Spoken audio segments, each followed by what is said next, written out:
Support for the Hawks Nest podcast is brought to you by Manscaped, who is the best in men's below the waist, grooming champions of the world. Manscaped offers precision-engineered tools for your family jewels. Manscaped just launched their 4th generation trimmer, the Lawnmower 4.0. You heard that right, the 4.0. Join over 2 million men worldwide who trust Manscaped with this exclusive offer just for you. 20% off and free worldwide shipping with my code NEST, N-E-S-T, at manscaped.com.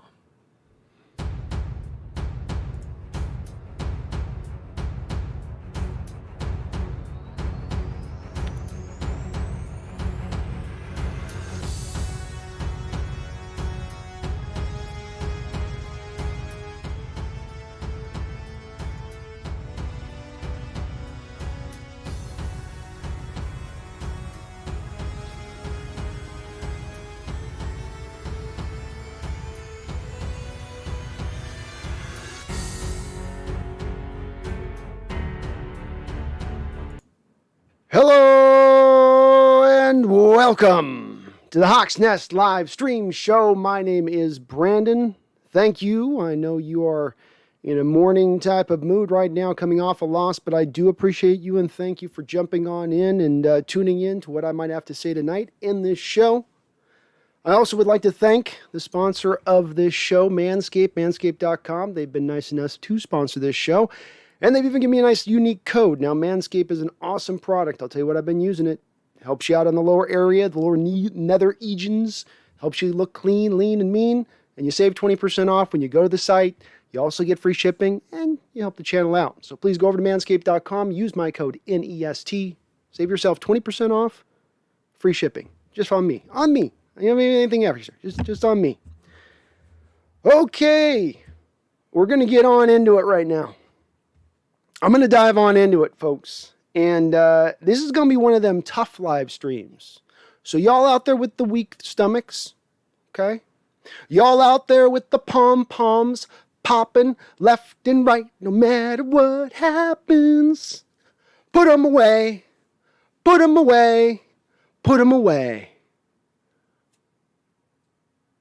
I want to see no silver linings. I want to see no, I'm real negative, man. I can't take this. I'm going to go somewhere else. Okay, I'm giving you high warning right now from the top. Let it not be layered beneath a huge, long diatribe of me ranting along. You've got your out right now. You can bail right at this moment because I'll let you know this right from the jump. This channel here, if you're new, most of my people are aware and they know, so I don't have to tell them. They know what's coming.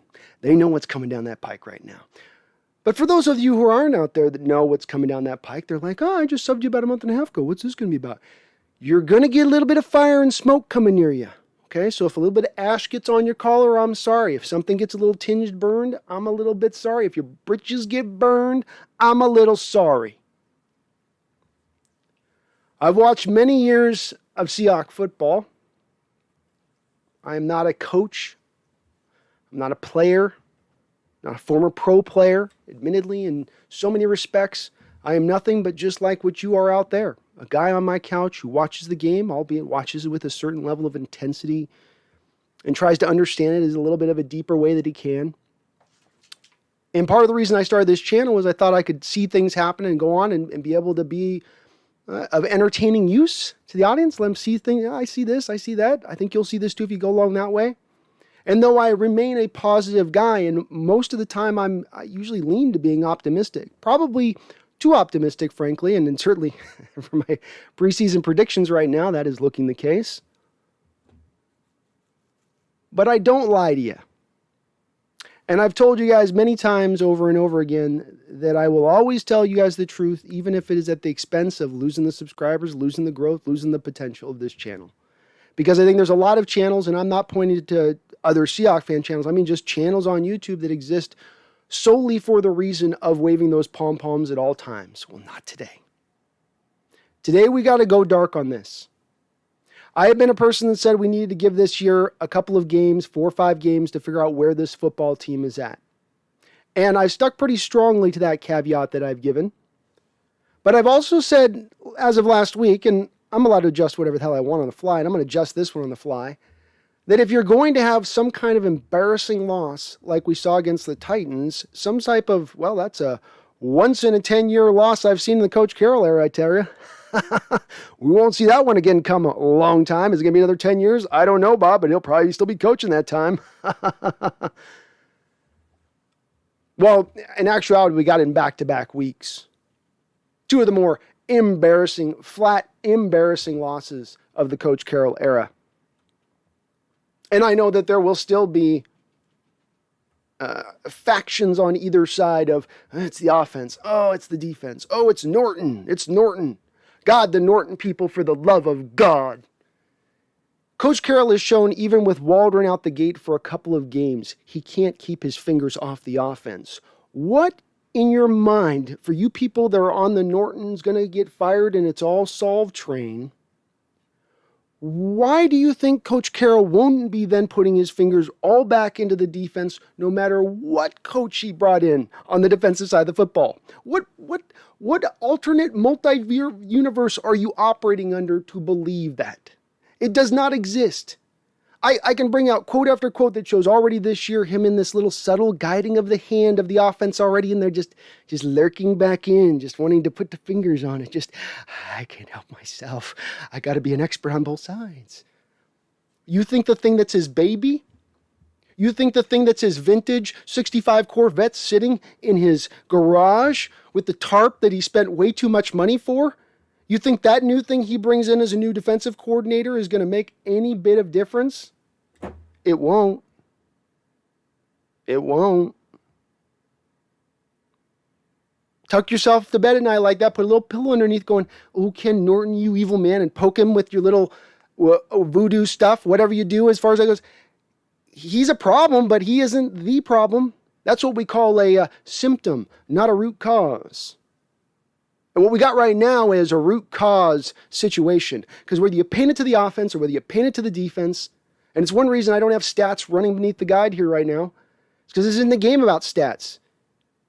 The last 2 weeks have been 100% on your coaching staff and 100% on Coach Carroll above and beyond. Because he stands at that top of the heap. For the same reasons I go after those folks who are on the Norton side of this and saying, you got to look past Norton, is because he's chosen to take that level of responsibility on his shoulders. He's chosen to put himself into the offense's front lap and said, I'm here too. I'm in the room as well. I'm going to have some say on this. I'm going to have some thoughts about how this should go.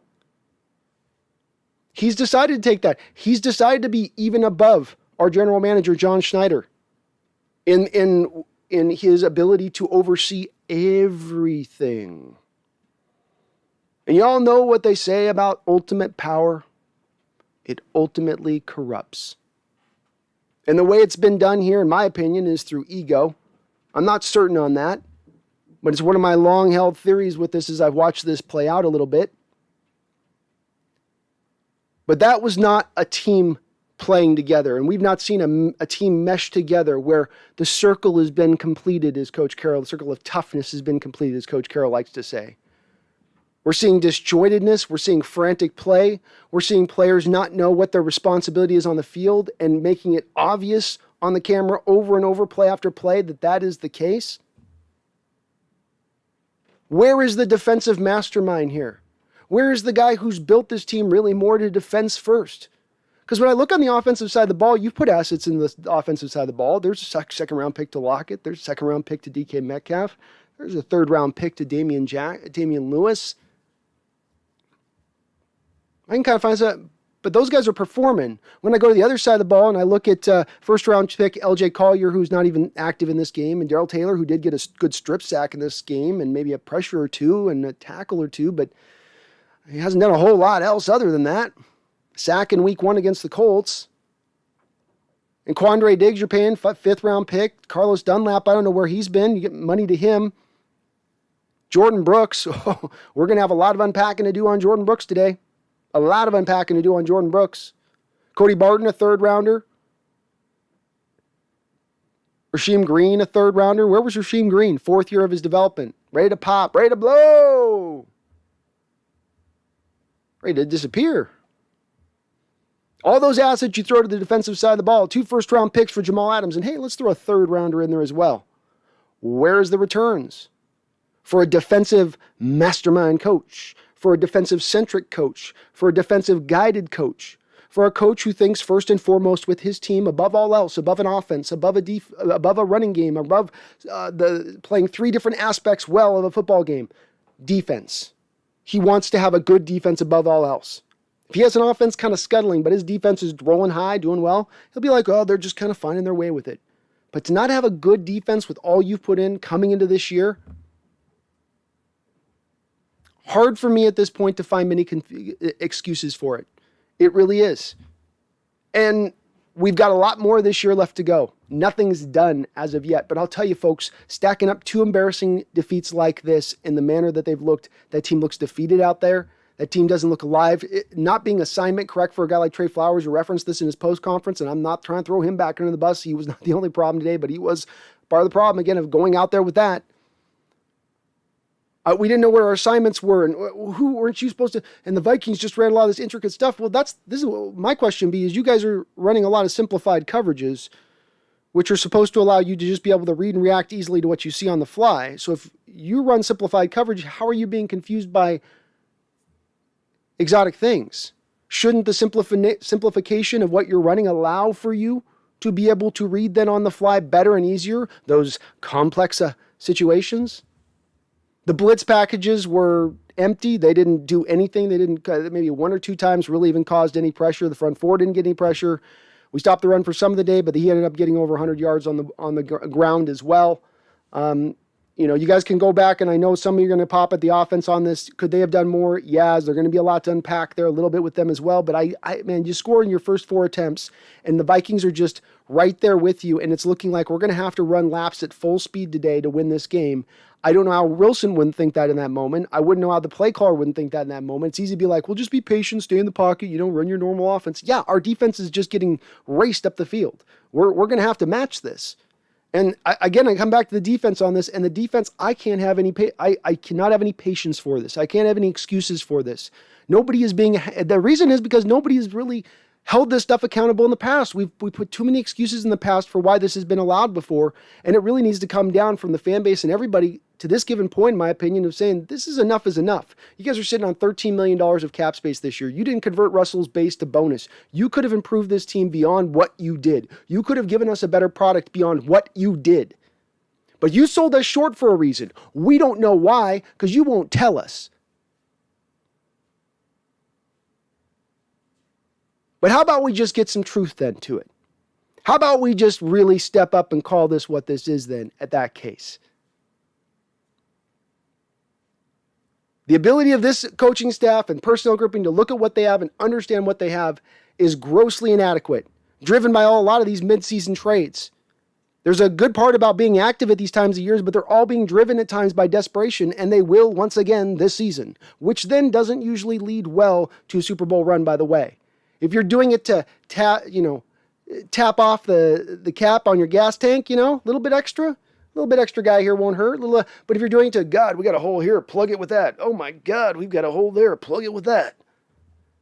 Well, that's not usually the type of team that just comes together and goes to a Super Bowl. And as we've talked again, part of my anger, part of my panic, part of my worry comes in from the fact that another year short, a year even shorter than we've gone before, will lead to Russell Wilson moving out the door and going bye-bye.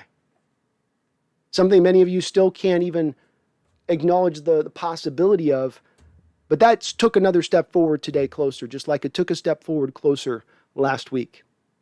And I don't want to see it happen, and we're watching it almost in slow motion, and I hope we don't. I hope the team can turn it around, but my confidence is shaken. You are a run-first stopping team that can't seem to stop the run. You brought a lot of pass rushers in who you can't really seem to rush the passer consistently, and if you do, you're going to get gouged in things like the screen game in the first half, which you'll have no answer to from a schematic angle, which makes you look like you're getting out chest matched, which you are. But my final thought on this, and it's going to be this, and I'm sorry for being so long-winded. I know the chat's on fire, but folks, with this one, you have to know I'm going to take a little bit of time. It's going to take me a little bit of time to get over to you.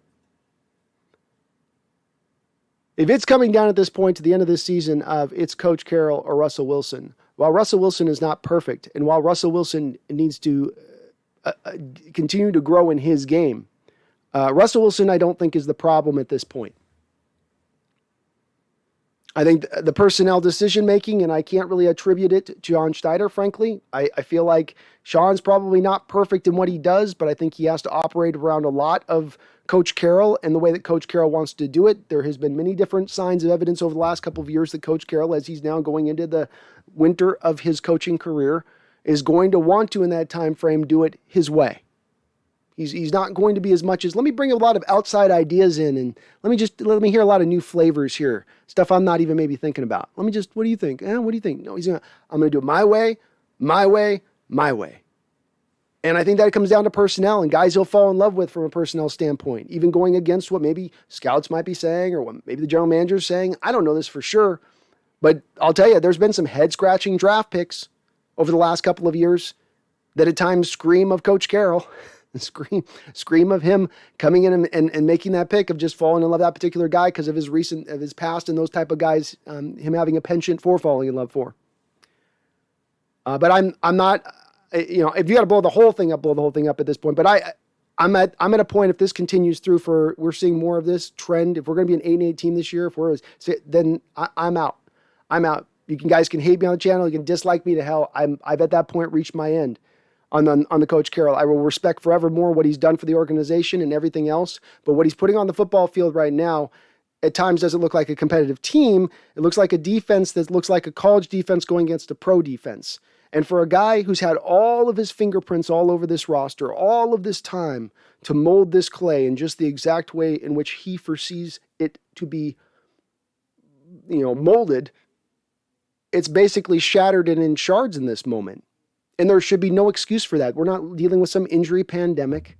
Every team's got some injuries they're fighting through. We're no different. Vikings weren't not fight. They had injuries in their corners, and Anthony Barr was out in this game, and Kendricks was fighting through something. So can't really lean back to that old one, can we? Gonna have to just take this one right on the nose. I hope the rest of you guys are in the same light as me on that.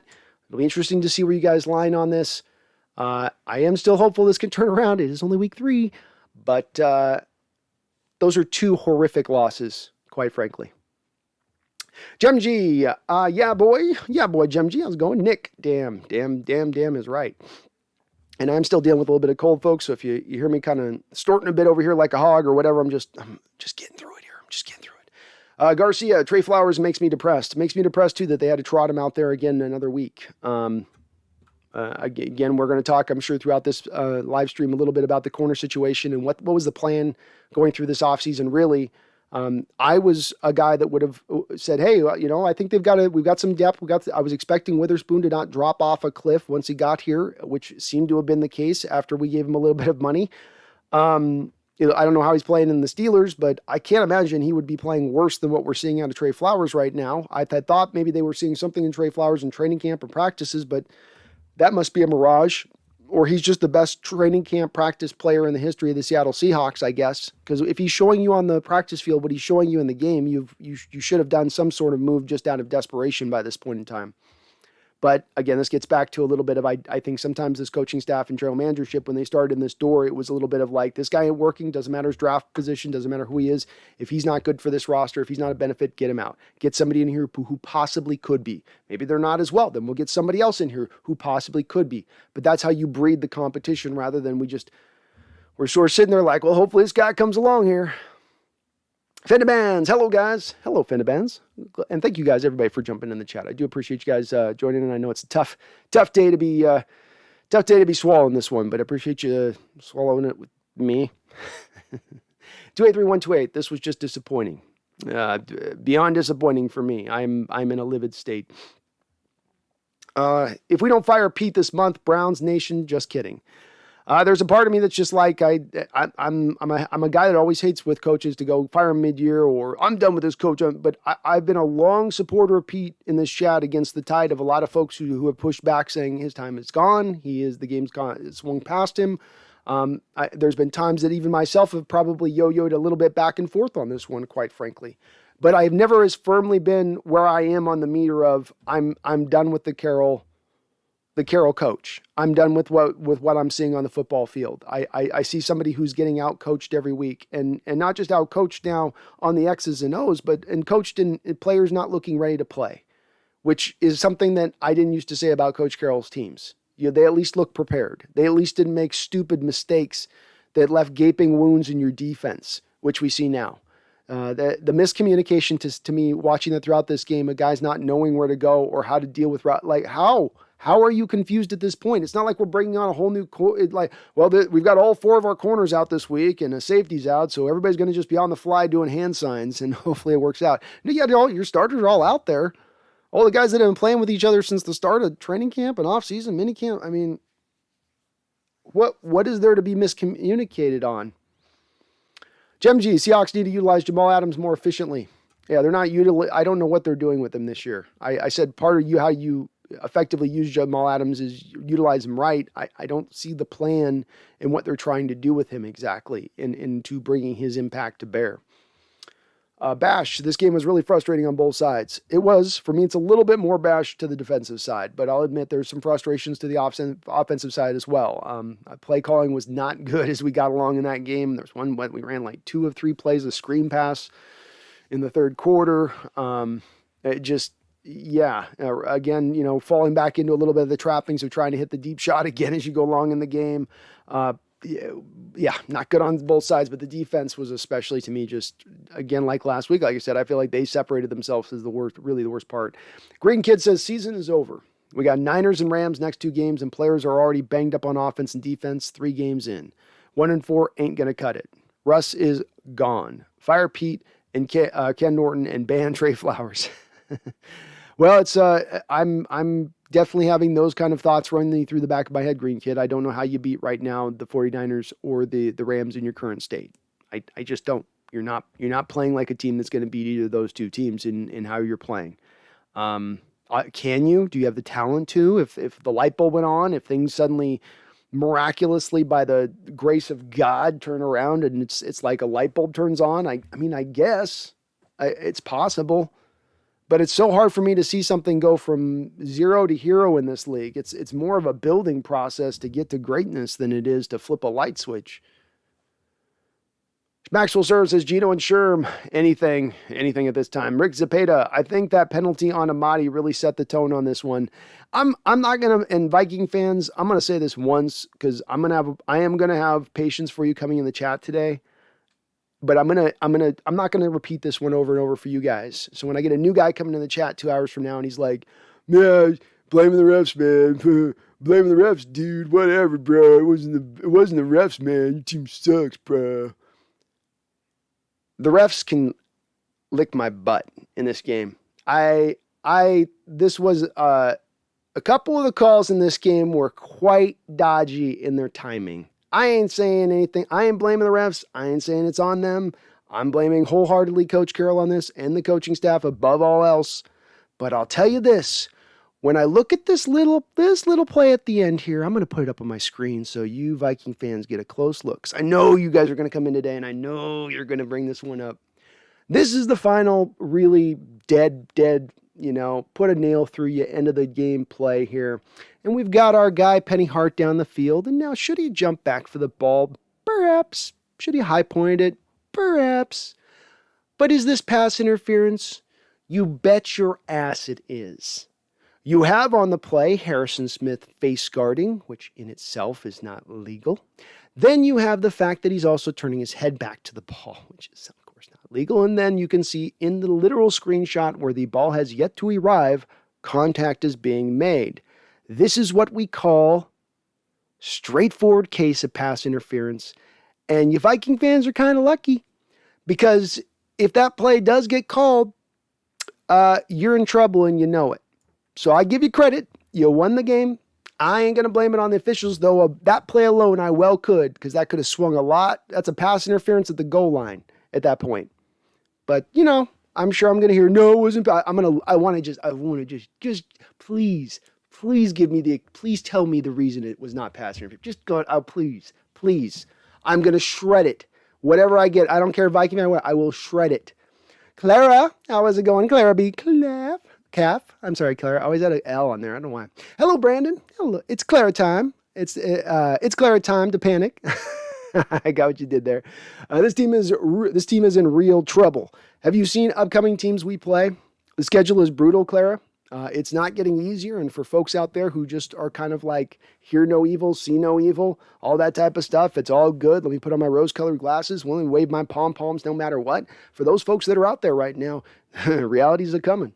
Realities are coming. And I hope it turns around. I want this to turn around. I want this to be the magnificent return of Caroll figuring it out on the fly, and the old grizzled coach finding that one last bit of spark in him, twist of the turn of the knob, whatever the hell he do, and Wilson just suddenly everything coming together for him in the offense. I would be up here just smiling, and be like, gosh, I'm so happy. But I did not expect this. And part of what I do at this channel is to try to analyze. Try to explain to you guys what I'm seeing and what I think the truth of the situation is, not to try to butter it up in order to make everybody feel better. And I don't think I'm doing what I tried to set out with this channel or these live streams if I do. And that's when I look right now, we are in trouble by the looks of things. Were these two quality opponents that we both just played? Yeah, but neither of these two teams are going to the Super Bowl. Neither of them are. I don't buy Tennessee's going to get there at the end, through these other teams. You got to throw the ball at the end of the day when you get in the playoffs. And I don't think Tennessee's going to quite be able to throw enough at that time. If Julio can keep his body together by that point, and AJ at the same time with his dodgy knee, they're a very, top heavy team, but I still don't think they're going to be there at the end. And we got beat by two solid teams. But it's good to see you in here, Claire. 283, the Rams winning makes it a lot worse, laughing out loud. Yeah, the Rams are humming. I mean, they're humming. They pretty much easily handled the Buccaneers in this last week.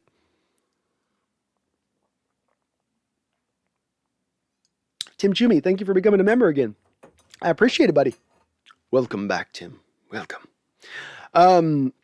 Maxwell says Ugo's is an awful player. Ugo played a really tough game. Not one of his better games, and really, really tough game out of that slot. Man, it would have been nice to have Marquise player in this game. Another former second-round pick who can't seem to get healthy. Green Kid, how bad is Sidney Jones that Trey Flowers is still playing? I can't contain my frustration anymore, Trey Flowers. After last week that you would trot him out there again this week, that performance last week, just to me, again, this is part of why I'm hard on this coaching staff. It's not that you make mistakes. Coaching staffs make mistakes. Front offices make mistakes, right? You make a Percy Harvin trade and go, Percy Harvin's not working. Or a Jimmy Graham trade and then not acclimate him properly to your offense. Go, let's not do that again. It's okay if those things come occasionally down the pike. The problem comes in when you make the same mistake over and over and over and over again. That's right. Not a mistake that has the same tenor of it over and over again. So last week, the mistakes of Trot and Trey Flowers back out there going, we think he'll be good enough, and him not even being any close to being good enough. And then you not having a plan B or plan C, you going, we thought Trey Brown would be healthy at this point. We thought Witherspoon, but we didn't think about anything else. We were just kind of in that lane of things.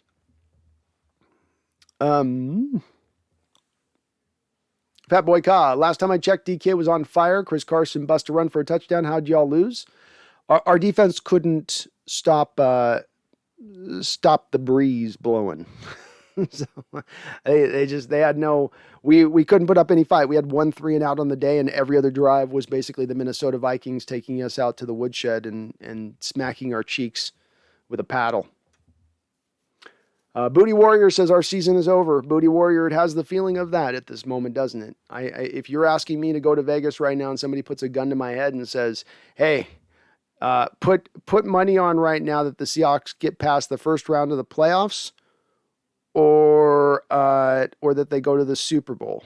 You got 2 choices to make on that. I'll go the one. I don't think they get to the playoffs right now. Hard to see that, especially if we start out with these first opening run of teams and end up in a 1-5, 1-6 state. The schedule does get easier, but there's still some tough ones down the road. There's still a Washington. There's still a Packers. It doesn't necessarily just completely get like you could walk through it type end of the schedule at that point. And even if you did, how much confidence do you have going to the playoffs? None, Sophia Ann says, second half D can't stop a fly. Need to fire Ken Norton and cut Trey Flowers. Well, again, I kind of covered what I thought on Ken Norton at the top of this, so you guys know where I stand on that.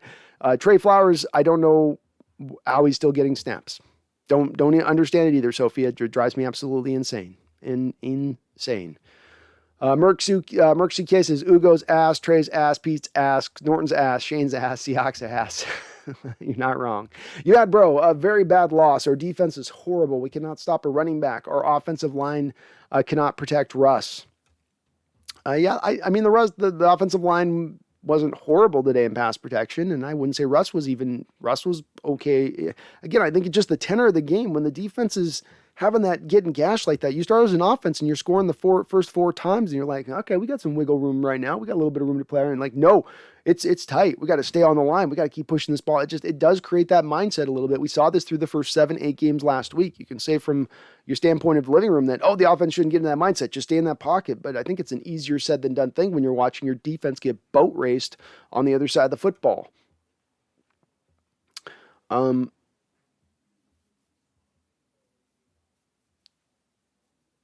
Shannon Hicks, what is up with the defense? They are not playing like a team, just individuals playing like chickens with their heads cut off. It's got to be coaching. I mean, it is coaching to me, Shannon Hicks, but it's not to me just Norton at this point. It is Coach Carroll. This is Coach Carroll's defense. And the thought process that Coach Carroll is somehow sitting up in his office and Norton's got full control of this and Carroll's just in his figurehead state sitting back. Well, meanwhile, he's actually, we know, delving into the offensive side of the ball at times. I just don't buy that in that realm of it. It is Coach Carroll. The fix, if you guys want to know, well, what would be your fix for this Hawks Nest? I'm glad you asked. Here's my fix. You go get Wade Phillips out of retirement for the rest of this year. You flip to a 3-4 attacking defense with Jamal Adams, and you just kind of try to do something different. That would be my magical, fantastical fix for you on the fly. Tell Carroll you butt out, but the offense, by the defense, you're going to be lucky to keep your job beyond this year. I'd bring on in Wade. I'd say, Wade, you know how to run some 4-3-3-4 stuff. Implement it. You like Jamal Adams, that new toy you'll know how to use, right? I'll know how to use right. I'll use right. I can do that. All right, go for it, Wade. There's my idea for you folks. Merksy K, is he all ready to admit it's time to blow up? Yes. Ethan Tech World, this is coaching issues. This is Caroll. Offense played pretty well, but my goodness, the defense looked like they forgot how to play. It's coaching. Too much talent to be wasted. Can't even stop the run. That's right. When it comes back to the fact you've got continuity, when you've got talent, when you've spent the money from a front office perspective to put the good product out on the football field, what is left to say? All the players decide to have a down year at once, or the coaching staff is not getting the most out of the players. And right now, from the looks of it to me, I point more to that. You're not getting the most out of the players. Jay says, we need to trade for Gilmore, Kelsey, and Brandon Cooks, then sign Sherm to make it happen, transfer Wilson's base. You could do every one of those moves if you wanted to do those moves, Jace, and fit all of those guys in, as funny as that sounds to everybody out there. Gilmore would be halfway for half a season. You're going to pay $3.5 million for Gil. Kelsey costs maybe I got to see on him. Cooks would be about $2.5 million, so you're up to $5.5 million. Sherm's got to be about a $3 million contract at most. That's $8 million. So yeah, outside of Kelsey costing more than $13-14 million, you could fit all those guys in there. But right now, that's also something that's been missing, right? Because we have no sense of urgency from our front office or coaching staff in the respective they're making no moves with this $13 million of cap space that they're sitting on. They're holding it for a day, a magical day, a far off day, a rainy day. I don't know when that day is coming. The trade deadline's approaching pretty quick here soon. Hopefully before then, but maybe not. Maybe they'll just roll it on over to next year. You know, they've got a 2 and a 3 year plan after all. Michael J says, we're so bad. Michael, on point. B. Russ, Pete's got to go. On point. 283-128. I don't understand how we can be so inconsistent during a game. One quarter we look like the best offense in the league. Next quarter we can't even move past midfield. Just frustrating. Yeah, that's where I point to this beyond one side or the other on the football field. This comes down to coaching and bringing it all together. You as a coach are the archetype, or architect, not archetype, architect. You're the guy to bring all of this, the plans here in together, to show how this all interweaves together, how this offense interweaves with this, with the special teams and brings it in. You're supposed to be that guy above all else that's doing that. But where is the connection between these units? Where is there's nothing between them. And beyond that, where's the energy on this team? Look at these guys on the field. What are the first 3 games? Where have you seen any energy or life or dog or just get after it mentality? I see a lot of guys going through the motions on the football field. I see a lot of lack of fire on the football field.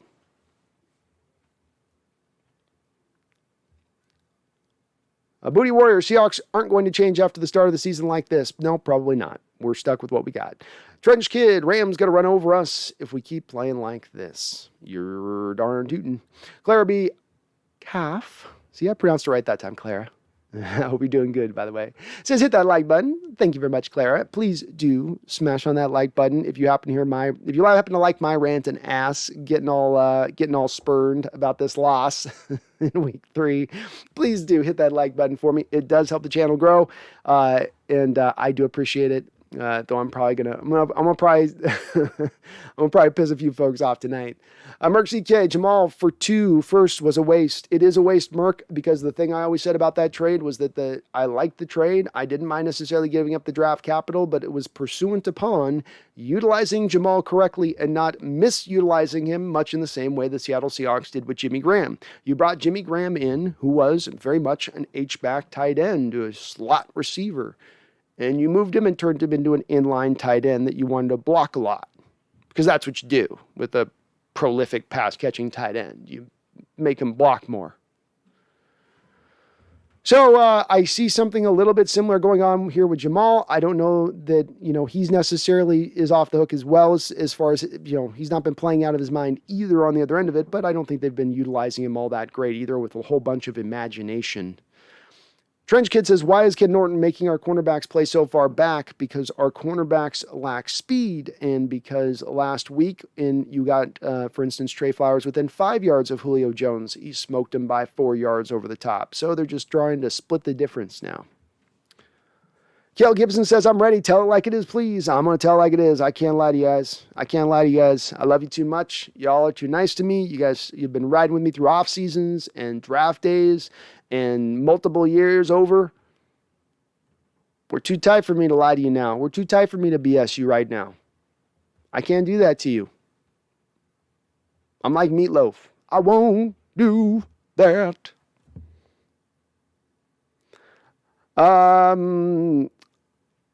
Y2KHA says, remember when the Hawks would play press coverage? I do. Seems like a decade ago, and it probably was. Green Kid, I'm sorry, but it's time to rebuild now. Move on from Russ, get some picks, fire Pete, send him back to USC where USC really needs him back. We need a whole new era. It's been the same time for years now. I'll tell you right now, with that USC job open, there's a little bit of part of me that wonders. Little part of me that wonders. If not, perhaps in the back of his mind right now, Coach Carroll thinks about going back to the place, USC again, finishing out things there. He wants to still continue on coaching. That much is obvious. He talks about a 5-year plan. I've heard it more times than I've heard my dad's retirement plan. So okay, you want to keep this 5-year coaching in infinity. Well, maybe the college game's the better place. Then you could have a third act to your story of reclamating the USC project a second time, the program a second time. What a great story that would be. But yeah, at this point, I don't, for the folks that hold in there and that have faith in Caroll, it's the thing that I would ask you on is what signs do you need to see from him to know the game's passed him by? Beyond telling me that he's been a winner and we got this division win, we won that division last year. What do you see from him in real, more minute detail and more something I can wrap my head around that makes you go, yeah, this is the guy that should be leading us for the next 3 years. This is the guy that is getting the most out of this team. This guy that's getting the most out of a Hall of Fame quarterback in the middle of his prime. Because I don't think he is. And that's what Russell Wilson is. Merc CK, we need to hear the truth, and the truth is we suck. We're in the toughest division, and we can't get it together. It's time to rebuild, and Russ is out the door. I'll tell you this, too, on Green Kid's point on this. Right now, if the next couple weeks you lose, and we're in a 1-5 state, and we're at the deadline, I know a lot of people are wanting to buy, and I'm on buying right now, but I'll tell you what. If your plan is at that point getting a 1-5 state, and look, you start 1-5, folks, I'm sorry, you're not getting to the Super Bowl. It's not getting turned around like that. Not in this division. Not this particular year, in my opinion. Not outside of everybody just going through an injury epidemic, which is really hard to forecast. There'll be a part of me wondering if you're not making the call to Miami at that moment, saying, hey, Miami, Tua's broken, and you're sitting on a lot of draft capital, and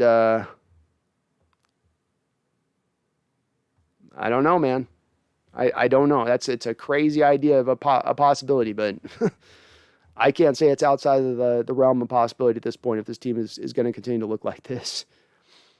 Maxwell Stern, in your opinion, was that a PI on the Penny Hart play? That was an absolute pass interference on the Penny Hart play, and I have the still shot to prove it.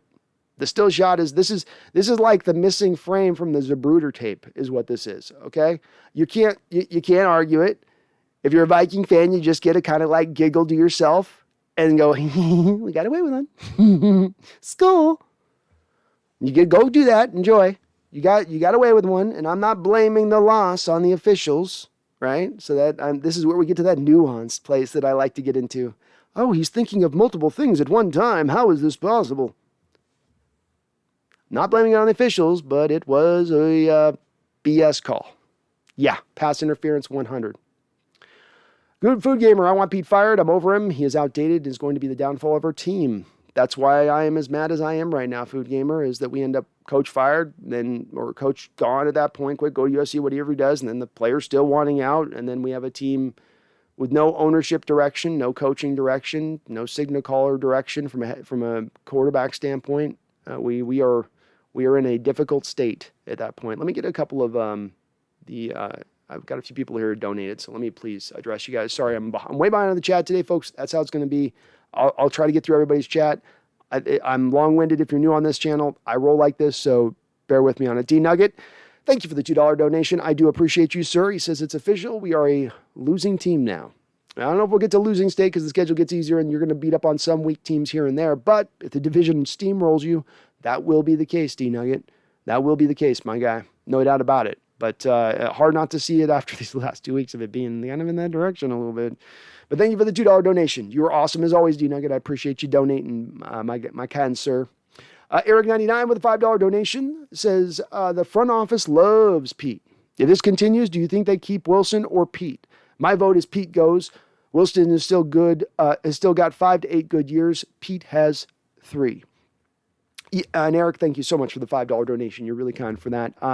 I am on your boat with this in that I would lean towards Wilson being the guy, or he would be the guy I'd want to lean towards. If I've got to pick one of these guys, I'm jumping towards Wilson. I don't have to think about it. I don't even have to well, Carroll's got a legacy here. I don't care. Him, that guy. Because Wilson's not perfect as a football player. There's a lot of things within this game even that still bothered me about Wilson. But I saw more of this game of his development within the Waldron scheme and him kind of working into that. Still fell back into some old habits, and we know old habits die hard. But he's still bringing it along, and part of what I've said is you got to give him some time in this new scheme to pick it up because he's never been taught this stuff before, Eric. This is his really first new offensive scheme in 10 years. And so I think that it'll take a little bit of time for him to really get the most out of that. But from my standpoint at this point, I think it's not necessarily that the front office loves Pete. General Manager John Schneider is an underling of Pete. He answers to Coach Carroll. So it really becomes about ownership. And when you look at ownership here, Jody Allen's wanted to basically continue Paul Allen's legacy. Well, part of continuing Paul Allen's legacy is to honor the hires he had made prior. And what I've said prior is it's very hard to get those hires out the door and fired and moved along unless they really fail and fall flat on their face, because she's going to want to she's not an active owner. She's not as invested in as Paul is. She's just, carrying the torch, so to speak, with a dignified look on her face. That's what I picture. So I don't know if that's enough to hold it back from happening, but it's got to, the conversation's got to come down now. I don't know if it will. I don't know if there's enough of a fan base that's smart in here enough to raise enough of an uproar to understand what this means. Because again, by holding on and keeping Coach Carroll after this year, it does mean then you probably push Russell Wilson out the door. And we want to see on both sides of the ball what we saw today, game after game into the near future. I don't. But thank you, Eric, for that $5 donation. Washington Fish Quest, thank you for the $5 donation as well. You are awesome, and I do appreciate it. Always kind, Washington Fish Quest. I salute you, sir. He says, thanks for doing the post-game. Eases the pain. Any guesses on why our team chemistry is non-existent? Think they'll gel? Go Hawks. Rest in peace, Norm Macdonald. Well, let me give it to you like this. I'll try to do my Norm Macdonald for you like this, all right? I don't know what they can do. It helps if you talk to each other. Maybe they should talk to each other. I don't know, Washington Fish Quest. Do they talk to each other enough?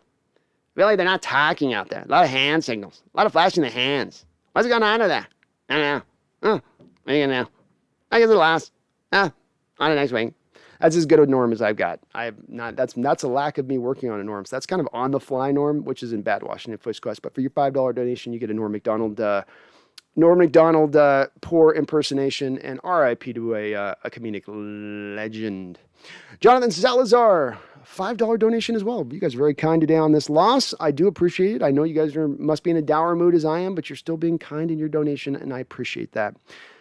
Jonathan says, no one mentions playoffs. We don't deserve to be in the playoffs. Give the spot to a better team. I know it's early, but in the NFC West, who can we beat? Feel very much similar, Jonathan. Feel very much similar. It's like, oh, you want to, and I think what you're responding to a little bit in that, Jonathan, is like last year, where it's like, you get kind of won the division, and you got a little bit of a weaker back half of the schedule, and yeah, things kind of came together a little bit. But at the same point in time, as we look in retrospect now, a little bit of a paper tiger that was being built at that time. We thought they were maybe building to something this year, but they were actually having that weak schedule and those backup quarterbacks and the Dwayne Haskins mask a little bit of what should have been a gaping open wound to us in what it showed itself to be. But at this point, it's hard to see this team in the playoffs. It really is. It's hard to see you not go 1-5 against this division, which in itself you would think would keep you from the playoffs. The Panthers are playing really good with Sam Darnold right now. They're kind of pushing up. The Saints are there in that same division. They're looking better. Look over at the Cowboys. They might be a little bit better than we had thought coming into this year. The NFC might be a little bit tougher too. Yeah, it's definitely feels that way right now, Jonathan. I have a similar feeling in that, but I'm not even thinking playoffs. Playoffs don't mean anything to me anyway, because even if you slid in the playoffs as this team, you're one and done, and then Russell Wilson leaves. That's how that will play out. So yeah, I don't own anything into playoffs. I don't think you get anything from it either. I think kind of is what it is there on that one. Well, thank you guys for the donation, and we got another donation here. All right, let me get you on the chat here. Joseph Young, a $5 donation from Joseph. Wow, you guys coming in with the big donos today. Thank you so much. Says, I'm curious how often we play nickel compared to the rest of the NFL. Well, it does seem like there are too often times, Joseph, and maybe I'm off on what you're kind of guiding towards in your point with that we leave an extra linebacker on the football field who ends up then having to either cover a receiver or, let's say, a tight end in space like we did with Cody Barton, where he got caught on the crosser route in this game. And you're going, well, how come Cody's out there on the edge like that? And is that kind of a mismatch at that point? Now, he got caught with the rub route too, so it wasn't like he was just out there, covering him one-on-one. But historically in the past, I can go back to even a couple of years ago where we were in base. I think it was the 2019 season, something like 66% of the time we were in base that particular year. And then the next nearest team behind us was at 33%. Caroll has, at least recent, and I'm speaking out of school on this, Joseph, because I haven't looked at the snap counts of this particular game, but recent history has said the Seattle Seahawks are going to stay more often than not in base. They're going to, because why, Joseph? They always want to come back to stopping the run. What better way to stop the run than to have a linebacker on the football field who's going to be blocked by a receiver, as opposed to having a cornerback on the football field who then is going to be blocked by that receiver and have that much more of a chance of him being blocked out of the running play. This is part of a little bit of where we go to foundations of the team and misguided direction and what am I word I'm trying to look for? Just kind of caring about the wrong things necessarily defensively. Building your defense first and foremost in this age to stop the run, as opposed to building a team that can rush the passer or be intricate on the back end in coverage or be able to confuse a quarterback play in and play out. Those things probably should be put more onus upon them. But instead, we're more into this, we're going to stop the run first and then good things will fall out from that.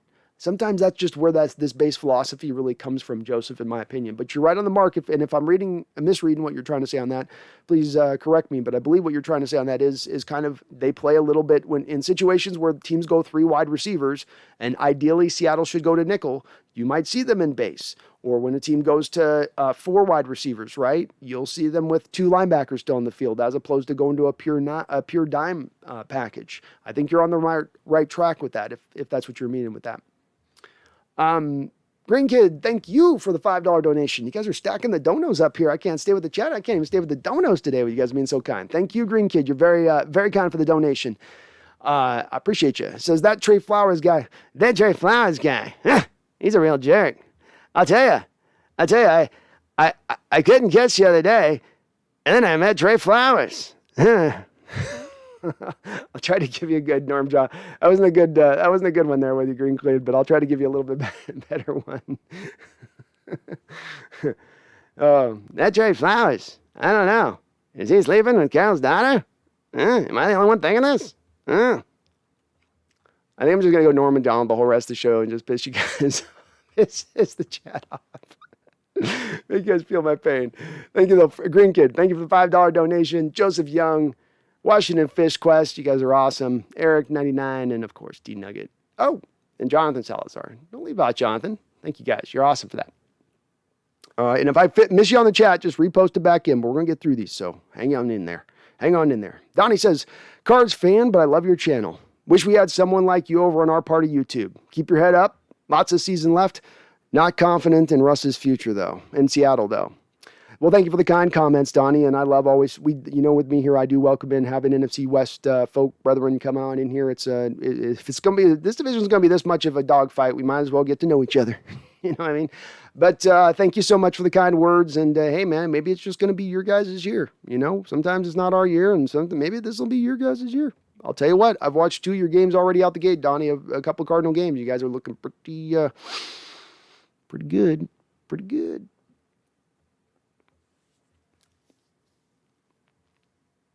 Thomas Cox, I had to watch old funny Eddie Guerrero films to cheer me up, but honestly, Seattle is screwed. Yeah, I tried to wait to do this live stream as long as I could, folks, to see if there was something positive inside me. Like if there's a little bit of my innocent childness inside there still, lurking of, they'll be better. Just trust them. And then the old elder side of me just took him and went, no, not today. Not today. Bone in Lynchfield. I hate Pete Carroll. I know some people will think I'm crazy, but this 3 or 4 years overdue to get the boot. His senile as F. He is a nutcase. I'm at the point where, again, and I've hammered this a couple of times on my stream, and I know people are going to knock me for being an ageist, but I've known a lot of guys, and they're 70 years plus old, man. You're just not as fast on the trigger as you were at 50. You don't reach to the holster as quick. It doesn't mean you're not able to be. It doesn't mean like let's put Coach Carroll on an iceberg and push him off into the ocean. It just means that, look, every guy, you have your run, and then your run comes to the end, and then I have my run on this channel, right? I'm not going to probably be sitting here at 70 years old breaking down stuff for you guys, right? And you're not going to want to hear it. You're going to be like, this guy, his voice is like nails on a chalkboard. He's all throat. I can hear his lungs. You're not going to want that. And I'm going to I'll bow out and give like little 5-minute live streams until I have to go take my nap every day. That's it. So, you gotta take that graceful exit, man.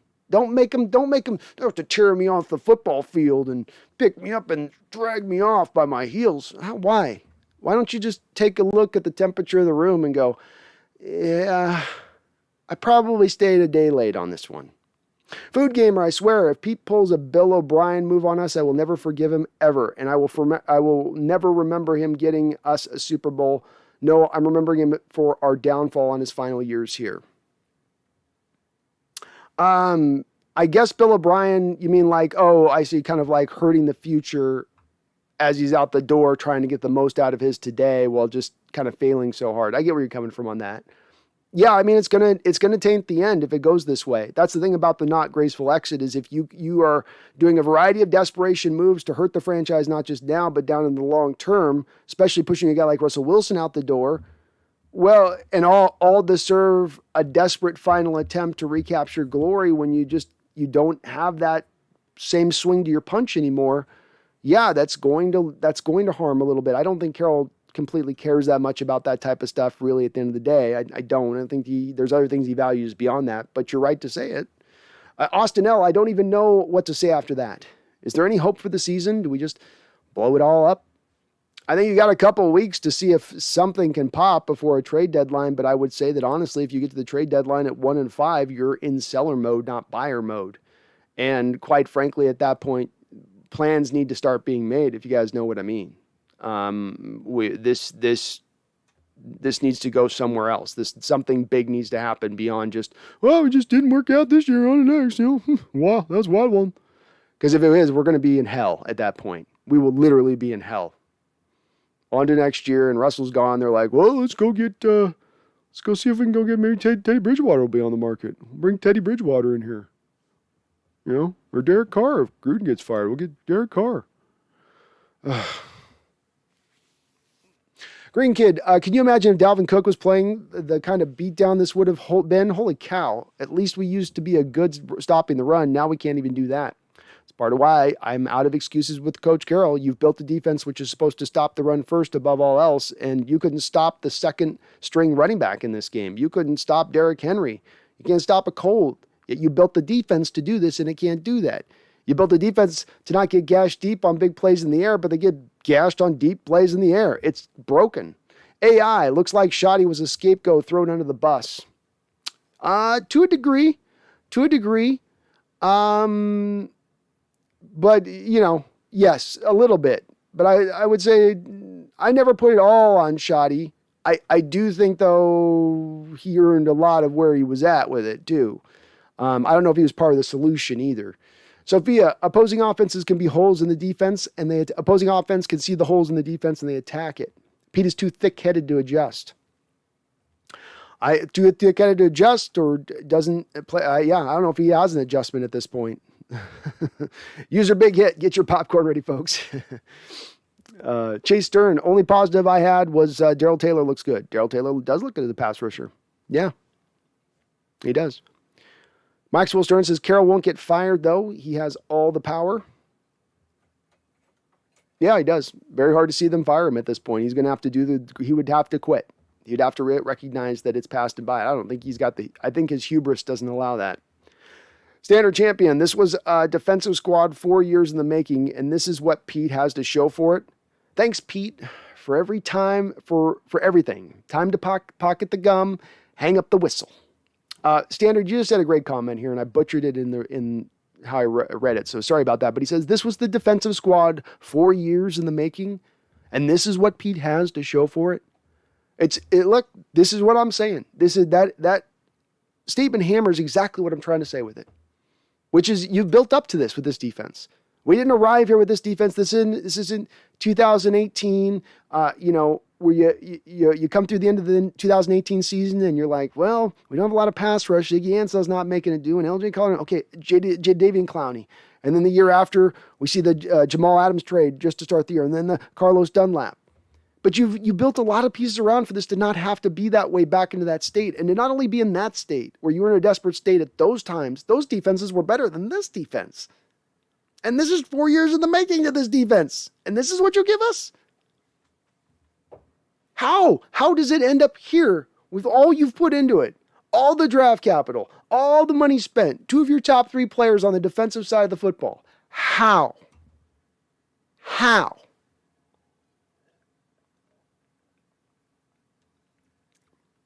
283 says, thank God Tyler's injury wasn't as bad as it looked.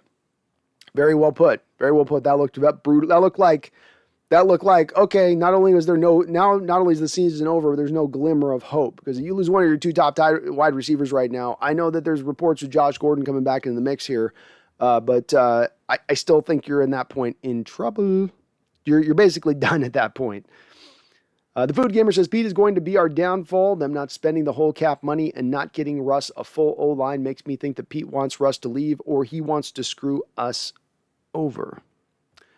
I don't know if he wants to screw us over, but there would be a part of me that would wonder if he was more open to the possibility of doing the subtle push of Russ out the door this next offseason. And a little bit of this season was presented forward with Coach Carroll thinking, we'll try to make it go this year. We got parts where it might pop, but if it doesn't pop, then we'll go on from Russ and we'll roll over that $13 million or whatever money we have left over from that, and we won't convert his base to bonus. And then we'll figure out a new avenue next year, and I can be on this stuff of people saying things that I don't want to hear or going up against things that I don't want to hear. Viking Jerome, Skull Vikings. Congratulations, Viking Jerome. Mariah C., Suicide Watch. Mariah, what you don't know right now is I'm on the 69th floor of the Columbia Tower in Seattle. I am. right now. I've opened a window. I've got good mic cuts off the deal. So right now the wind's blowing outside. I can see airplanes flying by at almost eye level as they're taking off from SeaTac. And I'm just wondering why. Why not? Why not? Bodine, Lynchfield says, you forgot to mention Marquise Blair was a second round and Ugo Amadi was a third or fourth rounder, I believe. I think Ugo was a fifth, if I'm not mistaken. But yes, there were so many picks that have been put on the defensive side of the ball, I can't even remember them anymore. To your point on that. And yeah, you look at the offense, and when you do put draft capital in the offense, it gets on the field and you see some results, you see some returns. On the defense, everybody just kind of keeps getting a pass. LJ Collier, you get a pass. Blair, get a pass. You get a pass. Oh, Rasheem Green, take 4 years in your development. Oh, you're still not good? Still can't hold your gap control. Still can't set the leverage on the edge. Oh, well. Oh, well. It's not important. We'll just throw more into it next year. Oh. Jackson Shore. Hey, Brandon, this was tough. We need to start thinking about our rebuild. Yep. You guys will quickly see this live stream turn as we move with this year going. If we go a couple more losses, this will quickly turn into, okay, rebuild. What's our forecast on how to put this thing back together again? Humpty Dumpty is a broken. Our AI Jets are going to love our first round pick next year, I think. It's certainly looking teens-ish, isn't it? It's looking very teensy. Jeffrey Hudgens. As much as I love Pete, I think it's time. His philosophy is not working anymore. Jeffrey, and you sound like a calm guy that doesn't come to that conclusion quickly.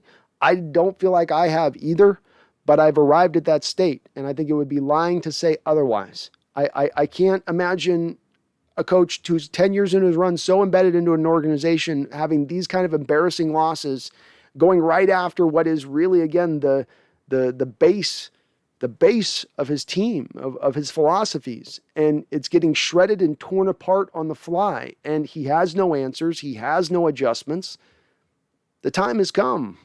The time has come. And I respect Pete. I respect the fact he's got us our Super Bowl title. He's the most successful Seahawks head coach in the history, but it's brutal, man. 283128, we should have just paid KJ, if only just to stop the screen game, right? T283. I mean, who would ever know? And that's how we've been beating the Vikings all these years, is we just have KJ there to stop the screen game all the time, and that just took away all their bedrock of their offense, and we got them that way. But yeah, I guess so. Brooks does not look good. Brooks had another poor day today, gave up a touchdown catch, gave up a couple of catches in coverage. I'm not tooting my own horn here, but, again, with it, both him and LJ, go back to my draft reaction on both of them, guys. Both of them I said, Jordan's going to struggle in coverage. Why are you drafting a first-round linebacker who struggles in coverage, who's a run-first defender? That seems sort of like it's going against the way this is trending. Seems like you're going against the trend rather than with the trend. Do you know something nobody else knows? No, I just have a philosophy. Okay.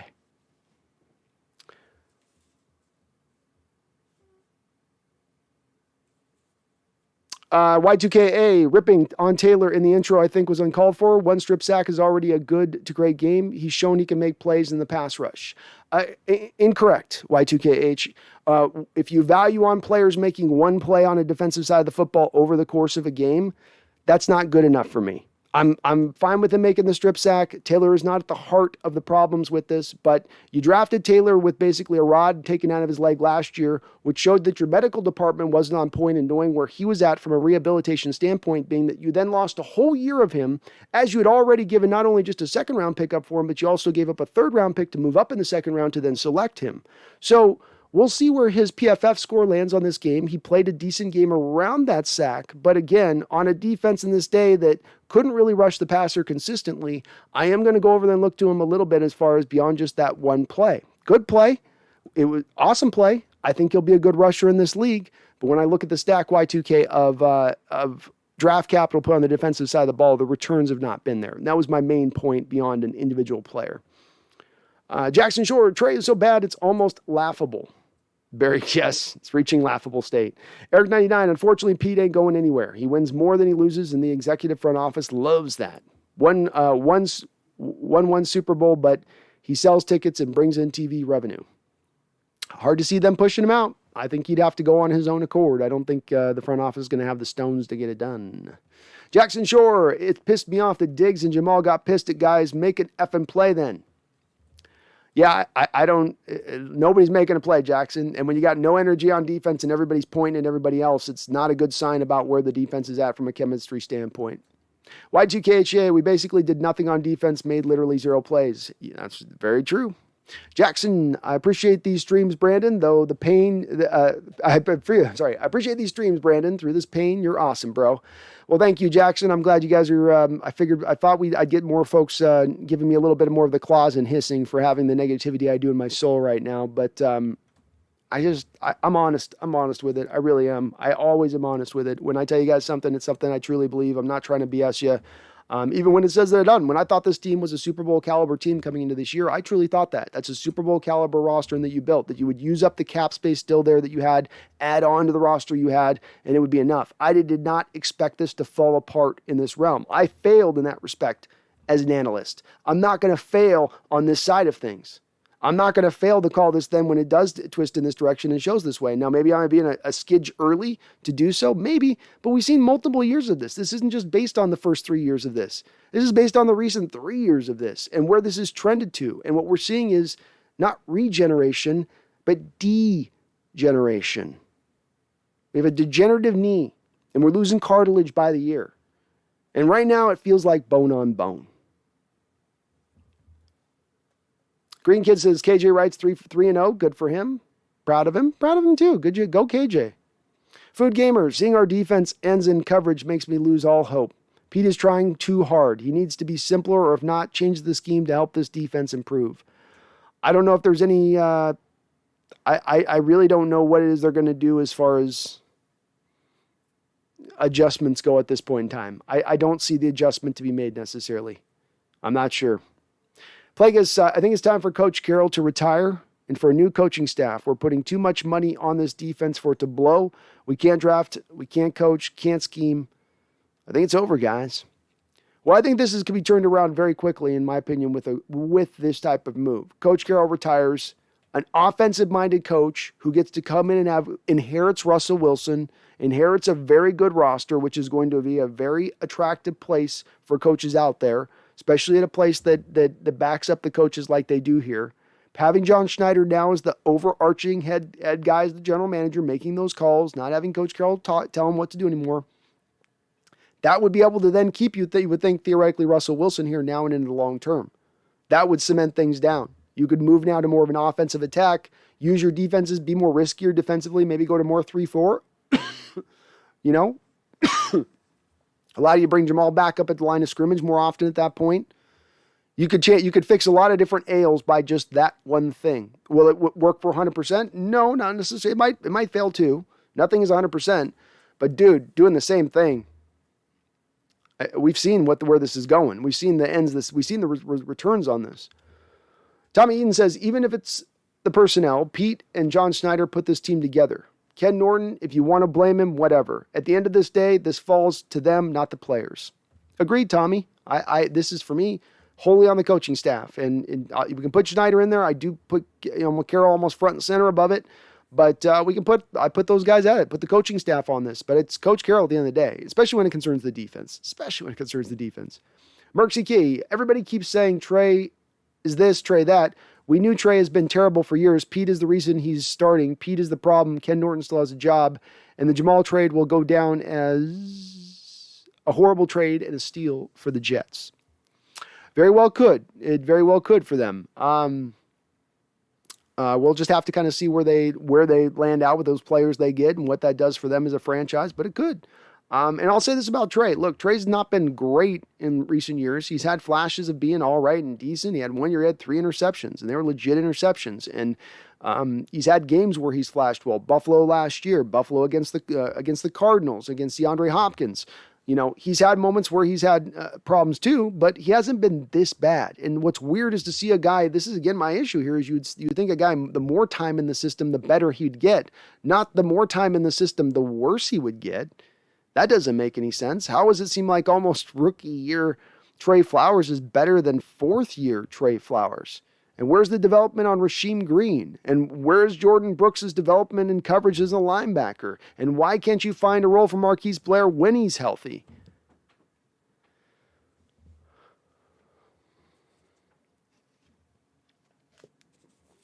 Plagueis has been saying for years, time for Caroll to go.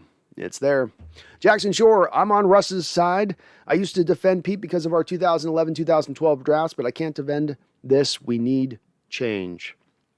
I'm on Russ's side too, and I've been a guy that's not, as I've thrown my share of shade at Russ in this process in asking for him to take on responsibility. But Russell Wilson's not been the problem this year so far, in my opinion. Has he played perfect? No, but he's played really good. He's played well enough overall. They need to do some things better. They're evolving process with this offense and this new offensive scheme. The thing that I'll tell to anybody, and I know there'll be a couple people in chat saying this in the back of their mind, for those expecting this offense to be operating at peak performance, peak efficiency right now, did you really expect coming into game 1, 2, and 3 that they would be doing that with this brand new offensive scheme? I didn't. I thought we would probably see kind of a lot of what we're seeing right now.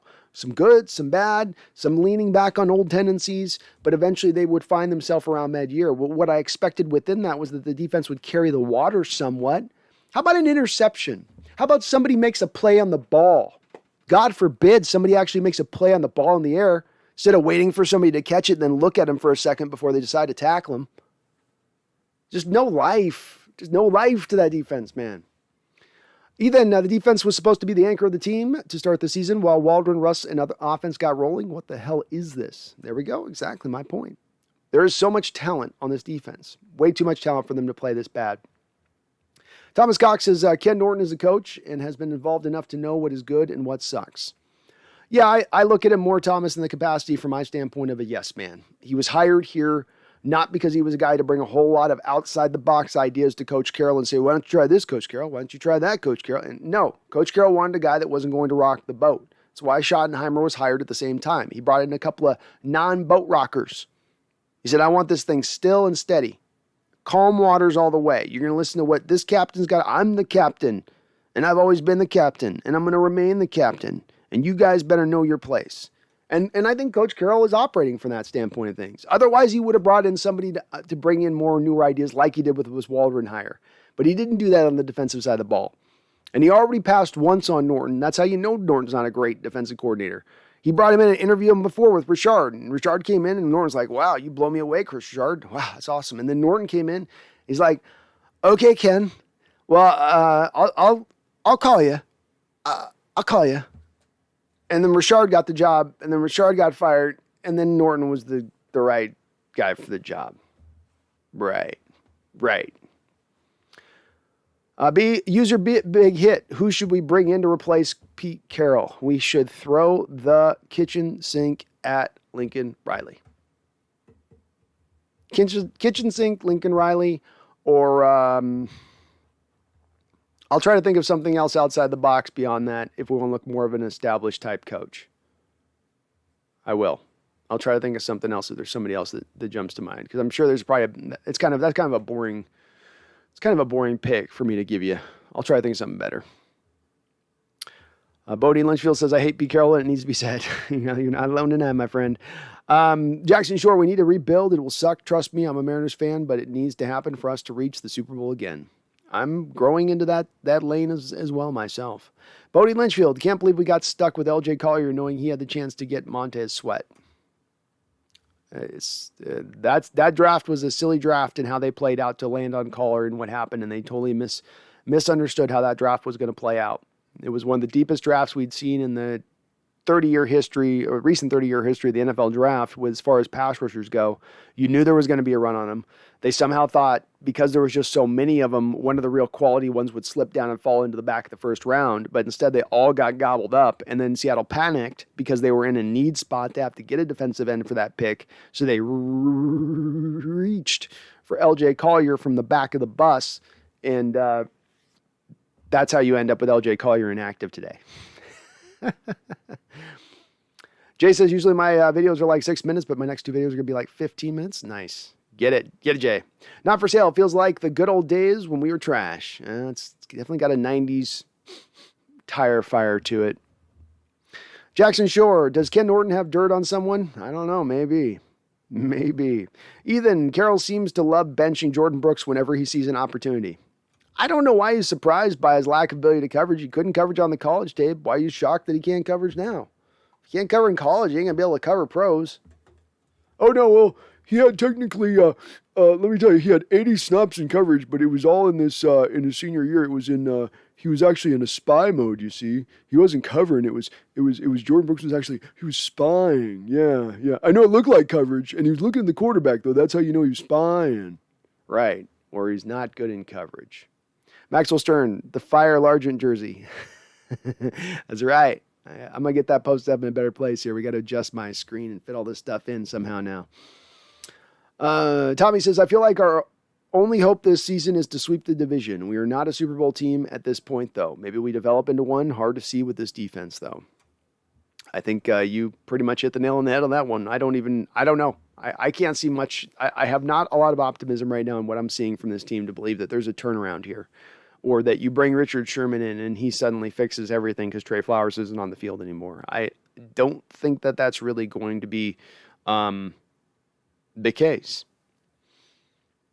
Jackson Shore, when is Trey Brown coming back? He can't be worse, right? I don't know. He's got a knee injury going on. You never know what those mean. Does it mean a torn MCL? Does it mean just hyperextended? Hard to say. Sometimes it can depend on one of those two as far as how long it can take to come back because they'll want to wait for the MCL to fully heal before he comes back on the field.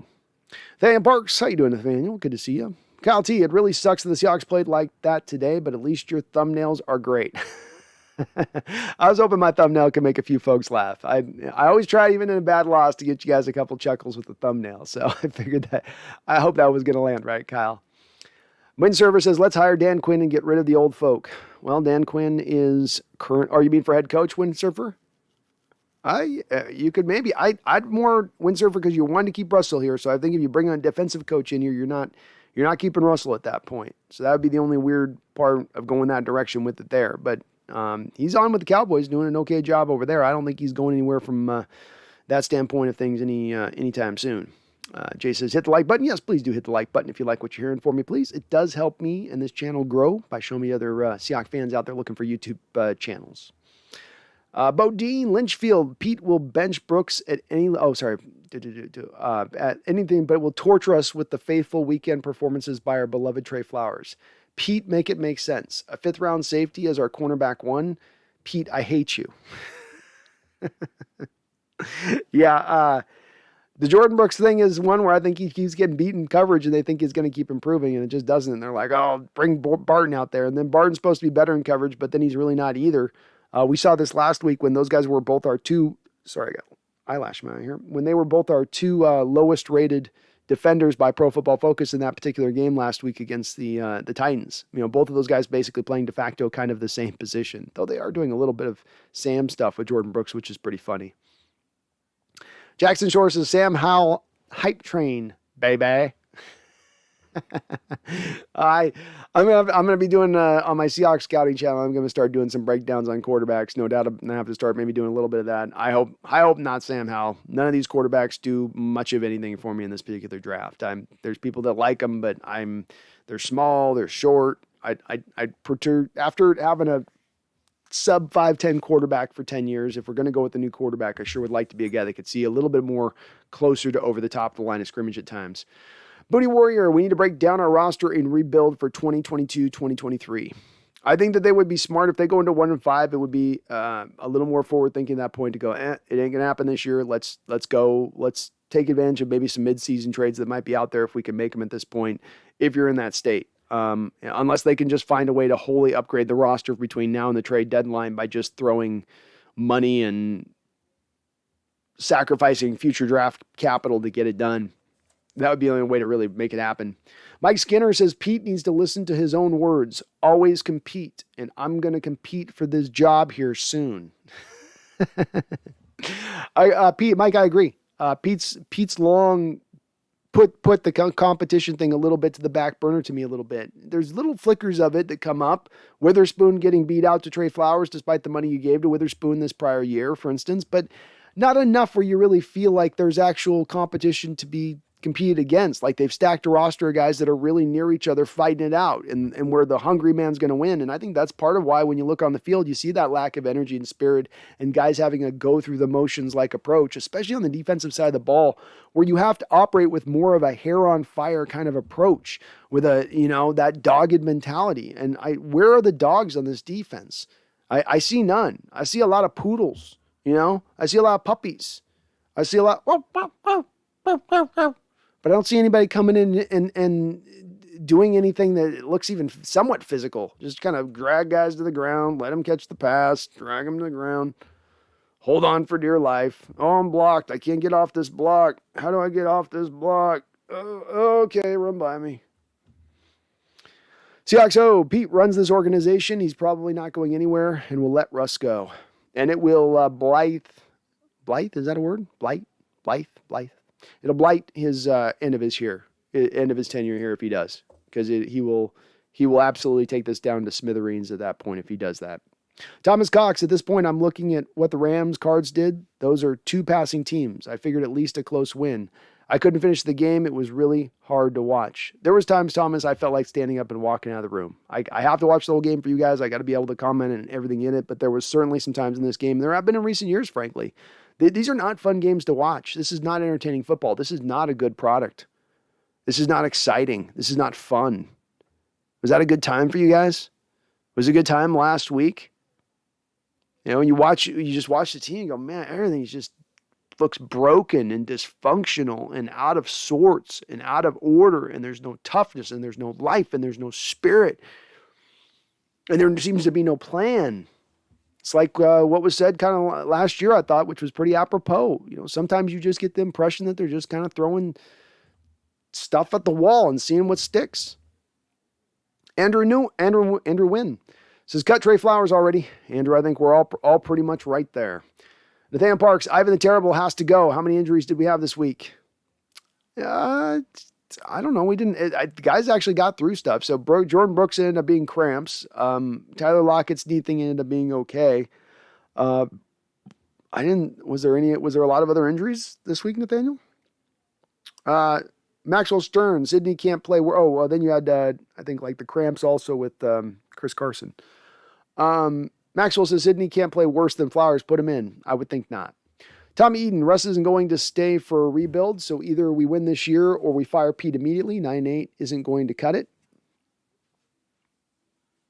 Agreed. No, I agree with you there. I think Russ would stay if Pete left and he had somebody came in from an offensive side. What if Russ literally almost had like a quasi say as far as the coach goes coming in?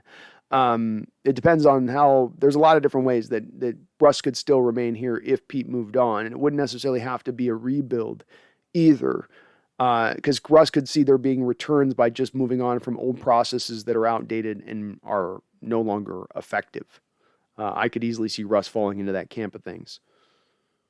Xander Champion, Flowers is a victim of Pete's love to convert players. Sold on the promise of learning under the legendary defensive back whisperer Pete Carroll. Sold on vastly higher earning potential and a starting spot. And now in year 4, yeah, well said.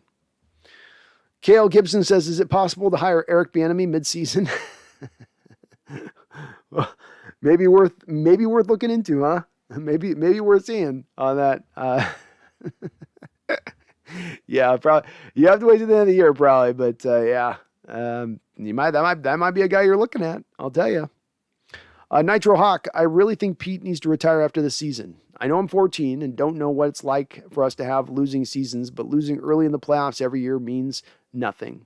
I think it's actually pretty wise of you, Nitro Hawk, to recognize even at 14 that just to get to the playoffs every year is not an accomplishment in itself. It's something. It's something to speak of. It can be read in a variety of ways. If you're an upcoming team getting in the playoffs a couple of years and you're getting a little further every year, you're making the progress, or maybe you're a team on the downslope and you're just getting the playoffs and then you get broken out of the playoffs and it's an indication that you got to do something vastly different. And there's everything else in between of that, right? Nitro Hawk. I think though that we're a little bit onto the ladder of that, where you've seen the returns of this. It does bring returns of this type of level of play, but it has a limitation to the upside of it. We've not actually seen the full downside, how far this kind of level of play and trying to put football games together like this and winning in this fashion can get you. We've seen how the very upper top end goes. And basically the very upper end top end is that you end up on the road in Lambeau trying to win a football game in the playoffs in the second round. That's about as far as you're going to get. So you're right to say it, Nitro Hawk. I think most of the folks here on the chat, in fact, it's been unanimous. I haven't seen one person in the chat here since we started up an hour and a half ago present any notion that this team should not do anything but move on from Coach Carroll. And we're a lot of variety, different minded people, and there's going to be some group think in here, but I think it's saying something that that's the case, that it's a 100% ratio as we stand right now. Again, I go, how much more do you need to be slapped in the face with the reality? Like somebody needs to go down to Pike Place Market and grab one of those fishes and slap it across Carroll's face and say, "This is your reality, man." It's just move on. Bodine Lynchfield, Pete is trying to get us to tank to draft a quarterback in the top 10, but he's so senile he forgot we owe the Jets that pick for our Lord and Savior Jamal Adams. Pete is worse than Joe Biden.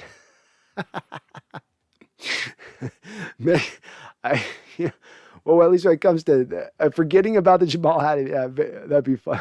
That'd be funny. Schneider said, he just goes to Schneider one morning. Carroll goes to Schneider. John, I got a great idea. Look, we're already 1-4, 1-5. Let's just offload assets, fill up on draft picks, we'll roll over the cap space. We got our first round pick at that point, top 10. What do you think? There's 4 or 5 quarterbacks coming out of the draft. We'll find one. Pete. New York's got it, man. New York's got it, Pete. Michael Newsom says King Henry stole the Hawks' soul. Now they're drifting without aim. I don't know. There's been a little bit of drifting prior to these 2 games. This is going back a little bit further. I wouldn't be freaking out of this over just a couple of games. We're talking a couple of years of data we're looking at now. A couple of years worth of games we're looking at now. Jackson Shore says, what happened to Pete? He was a breath of fresh air during the Legion of Boom era, but now he sucks at coaching. All coaches have got to innovate. All coaches have got to innovate. And the coaches that last the longest need to innovate the most the longer that they go on. The great example of this that I can prescribe is this one. There's people who love and hate Bill Belichick, no matter what you think of him. And frankly, I think he's a very good coach in this NFL. I don't think that he's a guy, well, if he didn't have Tom Brady, he'd be blah, blah. Okay, maybe. He had Tom Brady, and he got the most out of it. But part of the reason he got the most out of Tom Brady, part of the reason we don't say that Coach Carroll's getting the most out of Russell Wilson through the end of this prime is because halfway into Tom Brady's career, Coach Belichick had a light bulb go up over his head. He wasn't so proud. He wasn't so indignant. He wasn't so full of hubris as to believe he was the end-all, be-all in football. And so he decided to adopt the basic spread principles that were taking over the college football program at that time, sweeping the nation, frankly, and now are commonplace in college everywhere. And he was the first NFL team to fully adopt that. He went to Chip Kelly at Oregon and he said, teach me some of these nuances so I can bring it to Tommy. And then Tommy, who's in the middle of a Hall of Fame prime career, then got a couple more Super Bowls out of it because of it. Because the coach recognized what he had. Coach Carroll has not made that same recognition. He has fought tooth and nail to allow the offense to be the centerpiece of this team. And he's done it always at the expense of the top end of what we could have gotten out of this era. And more that is showing itself to be further and further clear. And it's on nobody else but him. When you decide to take that ultimate power on, when you say that I answer to no one, that I run this how I see fit, then you also then take all the blame. Because you've not dished out, you've not parsed out, you've not delegated. And I don't think there's been enough delegating. Rob Reif, Pete looked confused all game. I don't know what the hell he expected running a predictable, ineffective defense. Yeah, I'm kind of tired of the sideline shots of this look.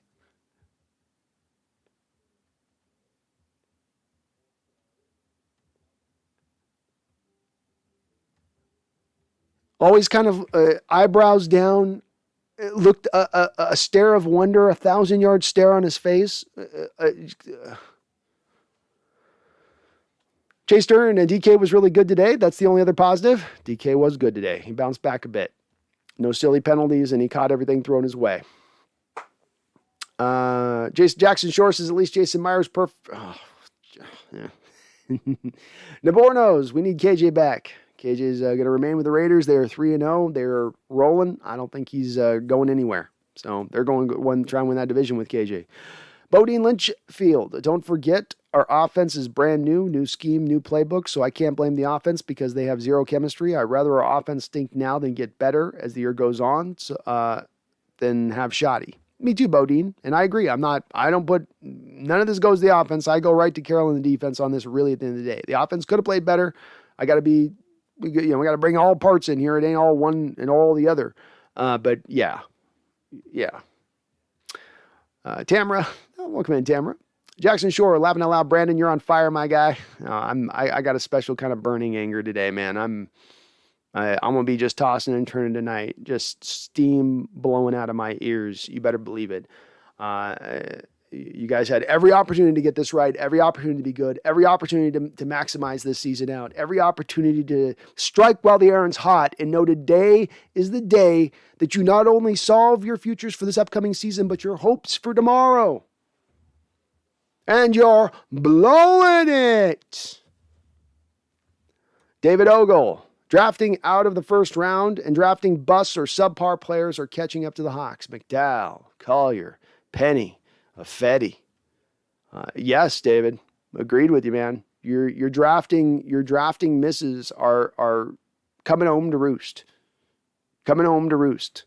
But I mean, beyond that, even I would say, David, there's more than that because your lack of development on guys you have drafted and waiting on is coming home to roost. Your lack of scheme is coming home to roost. You're trading for players who are supposed to be certain players that you knew what you were getting, that you're actually paying money to. Jamal Adams, Carlos Dunlap, Quandre Diggs, coming home to roost. It ain't just one item, and that's what brings the darkness right now. That's why these dark clouds are coming in on this stream to you, folks, because it ain't just one item. It ain't just a second item. It's a plethora of items. Welcome in, though, David. Merck, when you all were getting on me for being so quote-unquote negative, now you all see what I was talking about. I just wanted a little more time to make my full determination on what I wanted to see where this team was. And I've had my time enough to see, and I can make my determination now. Elena McCollum, KJ was a screen buster. Made a big mistake letting him go. Yeah, we're missing him. The second KJ went this year, the screen game has now gone from being something you could never run the screen game against the Seahawks to it's become one of our greatest weaknesses on the defensive side of the ball. All the much more respect to KJ for his play over the years and just stopping that element of the offense. He had an uncanny knack for it. I don't know how, but he pulled it off. I give him that. Jackson Shore, thank you. That was clear pie. Shaking my head. Tamara, that's the one that got me. Wait, what? I missed something. Thomas Cox, all good. Coaches tries to use the player to its potential. Adams was a desperation trade. Thinking about it now, it is. Caroll knew Seattle was losing ground on teams and all NFC West teams. Very well was. I definitely wasn't a desperation trade. And just because something trades in desperation doesn't mean you can't make it good, but it's part of it's always just how you use them. And I don't know if they're using them great. User big hit, 17-14 in Green Bay. I'm sure I'm probably about an hour behind the chat, so I'm sure it's like game's over now. Booty Warrior, our drafting strategy has been terrible since the Super Bowl run. I blame Johnny Schneider. I can understand this standpoint on it, Booty. The thing with this that we always got to keep in mind, though, is Coach Carroll is above John Schneider on the pecking order. So if he wants any one player drafted, he can tell John Schneider that's who you're going to draft. And John Schneider has to. He doesn't have the pushback to say, no, I'm going to draft who I'm going to draft. And there are hallmarks of certain players picked over the last couple of years that to me just scream more of Coach Carroll than they would speak more to John Schneider and his history and how he tends to look at players and value players in the draft. A guy like LJ Collier, for instance. But it's very hard to, this is a lot like why it's hard for me, Booty Warrior, to put as much back onto Ken Norton and say, well, Ken Norton's problem defensively when I know it's Coach Carroll's defense. It's hard to be saying, well, it's John Schneider and his personnel making decisions when I know Coach Carroll came in most likely, for instance, Booty Warrior, and we're talking about this Jamal Adams desperation trade. He's the one that drove that trade. Do you think John Schneider and the way he values draft capital wants to give up 2 first-rounders and a third-round pick to a guy right at the end of training camp? No, it's because you got caught in a desperate situation as far as your pass rush goes. So I more go back to Caroll with that. And we've not yet gotten to see John Schneider without, unchained, untethered, unleashed from Coach Carroll in his decision making. Dark RH, those offseason takes aren't looking too hot. They are not indeed, man. They are not indeed. Nathaniel Parks, also, I know our corners are told to drop back 15 yards every play, but can we tell Trey Flowers to come back to the line of scrimmage after the play because Justin Jefferson was open on 10 to 15-yard plays? Maybe I just don't think he trusts his speed, and I think he's just getting flat out-raced in the open field, and if he can't give up 10 yards, he's going to get raced deep, and the only way to keep himself clean over the top now is to give himself an extra 3 yards, which I don't like, but you're not going to change him with it unless you want to get beat over the top on those plays. Green Kid, I've watched a lot of games this season, and refs have been horrendous every game I've seen. NFL needs to address this. I think one thing I would say, too, is I just don't like reffing in general in the NFL as well. I think it's really inconsistent. There was times in this game I saw our defensive lineman being held and it wasn't called, especially on key downs, as happened to us earlier in the game when some of those official penalties came out. It is a bad league-wide thing, and I'm not saying anything like fix was in this game. And again, I'm not blaming this on the refs, but that final throw down to Penny Hart was what it was. Face guarding is legal now. Even in face guarding, don't they have to turn back and look for the ball, Michael? I didn't know that you can't. You still, as I understand it, have to look back for the ball. But beyond that, let's just take it all out. Face guarding, can't look back for the ball. You make the contact before the ball arrives, and you're not looking back for the ball at that point. That should, to me, make it. That's the 1-2 that should make it an automatic if you're an official. Out comes the flag. And still the ball at the 1. That's right, Thomas. Matthew James, you're on spot, bro. Seattle looked like a team defeated and a team that looks unprepared, badly coached, especially mostly on the defensive side of the ball. This loss feels like the Giants' loss. It does feel like the Giants' loss. Yeah, very much like the Giants' loss, where you go, there's really no excuses for this. There's no excuses for this. I don't expect dominance. I'm not expecting a defense to hold out under 10 points a game here, but to completely just your offense starts out 4 possessions in a row. They get up on top of this offense, Vikings offense. You should have the advantage defensively then. You should be coming downhill then, pinning the ears back. But instead there was this tentativeness in this, you're gonna hit us again? Don't hit us again. Ow. Ow. Ow. What is this? This isn't Seahawks defense. This is not the Coach Carroll defense is supposed to be. This pointing at each other. You had that. Was this? Which way were you going? Were you going there? Which? I think it's just unacceptable. But I appreciate it, Matthew, and I'm not dressing it up no more. Not on this. Not what I'm seeing. I don't. I would be utterly flabbergasted to see this team, outside of them just go balls to the wall with moves and sign across the board as many guys as they can and trade for as many guys as they can. Outside of something like that, for this team to suddenly flip it on a switch at like week 6, like they're going on some course and then week 6 it all came together and suddenly the force was upon them. I can't see it. I would be so shocked to see it. I'd love to see it, but hard to see after a game like this. DJ Owen, I knew the season is going to be the hardest to make the playoffs. We are going to struggle to get to 10 wins. The front office needs to find more talent, make some trades.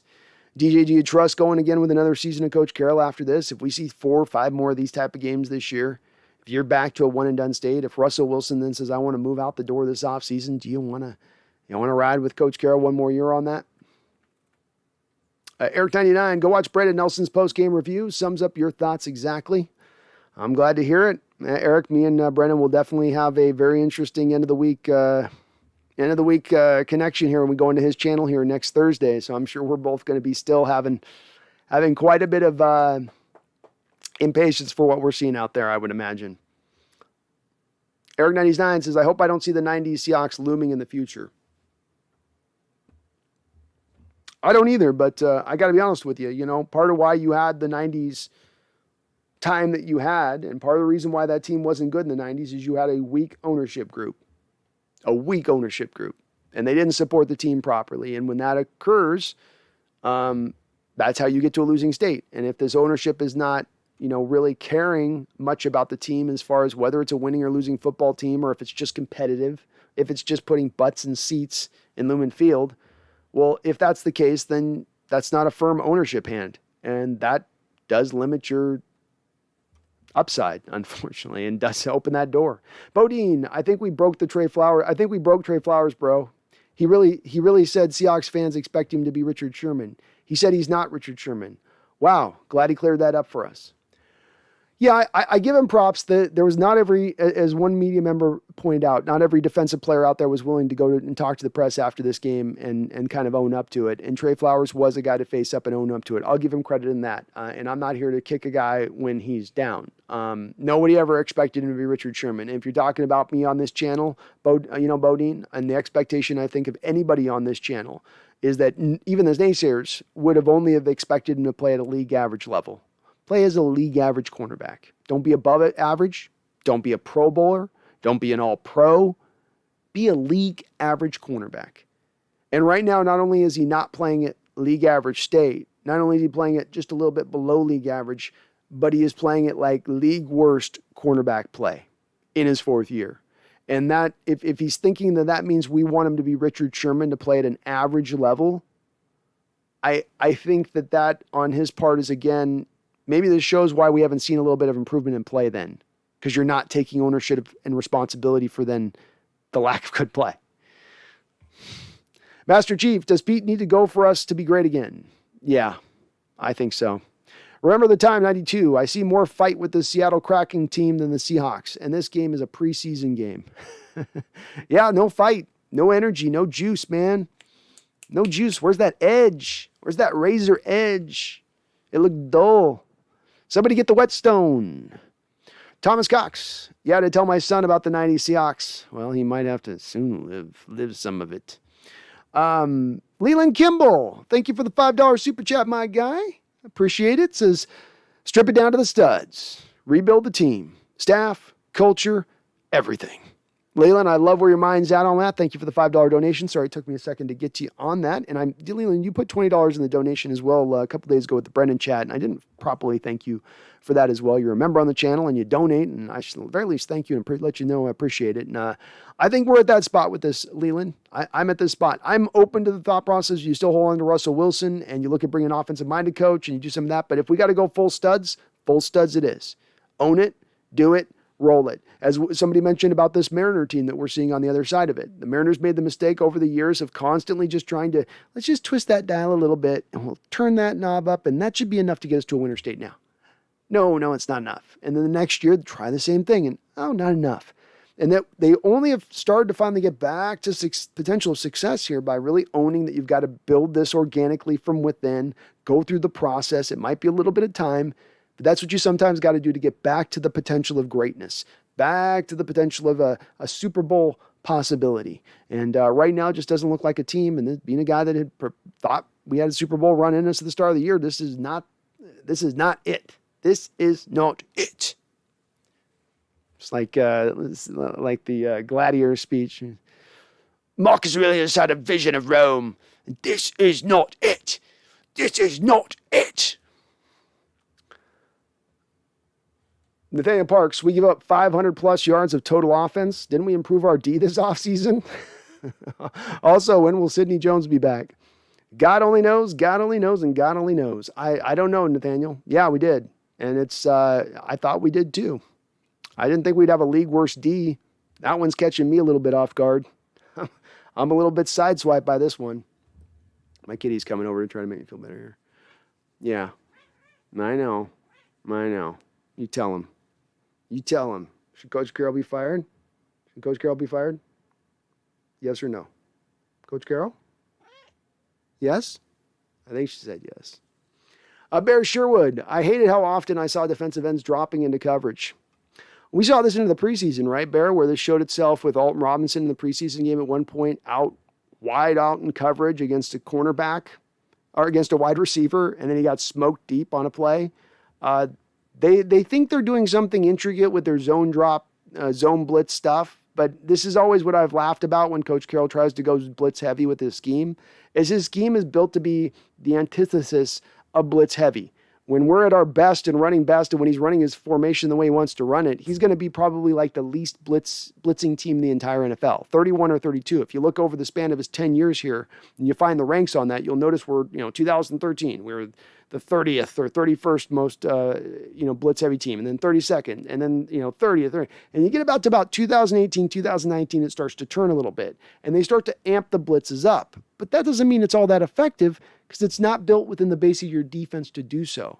So when it looks disorganized or confused, and I'm sure you guys will remember one particular player where you have Jordan Brooks and Jamal Adams both jostling at the snap to try to get in position for their pre-snap blitz position and basically eliminate each other from their ability to blitz at that point and bring any pressure while also eliminating themselves in coverage, just shows you an indication of why it doesn't work and why if you're going to be a 4-3 under zone-based scheme, you can't suddenly get schizophrenic and decide you're going to be blitz heavy because you don't have the front four guys to generate pressure on your own. Better to probably just go get those front four guys who can generate the pressure or change schemes, which is what I would be advocating for at this point.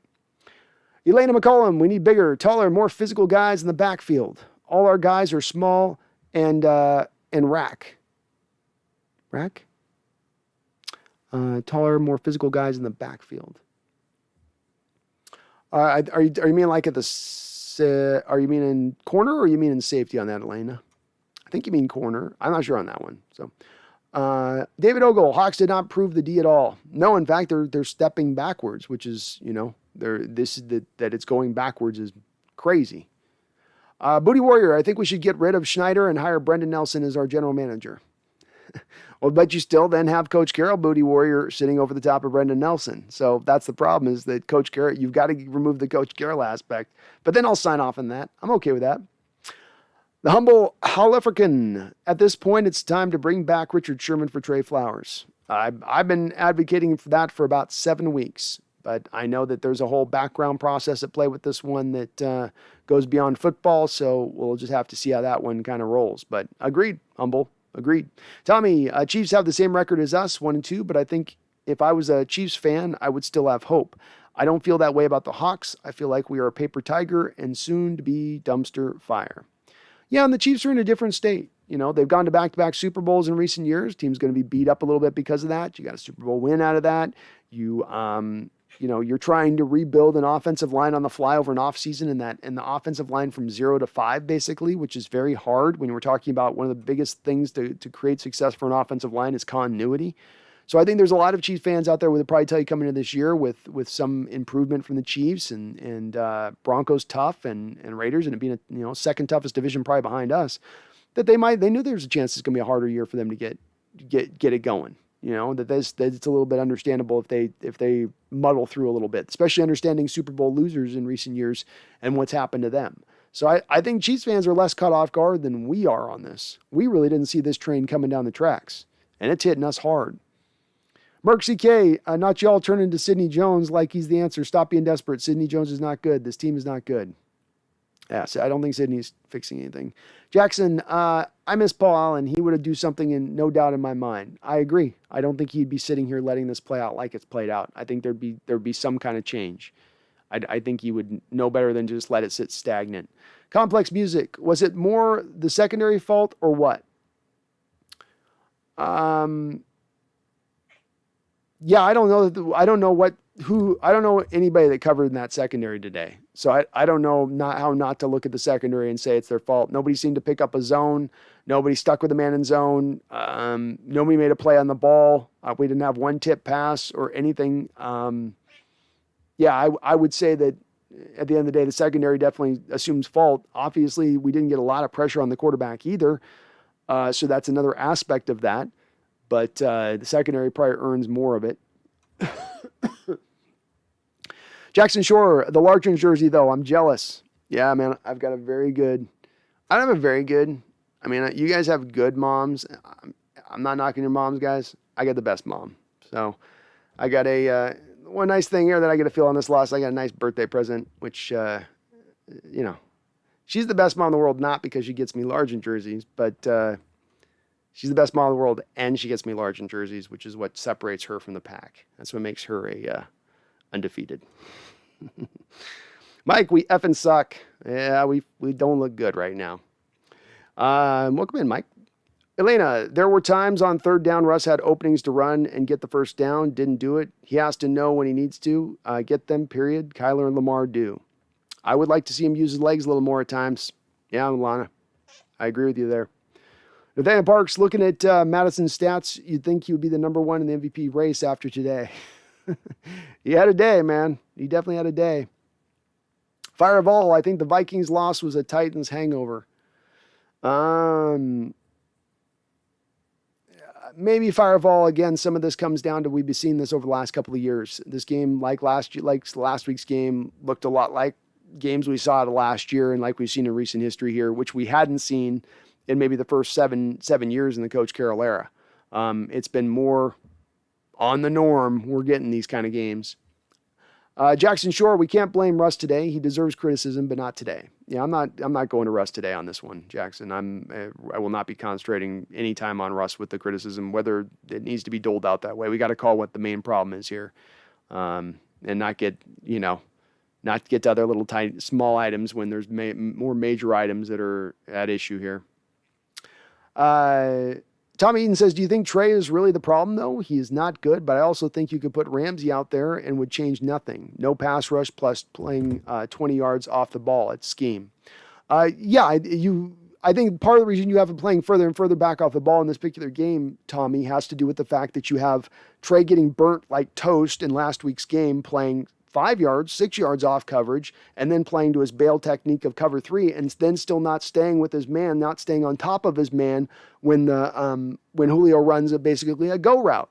So the coaching staff goes, well, crap. Okay, well, we'll give you an extra couple of yards. And then the fans look at that and go, damn, now he's all the way to 9 to 10 yards off coverage. Well, yeah, because at the end of the day, cornerbacks in this scheme have to stay clean over the top first and foremost. That's how it's prescribed. And when they don't do that, that's going to make the coaching staff freak out and adjust in very extreme ways. So that's why you're seeing him in off coverage. Now, getting somebody out there in off coverage who's maybe a little faster than Trey and doesn't need 9 yards of cushion in order to not still get beat deep, you could get some improvement with that there. Some of this, though, is why I've advocated for a potential fix on this being, what if you made a trade for a Gilmore guy and then you went to more of a man on one side and zone base on the other, had Gilmore just locking his guy down off a press, and then you could kind of roll your coverages appropriately. That's a little bit of what the Rams do with Ramsey, or at least what they did last year, where they go, okay, you take this guy, and then we'll just work our defense around everything else to protect.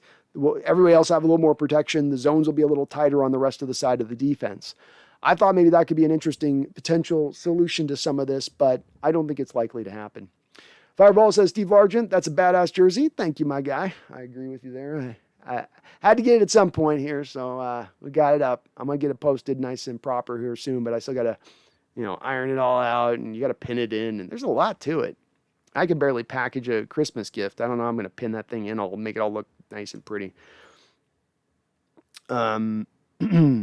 Jay says, I trade Blair random. I trade Blair random fourth for Gilmore, then a 2022 first for Frank Ragnow, and not him, then the 22 second for Jason Kelsey, and this year a fifth for Brandon Cooks. I'm okay with all those trades. I don't got a problem with them. I don't know if Frank Ragnow is really available at this point. Same with Kelsey. I don't know if he's actually available at this point, but I'm open to making those moves. Rob Reif, I miss Paul Allen. He would not have put up with this ineptitude. Agreed. Jay says, I love the Wade Phillips idea. Chris Miner says, Wade Phillips and shrugs. I'm just saying he's one of those old guys who can come as a head coach. He can implement what he wants fast. He can run 4-3. He can do them both. He's a Super Bowl winning coach.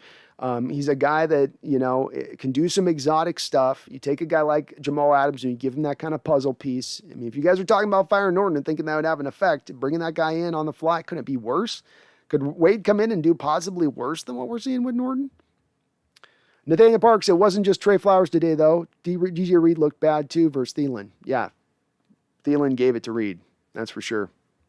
Merck CK, oh, yeah, DJ Reed is ass. Almost forgot about him. Isaac Fisher, let's mass pressure Jody Allen into selling the team to Bezos. Get an owner who cares. I'm ready for Jody Allen to move on with it. If she doesn't want this, if she doesn't want to be an owner and you want to be an active owner, get it to an active owner. I never liked the owners like Jerry Jones. I hate those owners. The Al Davis type, the guy that thinks he's going to suddenly become a general manager because he somehow made money in real estate in the freaking Fresno. I don't care about that. But the guy that's at the top, who's watching over with a steady hand and who truly cares and doesn't have anything he's bringing other than just wanting to see the team continue in success, that's a guiding hand to me. And I like owners that they'll stay out of it, but they know when they've got to put themselves in it. And Paul seemed to have a very good feel for how to be that right owner and just being the guy backing everything in every way, shape, and form, not just with his bank account and dollar bills, but understanding what he needs to do. And say nothing of, he gave Morrow 1 year and realized that wasn't working, got him out of there. You think he's going to see something like this for 3-4 years on straight and just kind of sit there and go, yeah, let's keep doing that? No way. No way. TJ says 2 players on defense is the highest paid at the position and we still suck ass. Very true. Jackson Shore says, this sucks, man. I know we won a Super Bowl, but we should have at least one more. This could be the end of the greatest Seahawks era ever. It's possible. It's possible. And yeah, it's going to be a sad point looking back on this era, Jackson, and trying to understand, why did we only get this out of this era? For as good as we were, why did we not get more from it? And look, we're not the only ones that's saying this kind of thing. You think the Green Bay Packers, when they get through the end of Aaron Rodgers' era there, with their 1 Super Bowl appearance and their 1 Super Bowl win, if he can't get back there this year, basically, because he's one and done, do they look at that era and say, we got the most out of that? No, I wouldn't say that they would. I mean, if you take the combination of Brett Favre and Aaron Rodgers, and you had two of the greater quarterbacks in NFL history for we're going to talk a 30-year stretch, and, you got 2 Super Bowl wins and 3 Super Bowl appearances, they're sitting there saying the same thing. And it does suck, but it doesn't mean it isn't the truth of it. John Robinson says, I nominate my boyfriend John as the new coach. Sarah commenting, what's up, Sarah? John's good. I'm ready for John. Anything different, man. Anything different. Nathaniel Park says, we still have $16 million in cap space, and after this loss, we need an entire defense. Anyway, $16 million can pay for that. If you went whole hog, Nathaniel, if you went all in, if you said there's no tomorrow, if you said we're going to do by any means necessary, we're going to get this done, you could feasibly, but I don't think they're going to get to that state. I don't think that they're desperate enough. I don't think that the seat underneath them is warm enough. Adrian D, I think our corners aren't watching that much of the film to compete at the highest level. I only saw one play where Flowers knew the play and stopped the pass near the red zone. I don't know if it's lack of watching film, that you don't know where you're supposed to be. Yeah, it's probably some of that, Adrian. A lack of preparation is something you can definitely point to. Them being confused across the board multiple times over the course of this game. It's one thing if a play here or play there happens where there's some miscommunication or uncertainty on it, but play after play, especially into that second half, you're watching guys looking at each other, pointing at the ground, pointing at the space, pointing at you, pointing at the TV, pointing at me. A lot of pointing. How about we get out and play? And I lack of preparation. And this is just one of the reasons why, Adrian D, that I point to the coaching staff above all else on that. It's their job to get the players prepared. It's their job to get them into that position. Players got to do their job too, but I look at that as more as coaching when you're not prepared from an X's and O's standpoint of things. Tommy Eden, as they said in the movie National Treasure, somebody has got to go to jail. Somebody should be fired for putting this on the field in this year of all years. These players were selected. We had options. I agree with you. It's time to hold accountability to the forefront here. It's time to say, I don't want to hear any more excuses. I'm tired of the excuses. I'm tired of the optimism. I'm tired of you speaking with the secret buried out of your back pocket hip at every measure. I don't want to hear optimism. I don't want to hear about, well, we just get this right and we just get that right, which is what we're going to hear all through this week. Well, it really looks bad, but if we just twist this and we just twist it, it'll actually, no, it's not that. This is big picture stuff. This is team philosophy stuff. This is guiding hand stuff.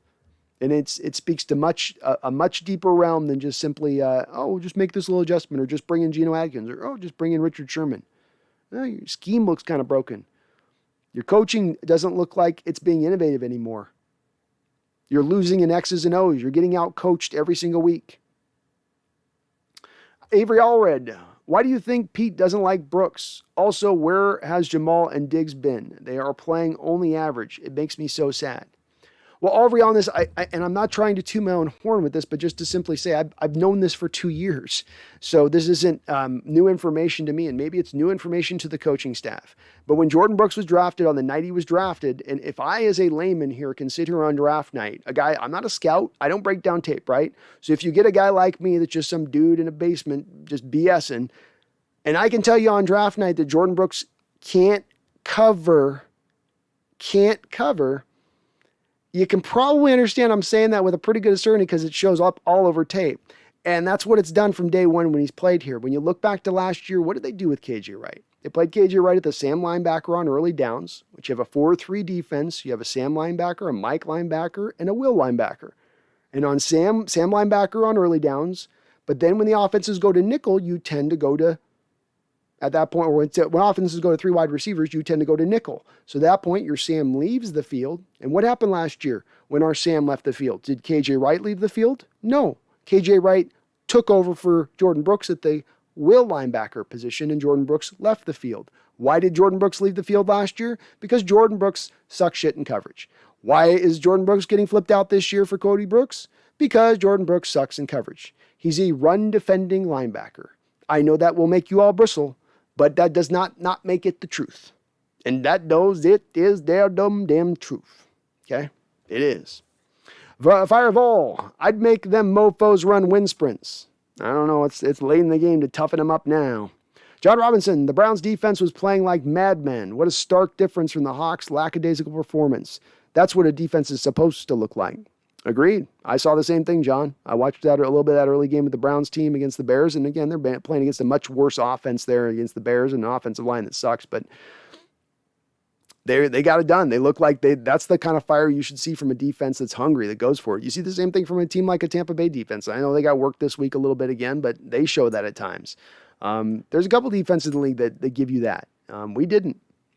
Rodney Prescio says this team is in serious trouble, Brandon.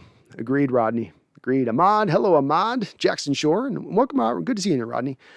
Jackson Shore. Hey, the Mariners won at least. Oh, that's something. Go Mariners. Maybe we can at least get a World Series this year. Wouldn't that be great, guys?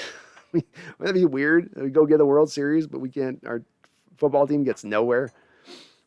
Rodney, it's really time for Pete to step down. You've got to admit it now. I do got to admit it, Rodney, and I've been admitting it all the way through this show. So yeah, I am 100%. There's no more holding back on this. There's no more, I'm going to wait for a little more time. Let's let it saute a little bit. Let me see if the meat cooks a little bit better. It's spoiled. It's rot. Throw it out. Time for something new. I still respect Caroll while still saying it's time for you to go. It's time to retire. It's time to move on. Or go to USC if you really want to keep coaching. Fireball, Pete is a great coach. Who in the hell are you all going to get better than Coach Carroll? Pete Carroll was a great coach. Is he still a great coach? Fireball, you'll have to promptly give me a little bit more to go off of than that. He has not been a guy done anything in the playoffs recently. He's been very beholden to Russell Wilson magic over the last 4 to 5 years. He's supposed to be a defensive mastermind who no longer can defensively even trot out a functional unit, much less a dominating one. There is little evidence to point to your statement. D-Nugget, missing link is Paul Allen. We have no strong owner. We are lost. It definitely has left us a little bit like lost in the wind, lost in the open sea, our sails broken. Sean Maney, replace Pete with whom? Okay, so let me respond because so Sean both said it and Fire just said it. So let's just address it head on. The thought process that Coach Carroll is the only good coach we can ever find here in Seattle again is a fallacy. Coach Carroll won us our first Super Bowl. Coach Carroll's not the first coach to get us to a Super Bowl. And I've long contended that we started winning as a franchise when Mike Holmgren got in here, and that culture got established about that time. You had a little drop before Coach Carroll got it going back again, but Coach Carroll is not the end-all, be-all as far as coaches go out in the sport. There's a lot of good, bright, young minds out there. There's a lot of great established coaches out there that would be good prospects. Off the top of my head, do I have anybody? No, but I haven't exactly been languishing, sitting here, turning over in my mind and just chomping at the bit to see Coach Carroll pushed out of town. I have been fighting against this wave for quite a bit of time. So I haven't been just sitting here hoping, what about this guy? That guy be better, and that guy be better. I could think of probably about 5 names off the top of my head if I really got down and thought dirty about it, and we will have time to do that here over the course of the season. Trust me, we will. I can probably bring a couple of names out that would be better, or at least have a potential for being better. Maybe they wouldn't, maybe they'd fail, but at least I could say there was a potential of better. I don't have any potential of better with Coach Carroll right now. There's no indication in his coaching abilities right now, in his player development abilities, and his abilities to even look at his own talent and know what he has, to believe that this is a guy that can put together another Super Bowl run at this point. I don't see it. And again, the thing I'll say to you, Fireball, and I said this to you last week, and I'm going to say this to you, Sean. Remember, this season failed This season one and done. This season you sneak into the back door of the playoffs and again bounced out in the second round means one thing and one thing only. Russell Wilson then moves on. And no matter whether or not you're still completely in Coach Carroll's camp, I don't think you think this is going to be good going forward if Russell Wilson moves on and Coach Carroll remains. And that will be the reality we are facing. You Mad Bro says, yeah, I agree. We need to rebuild now. It may be that time, man. Ahmad says, if Ken isn't gone, I don't know how we will do anything. Maybe. Ahmad, part of this, we've been talking on this, is a little bit more to Coach Carroll, in my opinion, than it is to a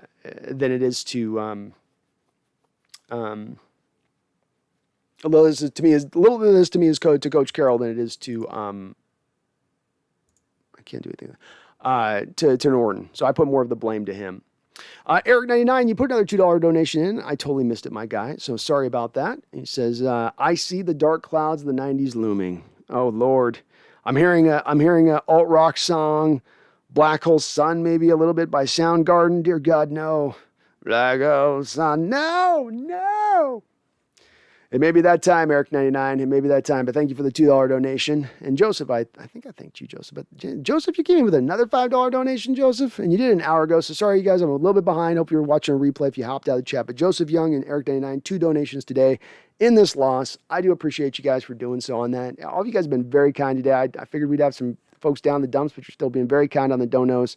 Thank you for that. You guys are awesome. I do appreciate you, even in this time. But thank you so much. Lolo says, I hesitated on coming here, but my goodness, I wish I could write my frustration all at once. So much I have to say. Get it out, man. Get it out, Lolo. Get it out. D-Nugget, I love Pete with all my heart, but 70, time to retire, bro. It's that time. Sorry, it just is. It's not a horrible thing. It happens to everybody, man. It's like fight it and fight it and fight it. It's like we all cross that bridge. No man is immortal.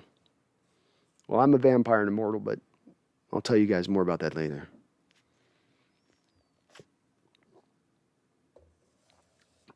Fireball, here we go. Fireball says, go ahead and fire him. Remember the Seahawks before him? Y'all will be worse than that. Y'all suck. Y'all won't do it.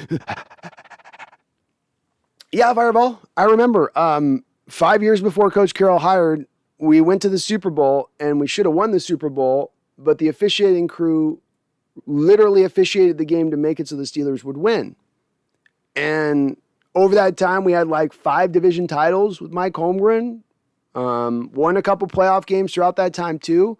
So maybe you can elaborate a little bit more on your statement, which is BS and makes no sense unless you just started watching the NFL 10 years ago and you just don't have any sort of like memory of thinking back 10 years prior and you can only deal in decade time periods. But we were winning before that. So it's just not a factually true statement. John, the philosophy is completely wrong and outdated. The read and react style of D is a move behind the offense, which is why we don't create turnovers. You have to pre-diagnose and anticipate, then attack. Very soundly put, John. Very soundly put. When you have a blitz heavy scheme, for instance, and you don't have a quarterback sitting back there and getting to wait for a route to fully develop before he gets it off the back foot, throws it, and he's on point.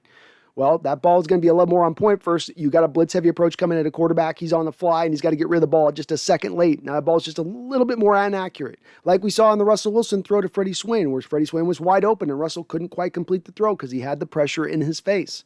And yeah, the read and react style doesn't really allow for that. It wants to hope that the quarterback's going to be inaccurate or eventually throw an inaccurate pass, or there'll be a tip ball at the line of scrimmage, and then you can take advantage. The problem right now, though, is that quarterbacks more than ever are more accurate than ever. The problem is that you get quarterbacks moving off their spot, and they're still more accurate than ever moving off their spot, moving on the run, throwing off platform.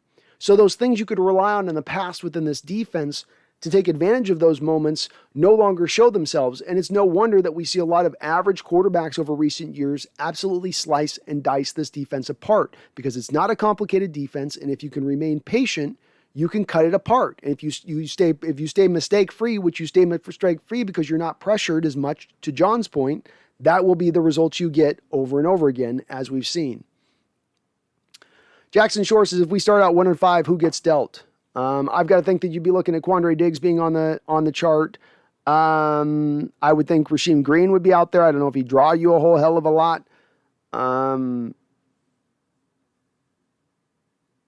Honestly, there's not a lot of moves you would have to make at that point, really, in my opinion. I'm trying to think of deals. The only guy that I was thinking of, the crazy one is to do a Russ if they were going to keep Caroll here and then they knew we were moving around. Like if some team like a Miami team was trying to think they could become a Super Bowl winner and bring him, but that'd be crazy. I'll try to think if there's some other guys that would stand out. DJ Reed might be a guy that you could move at that point. Though, again, I don't know how much value those guys are going to have with the way this defense is playing. I don't know anybody on the offensive line outside of, Dwayne Brown's a guy you could look at potentially moving at one point or another. If there's a team that needs a left tackle, maybe you could end up getting like a 3rd-round pick for him. If a team gets into a weird, state where one of their top left tackles go down. We'll need a little more time on that, Jackson, to see where these play out. I know it's only a couple more weeks down the road, but it will give us a little more time to find out where teams are kind of at for what's available and who's needy. Lolo, if playing zone all game is what Carroll wants, he has to go. I'd hesitate to even play it in the 4th quarter if we start from the 1st. Flowers needs to go. Reed had a bad day. Well, to answer your question, yeah, he wants to play zone all game, Lolo. So he doesn't want to play man. He doesn't want to play press man. He doesn't want to play bump and run man. He wants to play zone, an off coverage zone at that. And that's Coach Carroll in a nutshell, somewhat defensively, frankly. There's more to him than that, but if you really want to get to certain, but like that, he ain't going outside of that. He just isn't. And when he does, it ain't going to look good because when he goes to blitz heavy stuff and he puts his man on island and has him try to cover man on man, he doesn't have talent enough on the edges to have them play man on man because he's got zone based corners on the team. Joel, I'm honestly disappointed. Trust me, I love our Hawks, but this was hard to watch. Joel, you have every right to feel that way, and I'm right with you, man. I am 100% right with you. These are brutal affairs to watch right now. There's tough Hawk games. There's back and forth affairs. There's, oh God, my heart. It's too much tension. Oh, I don't know what's going to happen. Oh God, it's so close. But then there's just like pitiful efforts of what you're watching on the field. And there's been too many times over the last few years. I mean, that was a pitiful effort. It's a pitiful game. Where you go, this isn't a matter of, oh, they just caught us on the right day. No. Horseshit effort. Unacceptable. Humble Hallifrican says, who do you think we should replace Pete with? Because as bad as it is, we've hit the playoffs times in a row with Pete than any other coach since the franchise started. Hitting playoffs times in a row doesn't do anything for me when I know on the heels of that hitting those times of playoffs in a row, you don't get anywhere into those playoffs. So, since 2017, the Jaguars have more playoff wins than us since 2017. I no longer, there was a couple years there where I went, it's good we're getting playoffs here. It says something to you. But again, knowing that comes at the expense, hella African, at the ultimate prize, which is getting to Super Bowls. And I don't value being a consistent winner versus getting the Super Bowls. This has been a little bit of a debate among Seahawks fans. It's the old, quantifiable, well, if you could get one Super Bowl and then suck for 5-6 years, or if you could be a consistent winner for 5 years but not get a Super Bowl, which would you take? It's like, I'm going to take the Super Bowl. But that's what we're playing for here. We're not playing for consistent winning. What NFL teams, Humble, do you think about in NFL history? You go, man, that consistent winning franchise that didn't win Super Bowls. None. It ain't worth squat in the grand scheme of things. Super Bowl winners are remembered. So I go more for the Super Bowl aspect, and that's where I look through that lens. And I'm willing to be bad for a year or two, willing to maybe take a little bit of time to develop, be excited about sparks of life and development coming together as you're building towards that realm, as opposed to a broken down old ship that just keeps developing different leaks from different ends of the bow to the aft to the bulkhead.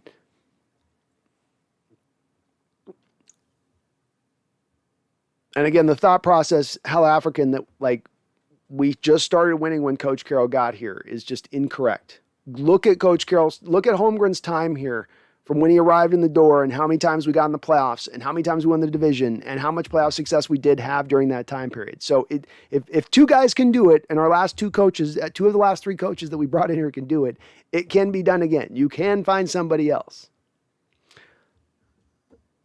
Fedaban says Trey Brown is coming back next week. Well, hopefully he's good because, geez, get Trey Flowers out of there. Ethan, if we don't turn it around and turn around fast, which means taking a bite out of the NFC West in the next 2 games, but that is looking very difficult now. If that fails, blow it up. Very well might be trying. Jackson Shore, why does Pete love Norton so much? I know they were together at USC, but what the F? My theory on this comes back to my way. I say that Coach Carroll is doing it. What's that guy's name? God, I forget his name sometimes. The old singer, the old lounge lizard singer, the Brat Pack guy, who sung that song My Way. I feel like Coach Carroll puts that song on every single morning, and he has for the last couple of years. He looked at the end of his coaching reign coming up. He looked at, let's say, about 2016, 2007. Well, let's go right to 2017 when Norton was hired. He looked at 2017. He says, I want to do this my way going forward. I don't know how many more years I got to do this, but whatever I do going forward, I'm going to live and die by my philosophy and living it out exactly as I've determined over the course of my life up until this point, which isn't necessarily an unsound practice to go forward with. It's just been a failure. Or not a complete failure. It's just not bringing back the results of anything beyond one and done. You slide in the back door of the playoffs, and then you slide quickly out the front door of it. And that's basically how every year has played out the last 6 years. Fireball says sometimes people don't know that they have until. Sometimes people don't know what they have until it's gone. Please don't be them victims. Fireball, I do know what we have until we're gone. So no, I don't operate from that assumption. I've got 40 years of history watching my Seahawks football. I don't operate off 10-year patterns. So sorry, man, you're just off on this one. John Robinson says, do you think Pete has lost the locker room? I do when I see that lack of effort and energy and fire on the football field. That was always something that you could count on Pete Carroll's teams having. It could sometimes get them in trouble with penalties, but they always had a little bit of fight, a little bit of an edge to them. I see no edge with this team. I see, in fact, a team that shows a lot of signs of being a little bit soft. Merc CK, why do y'all keep bringing up the playoffs that Pete helped us get to? It's just been first round knockouts. Like, do y'all even watch Seahawks football? If you know football, it's many of people. Thank you, Merc. Agreed. That can replace Pete. So I left out the last part, Merc. Sorry. Jackson Shore says, Damian is regressing. Fuller sucks. Shell is hurt. Gabe Jackson sucks at pass pro. Dwayne Brown played like crap today. Ugh. Yeah, I'll go back and watch this tape as much as I can handle to watch it this week and see what I see on the offensive line.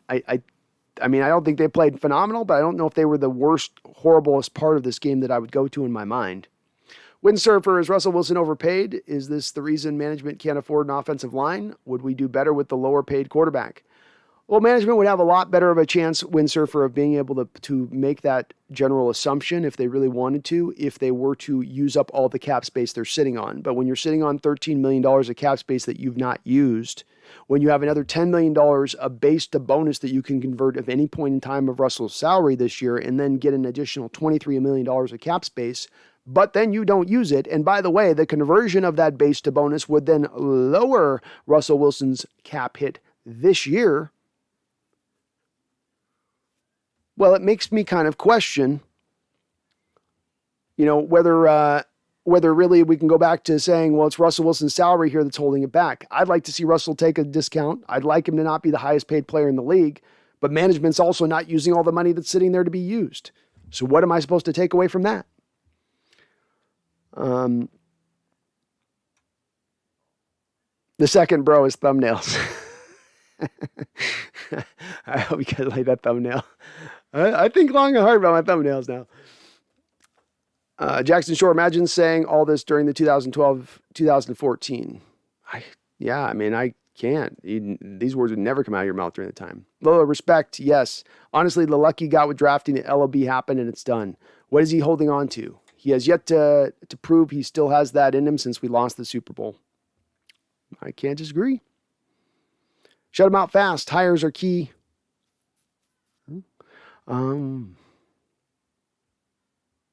Windsurfer says Luke Wilson saw this coming. That's why he went to one practice, then retired. Amazing, but true.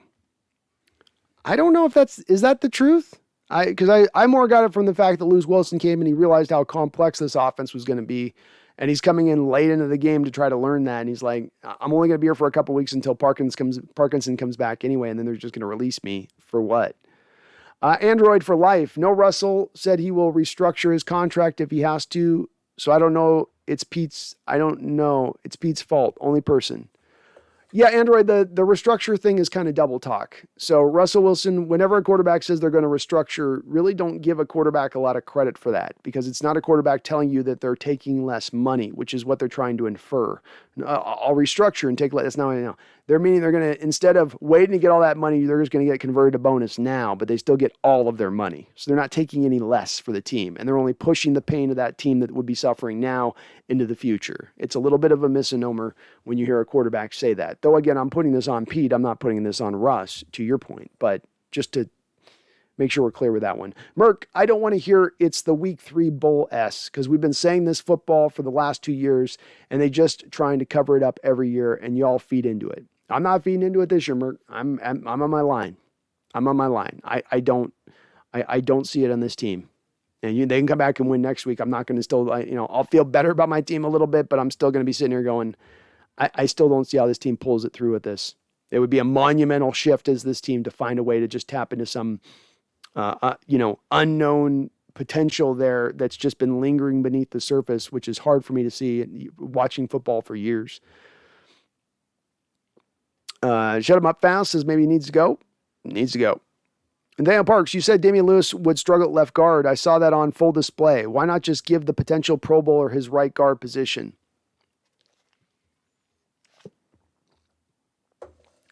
I don't know. I don't know why, Nathaniel, they didn't deal with the left guard this offseason. And just like they didn't deal with the center position this offseason. And then they go get Gabe Jackson, who's a right guard.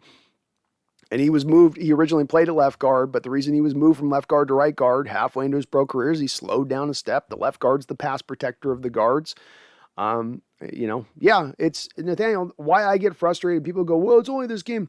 There's so many things that I predict positively on this team, but also there's some things that I predicted negatively about things and way they would go with this team that are also coming to bloom. And so when you see something coming down the track for years, when I've known Jordan Brooks is bad in coverage for 2 years, and I got to watch him be bad in coverage again in this game, when I know that the soft zone principles aren't going to work against a quarterback who's even got a monochrome of accuracy and ability to read defenses, and you see it happen again, it's discouraging because you're just not seeing anything being fixed. You're seeing a same problem being bred really week in and week out. And the coaching staff has no adjustment to be made. It absolutely should earn its level of frustration where you say, I've had enough of this. Where you don't go, well, it's only week 3. We'll just give it a little more time. It's not just this year. It's not just last year. Let's go back from 2017. And the team is in a stagnated point. And not only stagnated, now we're starting to see signs of degeneration. It's worth you guys being where you're at on this. And I'm glad to see that this chat is where they're at tonight. You guys are looking at this with sober, clear eyes. Well, maybe not sober eyes tonight. I know where you guys are. I know you guys are doing what you can do. Everybody's got to get through the pain in their own way. But I'm just saying, you're seeing it with sober eyes through that alcoholic phase, that, glaze, and, God bless you guys for doing so, because you're seeing the forest despite the trees, and that's more than I can say for this coaching staff right now. Washington Fist Quest says, laughing out loud on the Norman Donald expression. Pretty good for off the cuff. I could probably do a bit better if I had time to work on it, Washington Fist Quest. I can do some, if I actually put some time in them. I don't put time anymore I got to put some more time into my impressions maybe. Jackson Shore, that's where I keep defending Pete. It's not luck drafting Sherm, Earl, Cam, Russ, Maxwell, Bobby, KJ, Doug, and Sherman, undrafted free agents, that bothers me. Yeah, I think when it's that long ago, though, 10 years ago in football era is, that's light years back. It's a decade in football, might as well be 30 years ago in football years. And, frankly, when you look at guys like Earl as a first-round pick, and the two guys you mentioned in there in Sherman, Maxwell, a lot like Brandon Browner, you had the benefit at that time of going out there and getting 6-foot cornerbacks when nobody in the NFL, there were teams in the NFL who wouldn't draft a cornerback 6 foot or over, who didn't think they could flip their hips fast enough. Now, every team in the NFL is out there looking for a 6 foot plus corner, if not multiple of them on their squad. It's becoming almost a standardized size at this point. So you're no longer innovative in looking for that player type where you were innovative in the early 2010s because no one else was looking for it. You had your pick of the litter. You don't have your pick of the litter. Where is that innovation now when you're looking at personnel as we go into this future? Is Jordan Brooks it? The run-stuffing linebacker who sucks in coverage? Was Marquise Blair that type of guy?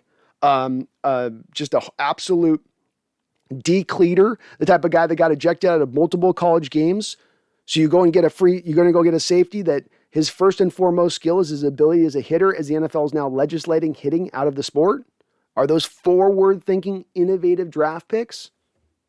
LJ Collier, who you pick, who has no refinement, no technical ability, no bend, no first-step quickness. He only simply wins with power out of TCU. But because you think he has heavy hands, that's going to be enough. Those aren't innovative, and that's the difference. That's the difference. You look back in the past and you're doing things with an innovative eye. Earl Thomas to come in here and play a single high when most teams were still rolling the cover twos. There's no more innovation left. It's all been squeezed out. There's not a drop left in there.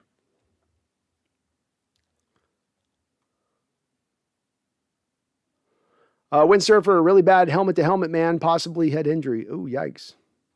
That's not good. And sorry I'm behind on the chat, folks. I try to keep up, but I'm crappy about it sometimes too. So if I didn't get your comment in here, I'm going back to the top. I'm trying to catch through these. I know I'm behind, but bear with me, folks. We got 180 odd people in chat tonight, so we got a full house. Daniel W., did you guys forget last season? The screens were killing us. You don't remember the Bills or Cards or any of the other games? Screens were killing us. KJ didn't save us last year either. I thought he had a couple of stops last year in the screen game, but maybe I'm misremembering it, Daniel. Either way, it's a problem.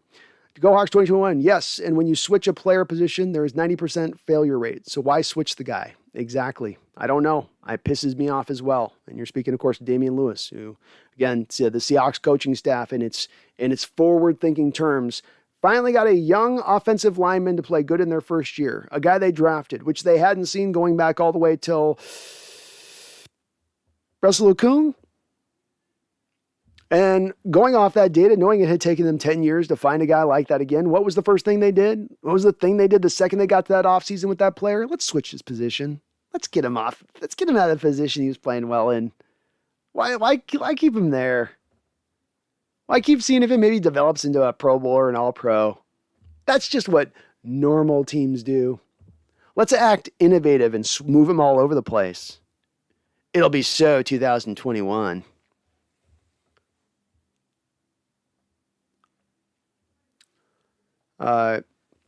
Mike P says Kellen Moore and Wade Phillips. There we go. I got some Wade Phillips disciples in here. All right. Yami, rough. What's up, Yami? Well, I didn't want to believe, but do the talking heads were right in the end? Is it time to fire the Norton and Pete parade yet? Yep. I'm there. I've arrived at that spot. Yami, my patience is wound out. It's used up.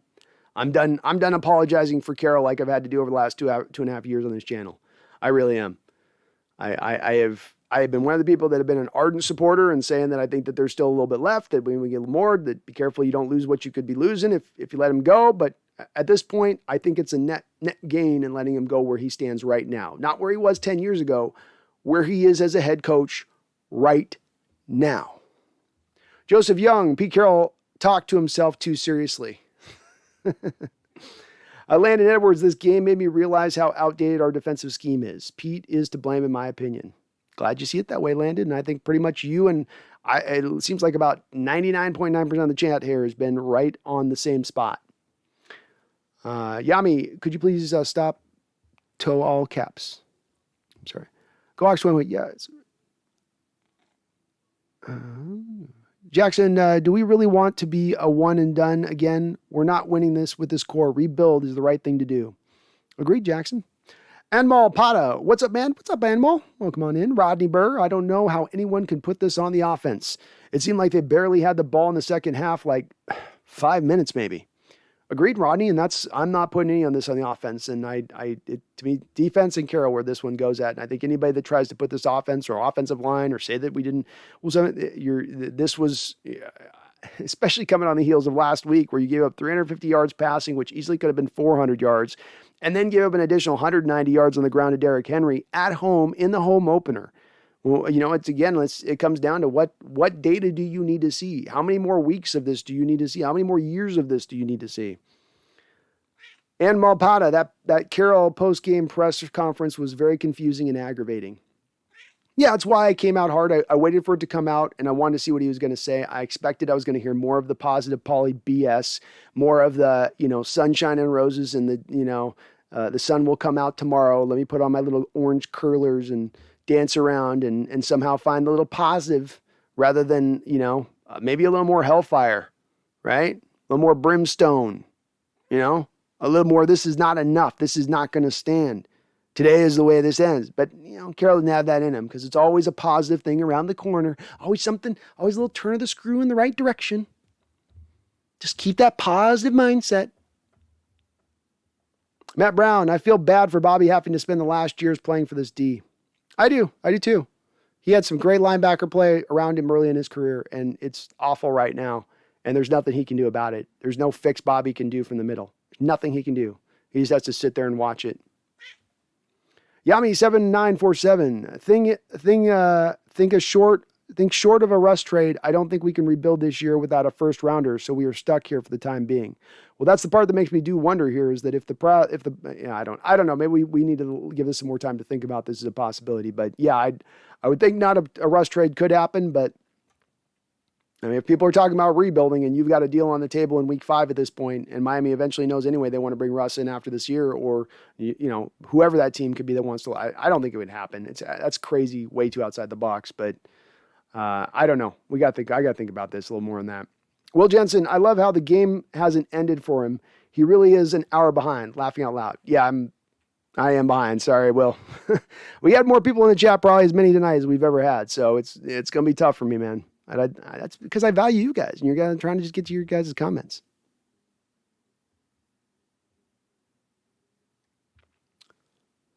JMG63 says we need a more proactive owner. Agreed. Very agreed. Emmett Brown, Adam struggles. It's our coaches. Penny struggles. It's our coaches. Russ struggles for a couple games. It's Russ's fault. Laughing out loud. Okay. I don't know if you're referencing me, Emmett. Are you? I know I'm behind the chat, so I guess I don't know. Been trending down since Paul passed. Says Matt Brown. Yes, they have. Standard champion. Players look pissed today. On the field, on the sidelines. I wonder how the locker room is and if Pete is on the cusp of losing it. Are they following him into the fire after today? I don't see it. I don't see a lot of players having their coaches back. I don't see a lot of players. No. I mean, it's possible that's happening. Absolutely, it's possible. I can't predict it because I don't know, but it's possible. Jackson Shore, who do you want to buy the team? Bezos scares me. I don't trust him. Ballmer would interest me. Just we've got a lot of people with a lot of money in the nearby area. Somebody that has a big wallet that's not going to have to play where they're trying to make a profit every year on the football club, because that doesn't do well as far as the management. It leads to cash short positions where you don't have enough money at times. So somebody that's willing to lay down their pocketbook a little bit. I understand why Bezos scares you, but he would fit that realm for me. Ballmer would be a guy that would fit that realm for me, but I wouldn't be picky. Just a guy who cares, who cares, really cares, who's a Seahawks fan, who's not just, this will be a good investment for me. 30 years from now, I'll turn $1 billion off of it. No. I want somebody that's invested and loves it and has got the money. So that's my prerequisites. The name doesn't matter as much for me. UE2K, we're stuck. I say off-season fire sale in order to load up the offensive line and just try to outscore teams. It's our only hope. I think if you're at that point as your only hope, then you just got to rebuild, in my opinion. DJ Owen says Russ over Pete, always. Yeah, I'm at that point, DJ. I think most people would be on the chat here, at least a good chunk of us. Matt Brown would rather have Bill Gates or Elon. It would be bad on either of those two, I guess. I don't think Bill's a big football fan, so he might be a hands-off kind of guy when it comes to that. Chris, bro, it's only week 3. This post don't matter. What the F? This post don't matter? This week don't matter? I don't know how the week doesn't matter. You'll have to elaborate on that, Chris. I don't know what you mean. Okay, I'm gonna let you hop down. I know. I need you to hop down. It's okay. I'll ignore this comment if you keep spamming the same one. Lorraine Jensen, Brooks sucks, Flowers sucks, offensive line sucks, only a few on the team that don't. Especially the defensive side of the ball. Ethan, I know for next week not to get any sort of excitement after the first half. Screw that. I'm not even going to change the grin on my face until I see a higher score for the Seahawks than the other team. Sounds good, man. JJ Epperly, defense didn't get one pick, and only pass deflection came from Dunlap on the defensive line. So the thing with the two, JJ Epperly, if you go back the last couple of years of this defensive secondary, there are very few actual pass defensed points. It's very few and far between. When you see it, you actually jump up and you're like, whoa, we made a play. Because so often we see guys 3-4 yards of separation and an easy catch. The receiver gets a chance to kind of look around him, maybe have a little bit of a sandwich, maybe a couple handfuls of chips, then make his move upfield. That's how it's kind of been normally looking. EW2K says we have a weak absentee owner now. Carroll has run roughshod since Allen's passing. We're a ship without a rudder. Yep. Agreed. Well, we got a guy running the ship who's got too much power. And everybody needs to have their power checked a little bit to a degree. And unfortunately, Carroll's got nobody checking him and hasn't for a very long time. And that leads to what I think we're seeing right now. Matt Brown, when's the last INT this D had? Last year? Yeah, I mean, you had it in the Rams game on a poor throw by Jared Goff. But to your point, you weren't causing a lot of interceptions last year. You're not causing a lot of interceptions this year. And frankly, if you look at the interceptions over the last couple of years, I bet probably about a half of them have been on tip balls. They've not been just pure picks. Maybe not half, but like 33%, a third of them. Jesus, Mitch, are we spamming the chat today a little bit, buddy? Tommy Eden can't win giving up 30 points a game. You're insane if you think it's our offense. The offense had at least one first down on, I guess you're probably responding to young Mitch. I guess we got a young Mitch on fire. Young Mitch on fire rocking the double digit salute there.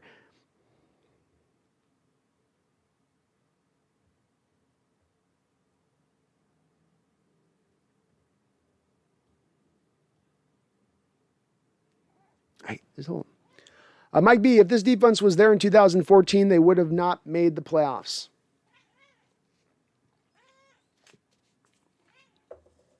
Agreed.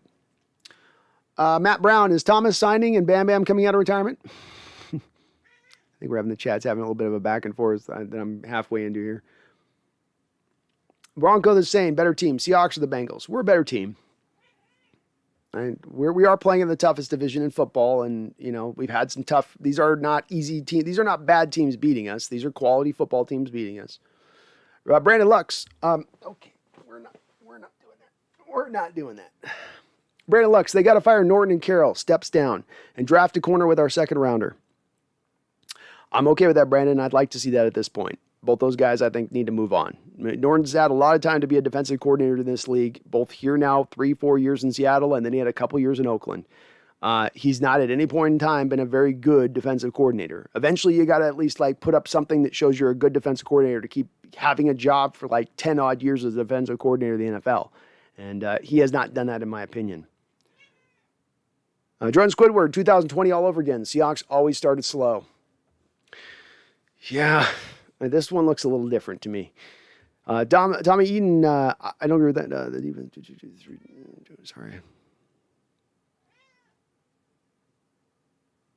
Mike P says that Dean Eskridge is malingering, just collecting a nest egg. Dude is scared of the big boys. I wonder how many weeks he's going to be out with this concussion. And are we going to worry about concussions problems now as we go forward with this guy? Maybe so. Spencer Smith can't do the stream today, guys, partially due to me preparing for a week-long trip, plus the internal turmoil I'm experiencing after watching our team today. I'll never give up on our Hawks, though. I will never give up on our Hawks either, folks. You know that, Spencer, but understand where you're coming from, man. And I think everybody's taking, as you said there, chins up. We're all taking a little bit on the chin today, and we're all feeling it, man. It hurts today right now. It does. Spencer says, chins up, better times are ahead. See y'all up for the pregame show next week. We'll see you then on Wednesday, man. Emmett Brown, funny that everyone wants the fire sale 3 to 4 years too late. We could have gotten ahead of the curve if y'all really read tea leaves and see the game through a lens. Hashtag totality. Okay, Emmett, you're the most impossible guy to please as far as it's amazing, dude.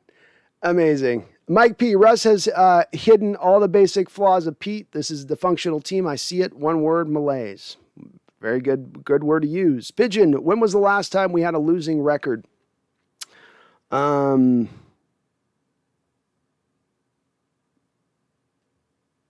don't know, years ago, Pigeon. I don't know what that has to do with anything, though. Matt Brown, Dunlap doesn't seem that interested. Brooks was overhyped. Reed is Griffin 2.0. We know what Trey is. Diggs should not start over Blair. Maybe about that time on it, man. Hard to see. Diggs has not done a lot this year so far. I don't know if he's the biggest problem back there. There's other problems at the corner, but everything's a problem right now. So everything's in the ballpark for being improved at this point.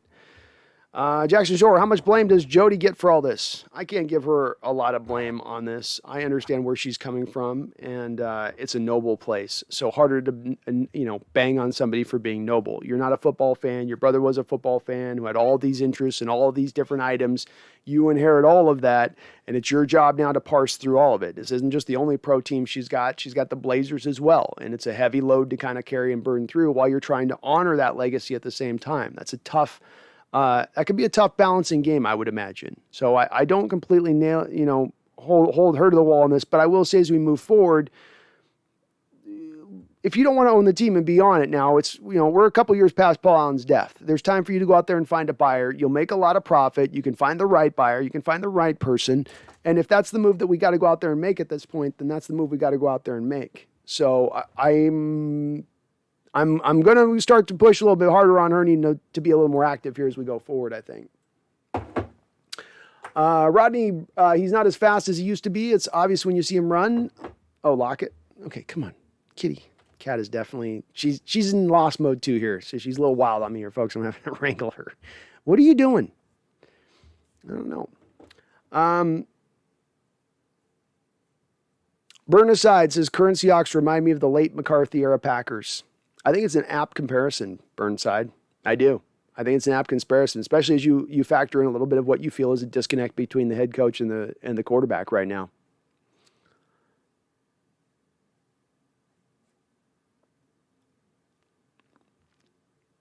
Rodney Burr, the Vikings punted maybe twice the whole game. Oh, sorry. Yep. This is on the defense, man. People are going to try to put this on the offense. You have built-in biases against Russell Wilson and wanting to see his failure at that point. If you're saying that after this game, in my opinion, I hear it every week where it comes back to Wilson somewhere or another on it. And look, I've doled my blame out to Wilson. I just don't think in this particular game that you can put this back to the offense. They could have played better, yeah. Could they done more, yeah. But this is on the defense.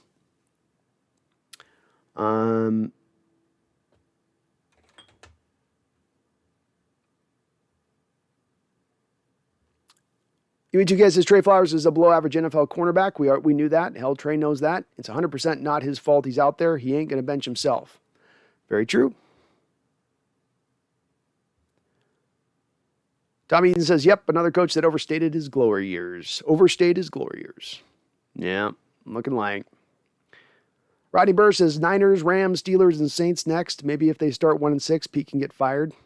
I don't know if that would even get him fired, honestly. I think you could have a whole mulligan year and Allen would just be like, all right, well, it was just one bad year in 3. That's not bad in football, right? I guess.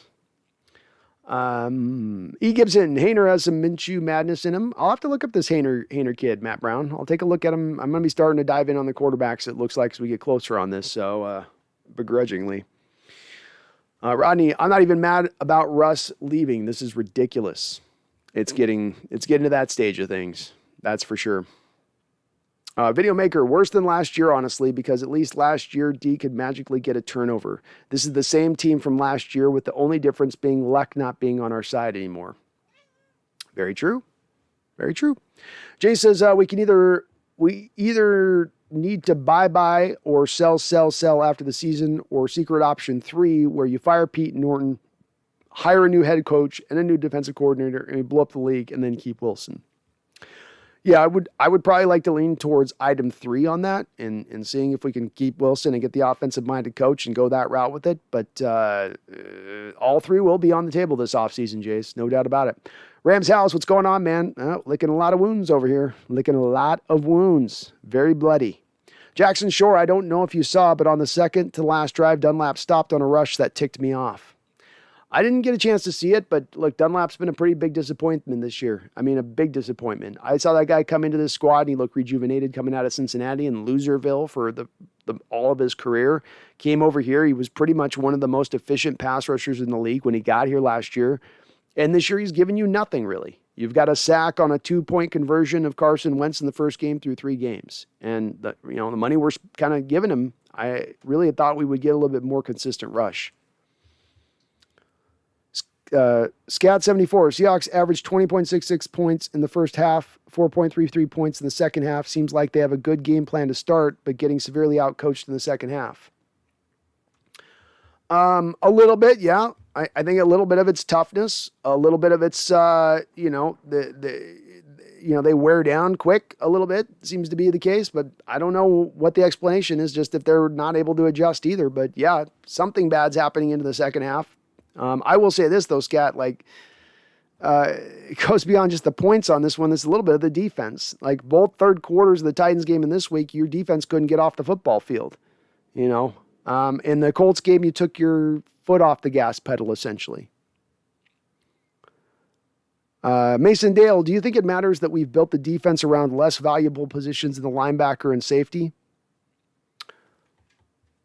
Yes, when it comes to linebacker, Mason, I'm okay with doing it on the safety because you play a zone-based scheme, and I'm gonna have a little bit more onus for needing good safeties within a zone-based scheme, I think, rather than the man-on-man based scheme. But the linebacker stuff, especially as it concerns Jordan Brooks, and especially as it concerns third-round pick on Cody Barton, which you made the Jordan Brooks kind of because you had to make the pick to cover up for for Cody Barton, which was only a year prior to that. Yeah, not the best job on their part with that. Mason Dale, do you think it matters that we've built the EW2K. I'd much rather have a Jerry Jones type owner than an absentee landlord like the Seahawks have now, or a corporate owner only interested in the profitability of the franchise and not winning, i.e. the Mariners. Do I have to pick between either of those EW2K? Because I really don't want a Jerry Jones owner either. I don't want either of. I don't want a corporate owner. A corporate owner can luck into a Super Bowl title. Jerry Jones is never going to win a Super Bowl title as long as he's going to choose to be a general manager. And the same thing was true about Al Davis. They had their success. Both are very similar in that they come in and have success out the gate, and then those success starts to fall away the longer that they're there.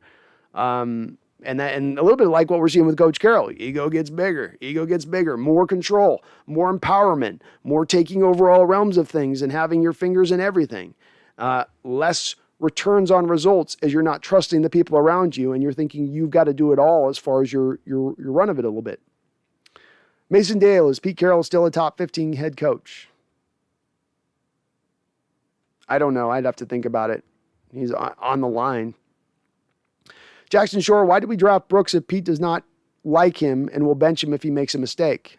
Because they fell in love with him as a run-stuffing linebacker because Coach Carroll holds to the forefront of his brain that he wants his defense to stop the run first and foremost. So when he looks for a defender first and foremost, he's always going to value a run-defending guy first and foremost, i.e. look at L.J. Collier, supposed to be at the front first. Blah, blah. L.J. Collier, before anything else, was supposed to be a good run-stopping defensive end. Okay, Jordan Brooks is supposed to be a good run-defending linebacker. I know it drives you guys crazy when I tell you this stuff. Why is it that way? Well, it's that way. You can argue with it and go, I don't like it's that way, but Jackson, it's that way. They look at Jordan Brooks and they go, God, dominant run defender on the college level. He's a goddamn hammer coming downhill, filling the lane. Oh, lit that guy up on the tackle. When he lands a guy, when they come nose to nose, man, when they're playing chicken down that alleyway, he takes that car and he drives it back the other side of the alleyway. That man is a load of bricks walking fast. Yeah, but how about coverage? Yeah, I don't care about coverage. He can stop the run. I mean, he's a physical demon. L.J. Collier's got heavy hands. He's going to be able to set the edge on anybody. Edge all day, edge all day, edge all day. So I know you don't like it. I don't like it. But the reasoning is very simple, not complex, because let's remember this. Coach Carroll's not a complex type of guy. That's why this stuff's so easily read and understood. So Brooks, why is he drafted? Because he's the run defender. And Coach Carroll has a big, thick, rubbery chubby for fucking run defenders. I don't like it, but it's the way it is.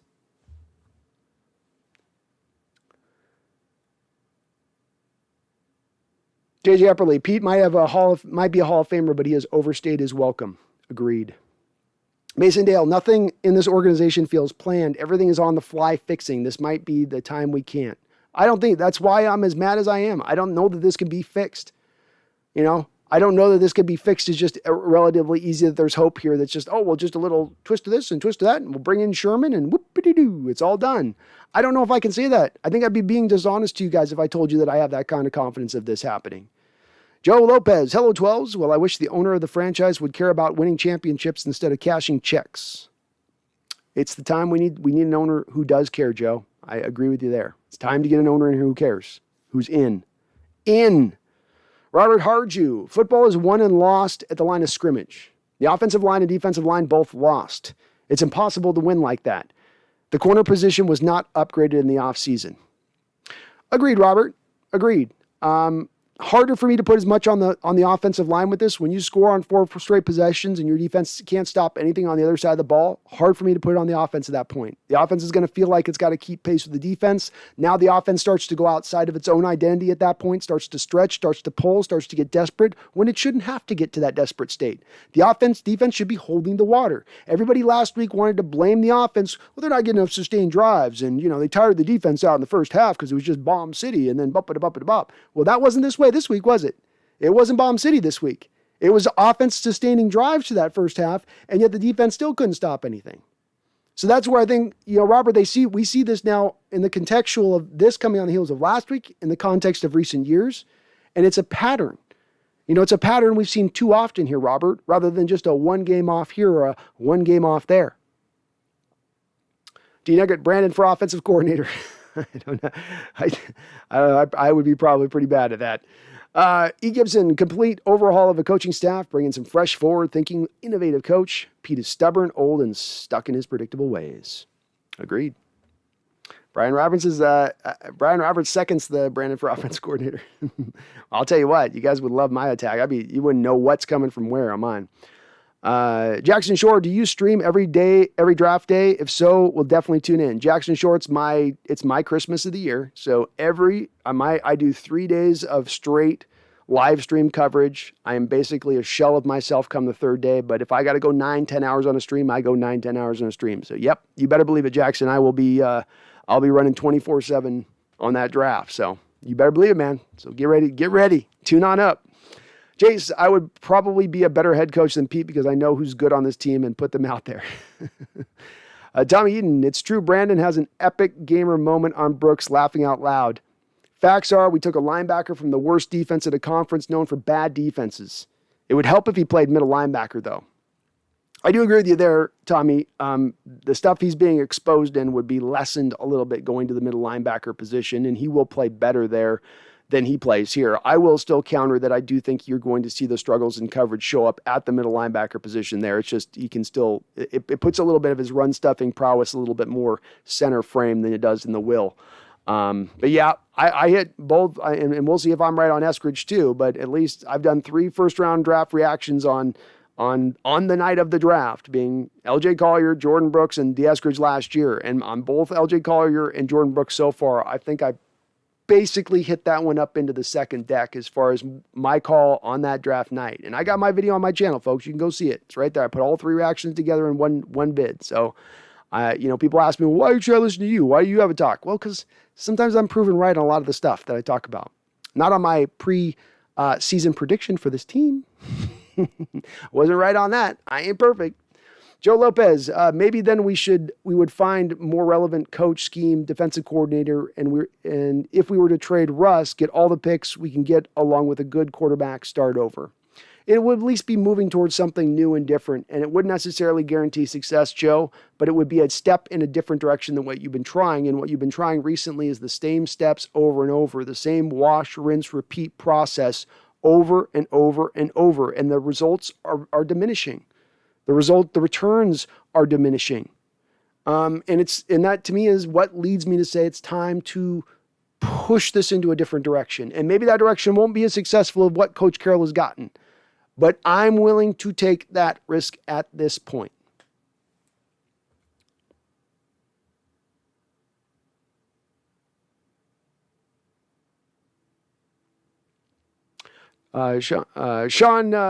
Shawnee B's 12 says pain, Sean. Great pain. Era, I'm not going to pronounce your name, Era, but I'll just go Era. Says, I think we should trade Russell Wilson for Justin Fields and Khalil Mack. I don't think that the Chicago Bears would make that trade at this point, Era. I don't think that they would make that trade. And indeed, Khalil Mack was not a guy that was even reportedly potentially on the table for us with Russell in the trade this offseason. But I don't think that the Bears would be willing to make that move. They locked into landing into Fields. I don't think they would think when they were picking 20th in the first round in this last draft that they thought they were going to be able to get him. They moved up and were able to snag him. Good for them. But they're going to keep their cheap young quarterback and I think build around him. JJ Epperly, I'm glad we're losing, though, instead of pulling out close games, so no changes are made. At least with losses, Pete is forced to try new things. It's true. That is a truth on it. And look, if that is the case, because we know if they were lucking out, that does top out to a certain place, right, JJ? Like, you have 5 miracle luck games a year. Does that mean you're going to get past the first round of the playoffs? No, because we've got 5 to 6 years of data on this. You know, you go back from 2015 to now through 2021, when you've gotten in the playoffs with this kind of style of play, which is basically the same style every single year that we've seen throughout, with little bits of deviation, obviously. Give me some rope. But you've seen the same story play out. And after 6-7 years, how many years do I need of patience? Do I need to give Caroll till 2025 of the same crap before I say I've had enough of it?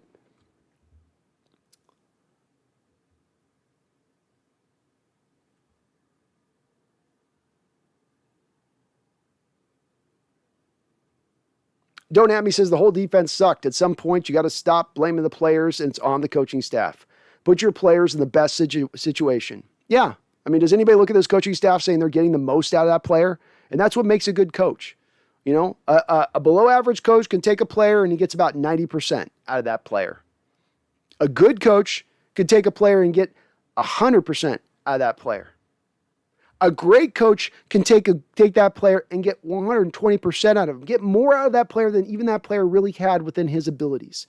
But because that coach is just so good in understanding how to just get that player, essentially developed just right, he can get him to that state. Where's Coach Carroll sitting at currently? Is he at the 90%? Is he at the 100%? Or is he at the 120? Looks a lot like 90% to me. Emmett says, finally, everyone's on the fire Pete train. Only 4 years too late. We could have been ahead of the curve, but it's too late now. This team deprived of talent now. I don't think it's deprived of talent right now, Emmett. In fact, that's one of the reasons why I think a lot of people are pointing at the coaching staff as we're standing right now. There's a lot of talent on this football team. The problem as it stands right now is that your coaching sucks and that they're not putting the players in the best position to get the most out of their ability, I think would be where most people stand on this. 4 years too late. Yep. We've had a talk on this before. We've debated this long before, Emmett, over and over. I'm not going to rehash it again on this ground. You would have a really hard time forcing Coach Carroll out of town in 2017. Is it wrong to think that would have been a good choice, the right time to do it? I would have loved to have seen that. And I've told you this before, Emmett. I'd love to have seen us bring in an offensive-minded coach in 2017, allow Russell Wilson to take his post-doctorate career in college in the professional ranks, take that next level up of step in his development. I would have loved to see that. But there was no way that was going to happen. There was no clamoring at that time for the firing. And it's very visionary of you to have seen that in 2017. And like you, I would have liked to have seen that in 2017. But it was unrealistic to think that there was any way that was going to happen. And at the end of the day, part of doing the analysis that I do on this channel is to look through the realistic lens of things, rather than just looking through the lens of this is what I want. Well, where we've reached a point where we've actually hit the realistic lens of we can now get him out of town, which is what you've been wanting for years. And we're now going to arrive there. But to expect in 2017 that was going to happen, or to somehow throw shade here at the fan base because they're not jumping quick enough for you on this, Emmett, to have jumped on it earlier, and so now it's all to hell because we haven't jumped on it quick enough. I don't know I can go to the fans and say they're the ones at fault here, or that it's they needed to be harder on Caroll here early. Maybe. We're in a different state now in 2021 than we were in 2017. It's 4 years ago, But again, I'll give you credit, Emmett, like I told you I would as well. You were one who called this out ahead of time. You were one who saw this far out down the line. And I give you credit on that. But let's not bash on the fans on this one and say that they're the problem here on this. There's one person who's the problem here on this, in my opinion. I'm not going to slide it onto all these other spots. I'll go to one person with it. Skits goes Civith says, skull, skull, skull.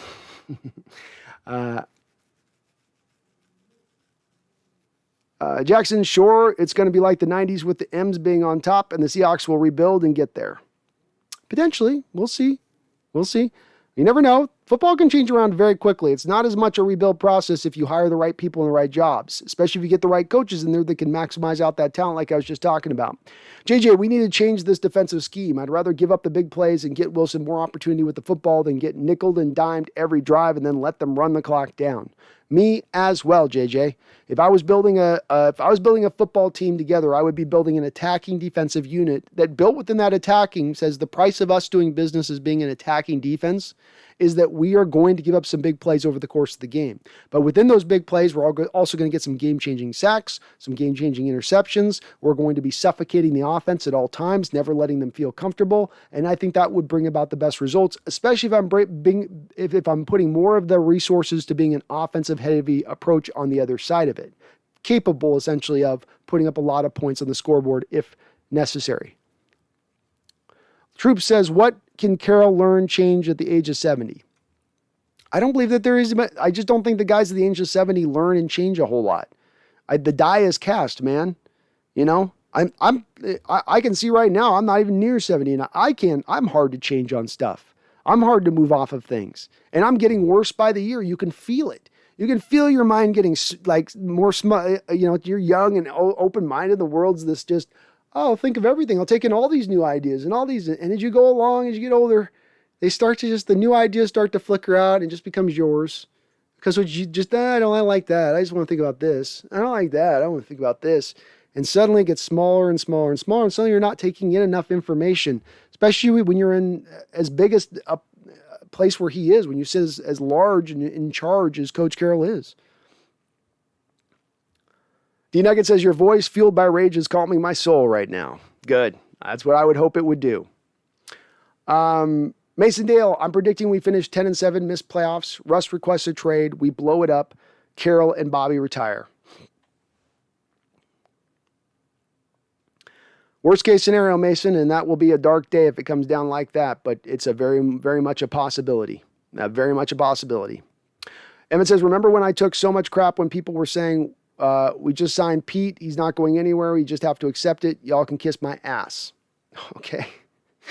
I love that you've come in today, Emmett, and I'm thinking that you're actually going to be happy because people are talking about the thing that you're hoping people talked about. But rather than that, you're going at the fans and attacking people for not jumping on quick enough. And we will still see if Coach Carroll's going anywhere, Emmett. That still has not been proven to be the case, right? Like, he may lose this year, and Jody Allen's like, okay, let Russ go and just keep doing your thing. So he may still remain here. He's not gone as of yet. So in that respect, you're not necessarily proven right. But it was never about people not wanting to potentially move on for Pete. It's a matter of, he just signed a 5-year contract extension last year, mid-year, and you came in 5 weeks later and said he's got to be fired. And I said, I'm going to take a little bit personal to this, Emmett, because you're going at me because I was a person that said that. So you come in 5 weeks after he signs a contract extension saying he should be fired. And I say, that's not really realistic. And I should kiss your ass for taking that stance because I was being unrealistic in that moment. Yeah, I don't think so. Don't at me. Modern football has passed Pete Carroll, but it's okay. Thanks, Coach, for what you did. Era says, trade Russ before we have no leverage. Please, damn it. That's where part of me starting to open up if this keeps going this sideways of an era of even doing a mid-season trade deadline move if there's some team that thinks they can be put over the top by Russ. And Russ is the type of quarterback you could do a mid-season trade for at that point, being that he's a guy that comes in and does his Russ ball and his Magic Man stuff, and he can still be very good for you offensively, even if he's not executing your full gamut of what you're trying to do, offensively speaking. I don't think a team would do it. I don't think it's a trade that's likely to happen, but we may be heading down to that point, unfortunately, and I hope not. I really want to see it avoided. Tommy, I don't know. This coaching staff coaches those bad players, selected those bad players, traded for those bad players. It's not the players' fault they're bad, plus there are good players there. I agree. Mike P., the permissive Pete culture doesn't work. Agreed. Jackson, they kept showing Mark Sanchez. We get it, Pete. Coached you at UFC. Can I watch the game now? I thought the telecast was crap in this game. And it's getting worse every year with their obsession with getting to commercials as fast as they possibly can. You don't get any replays. There'll be an injury on the field. You don't know what's happened. They go to commercial. You don't know who's even injured. There'll be something that goes on with that thing. And then they got these little segments in between that they always want to run. These little stupid segments. Like, throw that crap away, Fox. Nobody cares about Sanchez and Caroll back at USC. Caroll didn't even want him to go to the NFL. There was actually a whole schism between the two guys when he left. You're celebrating that like we care? I don't care about the guys in the booth. I could give a crap less about the guys in the booth. In fact, the less I know about them, the better. Just talk about the game. Stay on the game. Stay on the field. Keep the camera on the field. Don't show me their faces in their stupid suits, smiling. They're looking dumb. I don't want to see it. I don't want to see it. You know? Scat 74. It's not just about the defense. The offense has scored 13 points in the second half so far this season. That's pathetic. 13 second half points for 3 games. It's not just about the defense. Okay, Scat 74. So here's the question I've posed. I haven't gotten a good answer to this, so I hope Scat 74, and I know I'm behind on my chat, so I might not get to you quick on this. But here's the question I posed for all the folks here that are expecting the offense to hit the ground running 100% to start this year and seemingly continually give the defense a pass. Because, Scat, this happened last week as well. It wasn't the defense's fault giving up 350 yards passing. It wasn't? No. It wasn't the defense's fault giving up 190 yards rushing. It wasn't? No. It was the offense's fault. Well, my question for you is this. Did you expect with a new offensive coordinator in a new offensive scheme in the very first year within the first 3 games, this offense to be hitting on all cylinders from the jump? Because I didn't hear one fan come into this chat throughout this offseason who thought that about this offense. And if you're thinking about it now, you either weren't in the chat before that or being highly unrealistic. Because if you look at recent history of offensive coordinators coming to new teams, it takes a little bit of time for them to figure things out. They don't tend to hit that ground running on all cylinders from the jump. So what needed to happen with that, Scat, then, was the defense needed to kind of carry the day a little bit, maybe, huh? The defense, with all the resources put into it recently, right? The 2 first-round picks and third-rounders for Jamal, the first-rounder for Jordan Brooks, 5th-rounder for Quandre Diggs and some money, 7th-rounder and money for Carlos Dunlap, money to Kerry Hyder, money to Benson Mayowa, the 2nd and 3rd-rounder to Darrell Taylor, the 3rd-rounder to Rasheem Green, 5th-rounder to Alton Robinson, 3rd-rounder to Cody Barton. Like, where are the results from that? Where are the results? And part of the reason in this game that there was so few points is because your defense didn't get off the field in the second half. That third quarter, basically the Vikings offense was on the field for the entire third quarter. What is the offense supposed to do in that respect? What are they supposed to, how are they supposed to get in a rhythm when they just sitting there watching their defense just getting walked up the field? You know, is the offense without any blame in this game, Scat? No, they're not without any blame. But to be the first thing that you want to point to is not pointing to the main problem of this game or to the core issue of this game, which is your defense is in tatters. Your defense is in ruins. Your defense is broken.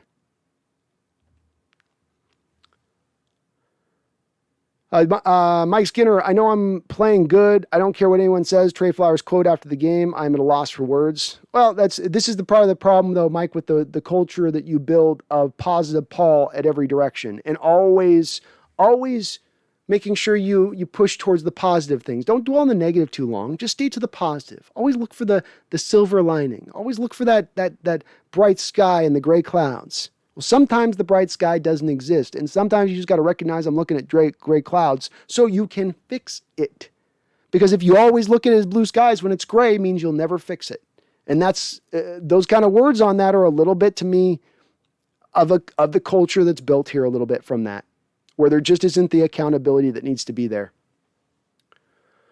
Jackson Shore, what's my gut feeling on the future of our Hawks? My gut feeling is that if this keeps going in this direction, Coach Carroll will realize that he's got to retire, that it will become, it's embarrassing.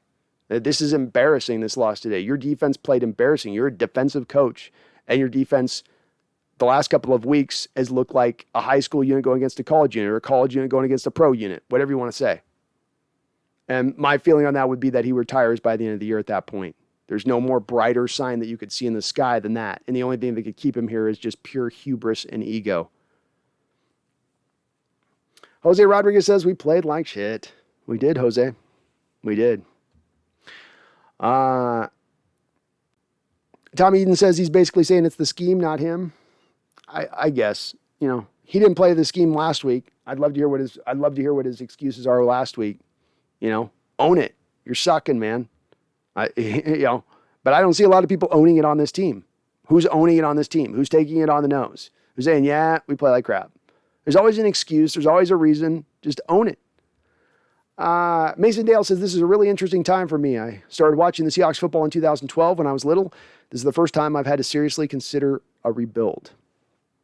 And it's you're looking dead on it, straight in the face, Mason. Get ready, man. It ain't going to be necessarily the funnest of times here as we come up, but it's like pulling out a tooth that's rotten out. Eventually, you got to do it.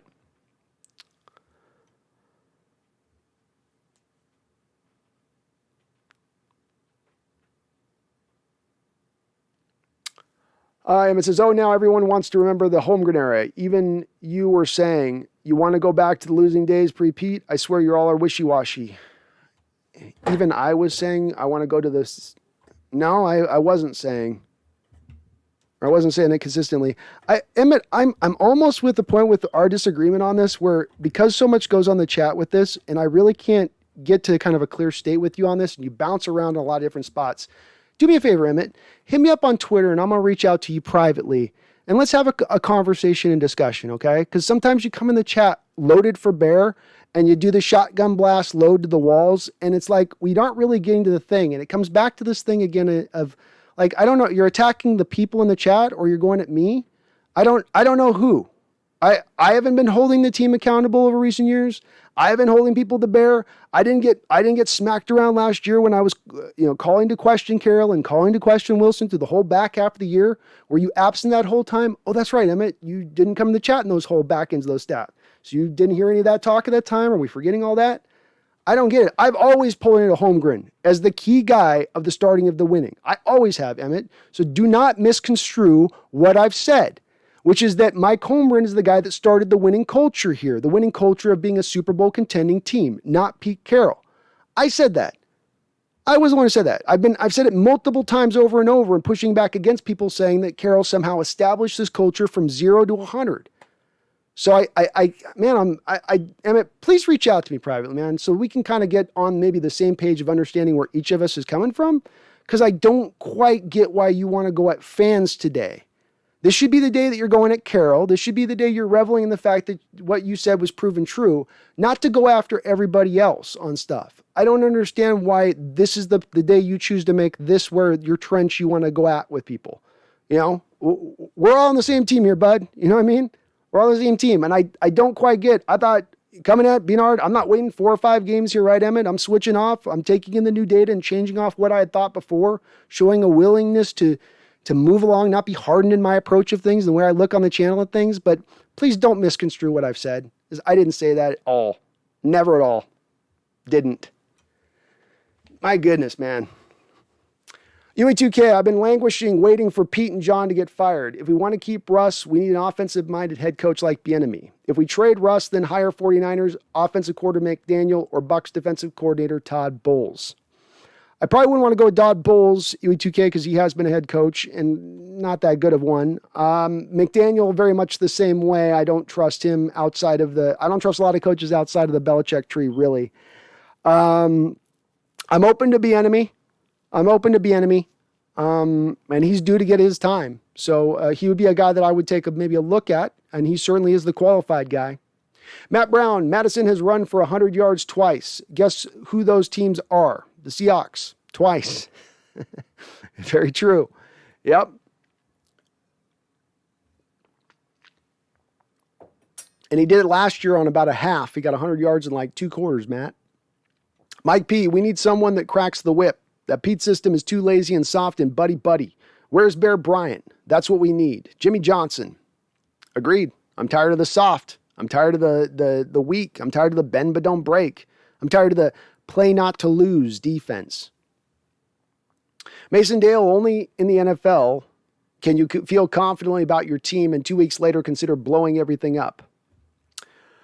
Yeah, it's true. But I think the consideration with this is the NFL season, Mason, is a shorter season. And it's a season that's not like baseball where you've got, we'll give it 30 games and we'll figure it out. You know, you're 3 games in, you're the equivalent of 30 games into a baseball season. And to look this badly in the first 2 games like this, especially defensively, to look this inept, and to believe that in those 2 weeks that suddenly is going to get fixed over the course of the season just magically, when historically speaking, we've seen a coaching staff that can't fix jack diddly squat, really. I think that breeds a little bit of skepticism at that point.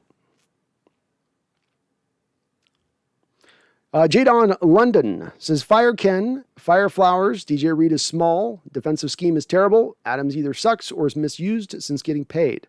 Complete overtrade. This defense has too much talent to suck this bad. Agreed. Yeah, I agreed with it. I feel you there. They should not be putting these kind of results out on the football field. Jace, the sound been citing for like the split second spirits here and there. Oh, sorry. Is it going in and out? Hopefully it's okay. Mike Skinner, Russ leaves. We are going to be the one girl with the 5 guys around her meme in the NFC West next 5 years at least. Could be. The NFC West isn't going anywhere, man. And especially if Trey Lance develops for the 49ers, you know, it's going to be tough for a while. You know, the Cardinals are going to have to pay Kyler Murray after this year. They're not going to be able to wait another year, but understandable. Jose Garcia, thank you for subscribing. I do appreciate it. Elliot Clark coming in with a $3 donation. Thank you, Elliot. I really do appreciate it. You always come in very kind with the donations. Appreciate it. Says, I'm sick of people looking at silver linings. What the F? Yeah, no silver linings today, Elliot. No twists of the turns for me. None of the, there's if this can turn right and that's going to turn right. Nope. I've got no optimism to give you today, folks. I just don't really. Things can magically fix themselves, I guess. I can't really point to recent football history where you could see a team who, in its first of its 2-3 games, gets embarrassed this badly, who suddenly somehow turns it around. Maybe there is one that exists. I can't think of it off the top of my head. I'm sure the chat will correct me on it if there is. But a disappointing loss, and not just a disappointing loss, but an absolutely, again, embarrassing loss in back-to-back weeks. 2 of the more embarrassing losses in Coach Carroll era in 10 years. There's been some bad ones. These are 2 of the worst ones. If there's a top 10 worst losses in the Coach Carroll era, we've just put 2 of the top 10 up in the last 2 weeks back to back. And if that's not something to get worried about, I don't know kind of what is at that point. But thank you, Elliot, for the $3 donation, man, and hang in there. We'll see how this goes. Andra Riles, you super chatted $5, and Andra, you are very kind for having done so. I do appreciate it. Thank you. Andra says it just gets to the point where it's time to start over. It's been 10 years of this era. 1 Super Bowl, should be 2. Sorry, I can't speak here. Excuse me, I'm getting over a cold here, Andra, so I'm just, can't speak. So let me re-speak that up again here. It just gets to the point where it's time to start over. It's been 10 years of this era, 1 Super Bowl, should be 2. No overreaction. Signs are just there. They are just there. The time has come. Move on. We got to turn this over. Time to flip the script. Time to move this into a different direction. I think we've just landed at that point, and I'm right there with you, Andra. It's well said. Sometimes it's trying to turn over. Sometimes it's just broken. Sometimes there's no fix. Sometimes you've turned over every item within your capability to turn over, and there's no more options that really remain. And I think we've arrived at that point with Coach Carroll as a coach. It's sad to see, but the reality is the reality. Mohammed Yassin, thank you for subscribing, Mohammed. I really do appreciate it. I salute you, sir. Thank you so much.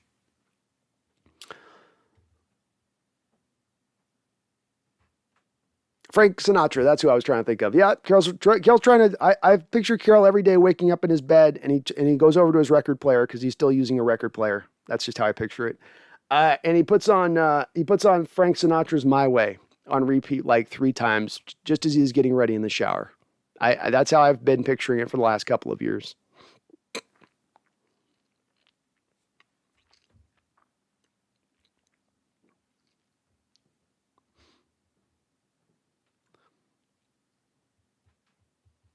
D Nugget says, what's Pete's philosophy? Well, I don't know if we're basing on what we're seeing on the field. Theoretically, it's to stop the run, limit the big plays, get turnovers, be balanced offensively, circle of toughness, all that stuff. But we don't see much of it anymore in any way, shape, or form. Anmal Pada, I wouldn't put any expectations on a rookie cornerback. Even first-round corners aren't successful in the NFL immediately unless they are very special. It's usually a process for young cornerbacks. Very much true, Anmal. I'm not really going to count on Trey Brown somehow saving the day here. Maybe he does, but again, I just can't rely on rookies to be the ones that are going to, just like we can't rely on really Eskridge to get out there, right? You rely on rookies, you're going to get your heart broken. Jackson Shore says, imagine telling the Legion of Boom guys that Pete and Russ hate each other. They might be saying, we told you so. We told you it was going to go this way. I don't know what they would say, but I'm sure they would have some thoughts. Tamara says he called Sinatra that old lounge singer. Sometimes I'm looking for the fast words quick, Tamara, and they're not always the right words. Mason Dale on the bright side, I thought Curhan looked good. Curhan held up okay out there on the right tackle side. Came in for Jamarco Jones a couple times who had an upset tummy. Ethan Techworld, I don't know if you've seen the film Once Upon a Time in Hollywood, but a perfect way to describe this game is Leonardo's character's rage scene after he gets an embarrassing day on set. Oh yeah, because he has a mumbling problem or stuttering problem and then just goes nuts and beats up his set and yells at himself for being dumb. Yeah, I wish I could just believe, Ethan, that Coach Carroll goes back and does that with himself. I think he more just sort of kind of shrugs it off and, goes and does something else. I don't know how much he really ruminates on it. Maybe he does. Maybe I'm not giving enough credit.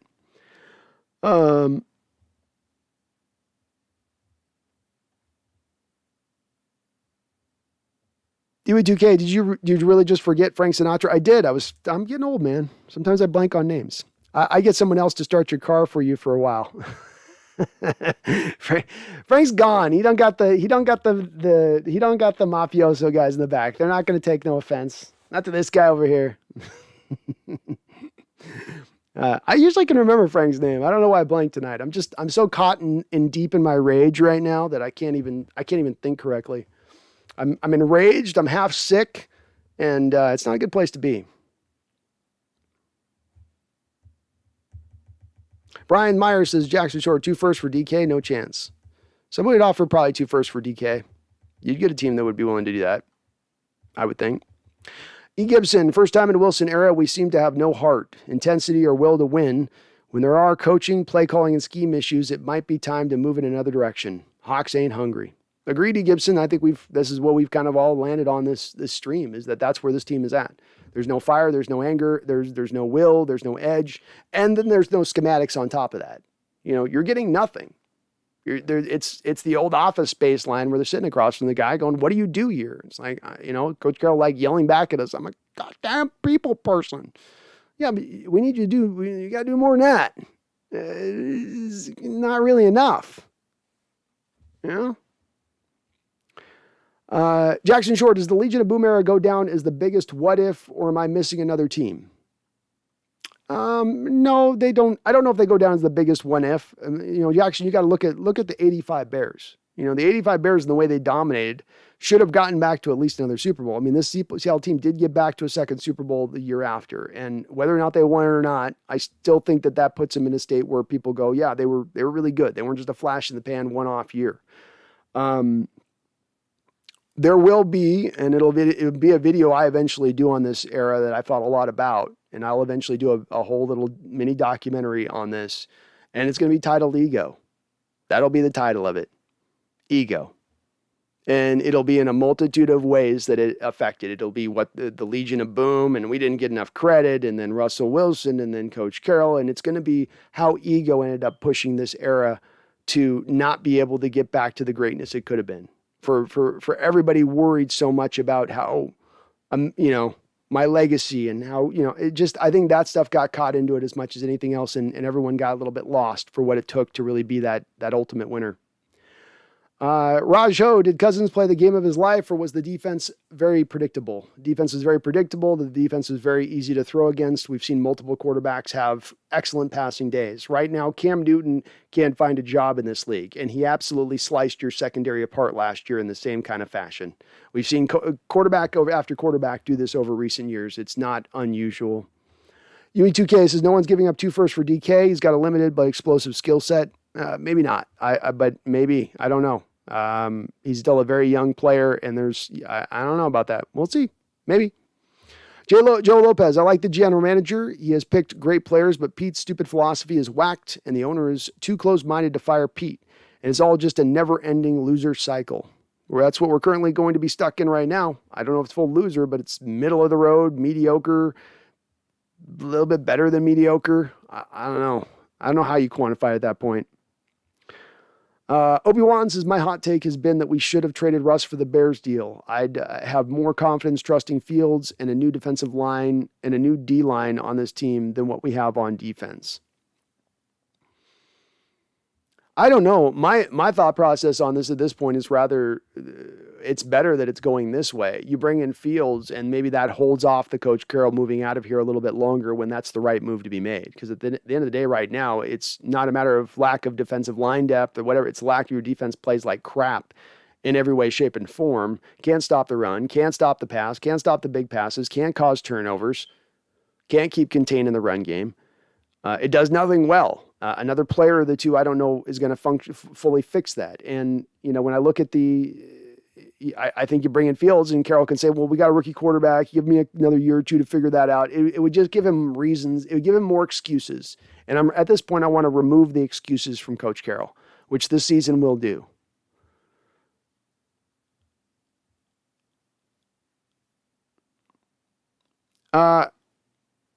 Jackson Shore, are you guys are underestimating what a team is willing to give up for DK? I agree. I think DK gets 2 first-round picks. So, but I can't prove it with anything. So I don't. That's where it gets hard. But I think you would bring in a nice haul. Not that I want to do that. Joe Lopez, it's not so much Jordan Brooks. It's the defensive style that is hitting a brick wall, and no one seems to want to stand up to Pete. Maybe they feel sorry for him. Well, the thing about this, Joe Lopez, is I watched as much college tape on Jordan Brooks as I've watched on any player coming out of college in recent years. And that's actually saying something because I do a very deep dive on the draft prior to the draft. I get into a lot of these players. So I watched a lot of his tape, Jordan. And so he's bad in coverage in his junior year and zone coverage. When he's in man-on-man coverage in his junior year, he's pretty good. Zone coverage, not so good. So if you're talking about putting Jordan more in man-on-man situations, I'm right there with you. I'll give you a thumbs up. If we're talking about getting Jordan Brooks in situations where he's playing zone coverage, that's where he's going to get beat all to hell. That's where he has no feel for zone. He doesn't understand how teams will attack with flood zone concepts. He's going to pick up the first zone defender and then leave his hole open on the back end as they flood through another player into a zone. It's just all the ways you would attack a bad zone defender you'd attack with Jordan Brooks, and it's not going to get better anytime soon, in my opinion. Man,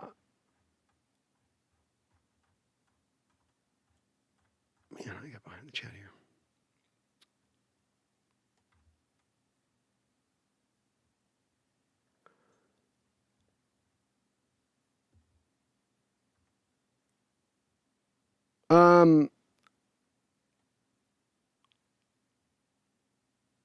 Brian Robbins, punch that like button, subscribe. Thank you for saying that, Brian. If you like what you're listening to, please do hit that like button for me. Even if you're listening to this on replay or live, hitting that like button helps this channel grow, helps me show up for other Seahawks fans who might be looking for Seahawks content out there on YouTube.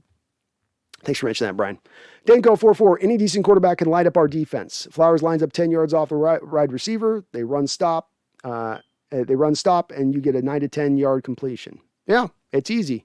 It's easy to break down. That's why I can't give them as much credit to any quarterback when they tear apart the scheme because it's a simple scheme to tear apart. Patrick Renault, first time here. What were your comments like after game 1? I called it a blueprint game, Patrick, in the respect of this is the type of game that you want to see as far as especially offensively speaking goes. Defensively, this is also a blueprint game. You're creating pressure from the front four. You're not having to blitz an entire lot. The pressure is coming from a variety of different places. This is the type of what you would want to see as far as the type of games we should see winning this year as we go forward. I did not expect them to backtrack over the next 2 games, though, to the embarrassing performances that they've had these last 2 outings. And they are straight embarrassing performances. And again, I've called it, Patrick, 2 of the worst losses in the 10 years of the Coach Carroll era. And to say that those happen in back-to-back weeks, to say that those happen now over the last couple of years as we've seen a degradation as far as the way that this team has played, you start to take a few more certainties from that than you normally would 3 games into a season. But this is not just a typical 3-game into the season period. And the thing to also consider with this at any given time is that the urgency of this year still sits over the top of everything else, being that a sucky year means Russell Wilson has to be let out of town, and Russ Wilson probably is granted that wish and traded. And then you're really at square one at that point. Mike Skinner, if we ever trade Russ, I want a king's ransom bigger than Adams. Sorry, not sorry. Prime quarterback is not going for chump change. I would agree with you, Mike. There's only a few issues here, of course, with it, being that the Russell can come back to the front office this offseason and say, I was a good soldier for you guys, and when I wanted to be traded last offseason, you didn't move me. I put my head down, tried to work in this new scheme with you guys. It's been a complete crap show. Now you need to grant me my wish and move me out of town.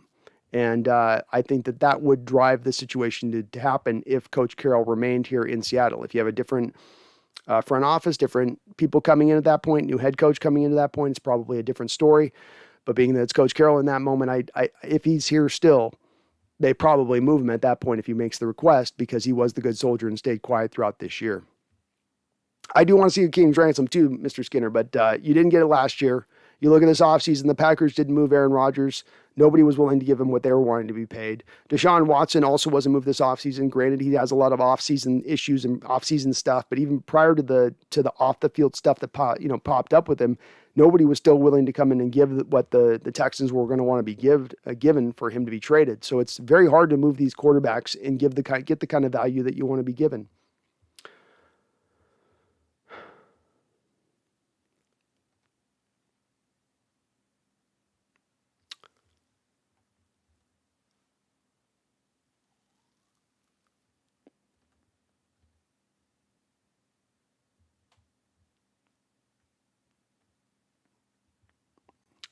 And Malpada, how do you think Jake Curhan played today? I think he played good, but I didn't look at him very precisely. To your point on that, I watched a little bit of him, but I was really at that point so frustrated with what was going on in the game that it was more just taking the game in, and I couldn't concentrate on player by player. I was really kind of at that point up in my emotions and angry, and I got to that spot with it. So I will take a little bit closer look at him. I think he did pretty good overall, but I didn't watch close.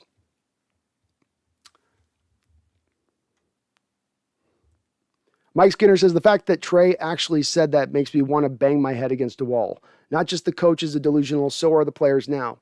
Players are going to take a page from the coach. He's the leader, and the coach is going to drive that, and they're going to take on the identity of their coach. And when their coach never takes responsibility for his own mistakes, when the quarterback's been hesitant to do that in the past, why wouldn't the other players follow that lead?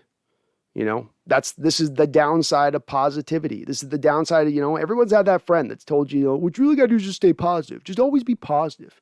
Positive is it forecasts to the world, and it materializes a positive world in front of you. No, it doesn't. But being positive is a general good rule of thumb. But doing anything 100% of the time all in one direction can lead to a downfall, because you're not ever really concentrating on what you do wrong, so you're never really fixing it, because everything's just all good and everything's all right, and everything's always just a slight turn of the key away from suddenly being renewed again. UE2K says, glad you've joined the red pill team. It's not easy shaking off the emerald colored glasses, but I've been infuriated with this team's direction for years. Well, and as you guys know, with me, it's a nuanced place, UE2K. I think you can give me a spot on this. This is a little bit where I'm trying to get with Emmett on stuff, where things are in a place where I try to not always speak in ultimates and brass tacks, because things are a way they can go in a fluid of different directions in seasons, and that there's not, we don't always know exactly how things are going to go. We make our predictions the best we can, and I do hammer on this. And again, it's just like, I took so many lumps last year from fans. I lost subs on streams, like that Giants stream when I went on and went fire. I lost subs off the stream, and like somebody comes on and says, you're not being hard enough. Like, I'm one of the biggest channels out there to be hard on this front office. I'm as tough as they get. I literally have a reaction video where the last 3 first round picks, I am tearing apart the coaching staff and front office on those picks. The last 3 years. Show me any other football YouTuber out there that's going to post a negative video of their reaction to the team. So when people come and go, well, so positive, so rose-colored glasses. What the hell are you talking about? What the hell are you talking about? But make no mistake about it. I'm certainly on this stance now. So whether you want to call it red-pilled or whatever, I I don't get sometimes what people want me from me on that. I can't be hard enough. Like, all people want me to do is just come out here with knives and just be stabbing people for 24/7 on my live stream sometime, I guess. I don't know. Lance Graham, when I was watching the first quarter, I was thinking, man, the Seahawks look good, but when they look horrible in the third and fourth quarter, I think you got cut off there. Hawks Eye View, all we can do now is smash that like button. That's right. All we can do right now is smash like. It's all that can be done. Emmett Brown says Damian Lewis was good his first half, then trashed the second half. Why is everyone acting like he was an all-pro? I think he's severely overrated. I'd rather he had stayed at right guard, but I'm not losing sleep on him. Okay. So Damian Lewis made the all-rookie team. Did he play worse as the year went on? Yeah, maybe a little bit worse. Was he god-awful last year at any point? No, I don't think so. Was he the biggest problem on that offensive line last year at any point? No, I don't think so. I think, too, Emmett, you would agree with my initial statement being that he played the best of any sort of rookie offensive lineman you've had going back to Russell Okung. I think you'd agree with me there. He played the best that you'd seen. Whether you think that that's good enough for what you would have wanted to see for a third-round guard, I guess you were expecting better. But he played better, I think you would agree, than any other guard in 10 years up until that point, right? So the first given instinct you wouldn't think of the coaching staff at that point is to then move him positional-wise. And the problem with moving him, as I've spoken about, from right guard to left guard, is you're taking him from the right guard as a place where his limitations in pass blocking are reduced, and now you're moving him over to left guard where his limitations in pass blocking are going to be put with a big, giant spotlight on him. As I've said, you go from blocking Michael Brockers last year to blocking Aaron Donald. That's a much bigger, tough, difficult task for that kid to pull off at that point. But I guess you're down on Damian Lewis as well. Okay. Brian Myers, I must have missed any updates on why Jamarco Jones left the game. Injury? He had an upset tummy.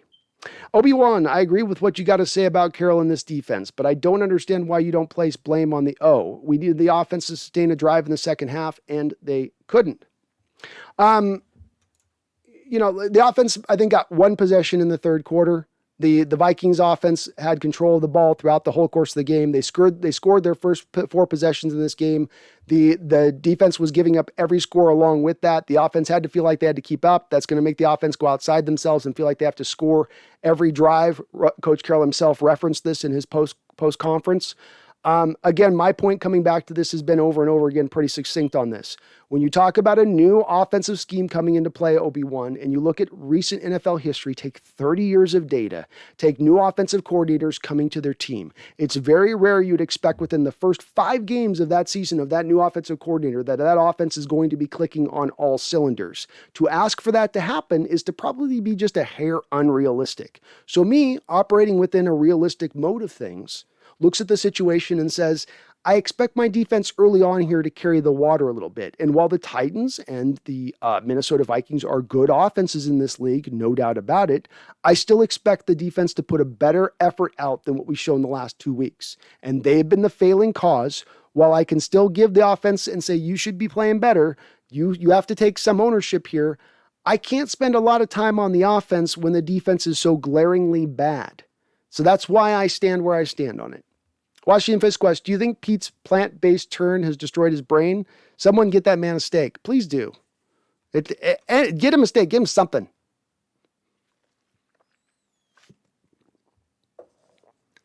Tommy Eden says, this should have been a Coach Green moment. They are who we thought they were, and we let them off the hook. None of that deer in the headlights. Who's running this team anyways from Pete?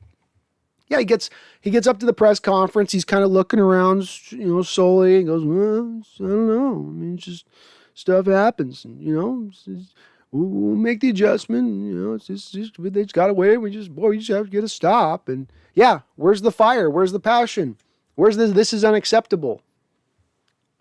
Where's this? I'm not just looking to go take a nap next.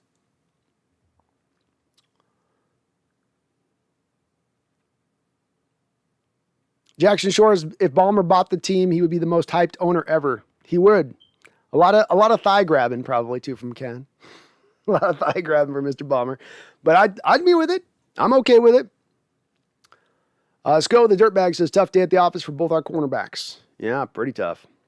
The Can says, Rams fan here, don't change a thing on defense. Thanks. If I was a Rams fan, I'd be saying the same thing.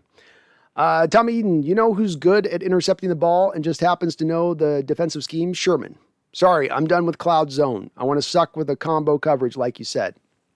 Yeah, at least you're going down swinging, right, Tommy? Trying something different. At least you're trying to do a little more mano-a-mano, less of this. Just don't lose. Playing the game not to lose, essentially. Lance Graham, did you hear Tom Brady wants Richard Sherman to join Tampa Bay? I did. Tampa Bay is trying to recruit Richard, and they have a needed cornerback, which wouldn't that just be great to see? Tom come in again just like he did with Antonio Brown last year and sneak him on away. It'd be awesome. WDB71 says, whoa, another missed shoulder tackle by Jamal. Yep, Jamal did not play particularly good in this game. Raj Ho says, oh, Lockett okay to play next week? It would appear so. He came back out in the game after he twisted his knee in this one. Seahawks Gaming, did our offensive playbook go to trash when D. Eskridge got hurt? No, we ran some fly sweeps in this game, Seahawks Gaming. Penny Hart ran one, did good. Freddie Swain ran it once. He did good with that as well. But then they didn't go back to it again throughout the game. I don't have any real understanding as to why not. Maybe it's because they just didn't get enough touches with the offense. They went a little more to the screen game in the second half, but I don't know why you wouldn't go back to it more when they were having the success they were having with it. Wheeler says 4 takeaways from this game. Number 1, corners need help. Number 2, Flowers shouldn't start. Number 2, we need to stop the run. Number 3, we need to tackle better underneath. Number 4, offense needs to adjust better after halftime. I'm good with that. Jackson Shore, I thought I could be negative. Emmett takes the cake. Brock Barsante, biggest problem is Trey Flowers by far. He is the biggest problem. I don't know if it's by far, Brock. I think there's some other problems that are right at the nip and heel of Trey. And that's not to say I don't think Flowers is a problem. He is a huge problem out there. Don't want to see him out there at all. But we got some big issues on this team. And they, I think, go just beyond Trey at this point. Diego Kusaka says the only reason Norton was allowed to keep his job was because of his friendship with Pete. Any other defensive coach doing so poorly would have been fired already. I agree, Diego. Any defensive coordinator that had given you this kind of data would have been fired already. I think the other thing that factors into this, though, is the fact that this is a Coach Carroll defense. This is not a Ken Norton defense. Carroll runs this defense. He is the guy that runs it. And Norton is his figurehead, his de facto yes man. And think about it like this, Diego. If you're a coach, you're a head coach, and you've got a defensive coordinator next to you, right? And he's your buddy, and he's been coaching with you for 25 years. And you bring him on and you hire him specifically with the process of saying this. Look, you're going to have to face the fire, and you're going to be the defensive coordinator, all that. But I want to run this stuff really from the overhead angle of this. I want to be able to inject myself wherever I see fit. And Norton, not having a lot of options out on the open market as far as defensive coach, having just gotten fired from the Raiders, said, okay. So I have a hard time going back at Norton with this, Diego, because I think you could flip out Norton. You could put in Joe Schmo. You could put in any other name you want to stick in there, and you would still get the same defensive results because it's still Coach Carroll running the defense over the top of things. Seahawks Gaming, how about we rush 4 and play cover 2 man, and Trey Brown is man-to-man corner 2? Well, that is the... if you want to talk about what Trey Brown brings to the table, he's a smaller corner, but he's a press corner who does really well man-to-man. That's what that was where he sort of did well in Oklahoma. He's a little grabsy. He likes to get a little handsy out there, but that is something that he could potentially do. And I wouldn't mind if you brought him in and did a little bit of that with a little bit of the split safety. You could go zone one side of the safety, you go man to the other side. But he would theoretically give you a little bit of that versatility, though, like somebody said above, I don't know how much we can really trust in a rookie corner at this point in time. The infamous 47 says Minnesota should have won this game. They did win this game. But yes, they also should have won the game. Obi-Wan, I feel stupid for defending the Adams trade. Where is this generational talent I was sold on? Last year he was my favorite player, but man, he really looks average. Hope for a major bounce back. I don't know. They seem to be using him a little differently this year to my eye. Maybe I'm wrong on that. I don't know. They're not getting the most out of him. He's not looking like the same player he was with even the New York Jets. Deb Peterson says 1, 2, 3, time to panic. Yeah, we are panicking. Seahawks Gaming, I feel like everything worked for the Vikings offense. I bet if they ran full back dive the whole game, they would have still won. Maybe we weren't stopping anything. I ain't going to say that we were going to stop anything they were throwing at us. So that might have worked too, man. I mean, hell, I think they ran a full back dive and got a first down with it in this game. They can. If you guys score 60 points per game, you'll be fine. That's all it takes. A mere 60 points will be fine. Jackson Shore, it's weird how the Seahawks fans want us to lose. It's weird.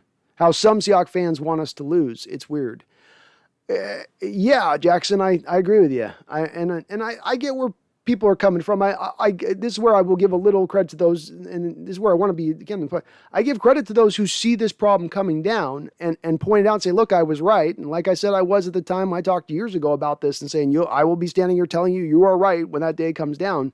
I just don't want to see it going at people that had hopeful for this year or attacking fans for this as if it's their fault on this. You know, fans in 2017 weren't going to come up and go over the top to Jody Allen as her brother had just died and talk her into firing Coach Carroll. It wasn't going to happen. Did I want to see that extension last year? No, I didn't want to see that extension last season. But, I think that's just all that much more indicative. Last year he gets the extension with people already starting to raise the alarm bells, and he still gets the extension. And that's just more proof in my pudding that they're not listening to us as the fans right now necessarily on this. She's carrying on her brother's legacy beyond all else, beyond the outcries of the fans. And that's the bond of blood, frankly. So it's understandable. Ethan Techworld, is there a single good thing about this defensive scheme? I can't think of anything. It's a shattered scheme. It's been figured out by all teams. We're doing the same thing without the All-Stars. Yeah. No, I can't. I've got nothing I can point to on that. So they've. What is the good thing we do? I don't know. We don't stop the run this year. We don't protect against the pass. We don't protect against junk plays. We don't set the edge in the running game so you can run outside on us. We're not good on the interior side of it so you can run up the middle on us. We don't generate any pass rush. We don't get our hands on any balls. We're not particularly sticky in coverage. I don't know what it is we do good right now, especially defensively speaking. Scat74, they were in a shootout in the second half. How's this on the offense? They can't score in the second half in any games. How's this on the offense? They can't score in the second half in any games. They were shootout in the second half. They were shut out in the second half. Yeah, again, Scout, that they didn't have the ball. They had one possession in the third quarter. Are you factoring into any of that? Are we really looking at this game? It blows my mind. It's like last week, but blows my mind. Fans look at last week's game, and Tannehill should have thrown for 400 yards if half of his receiving core didn't just suddenly develop the dropsies in that game. They have a player run for 190 yards, and I have people jump in the chat and they want to point to the offense. But again, Scott, let me do this with it. And I know I'm behind the chat. Post to my what I had as far as my question to you on that, on where you expected this offense to be game 3 under a new offensive coordinator. Did you expect him to put 35, 40 points on the board right out the gate? Was that your expectation with the new offensive scheme? And where did you get that confidence when recent history has taught us that that's not the case? That should not be your expectation.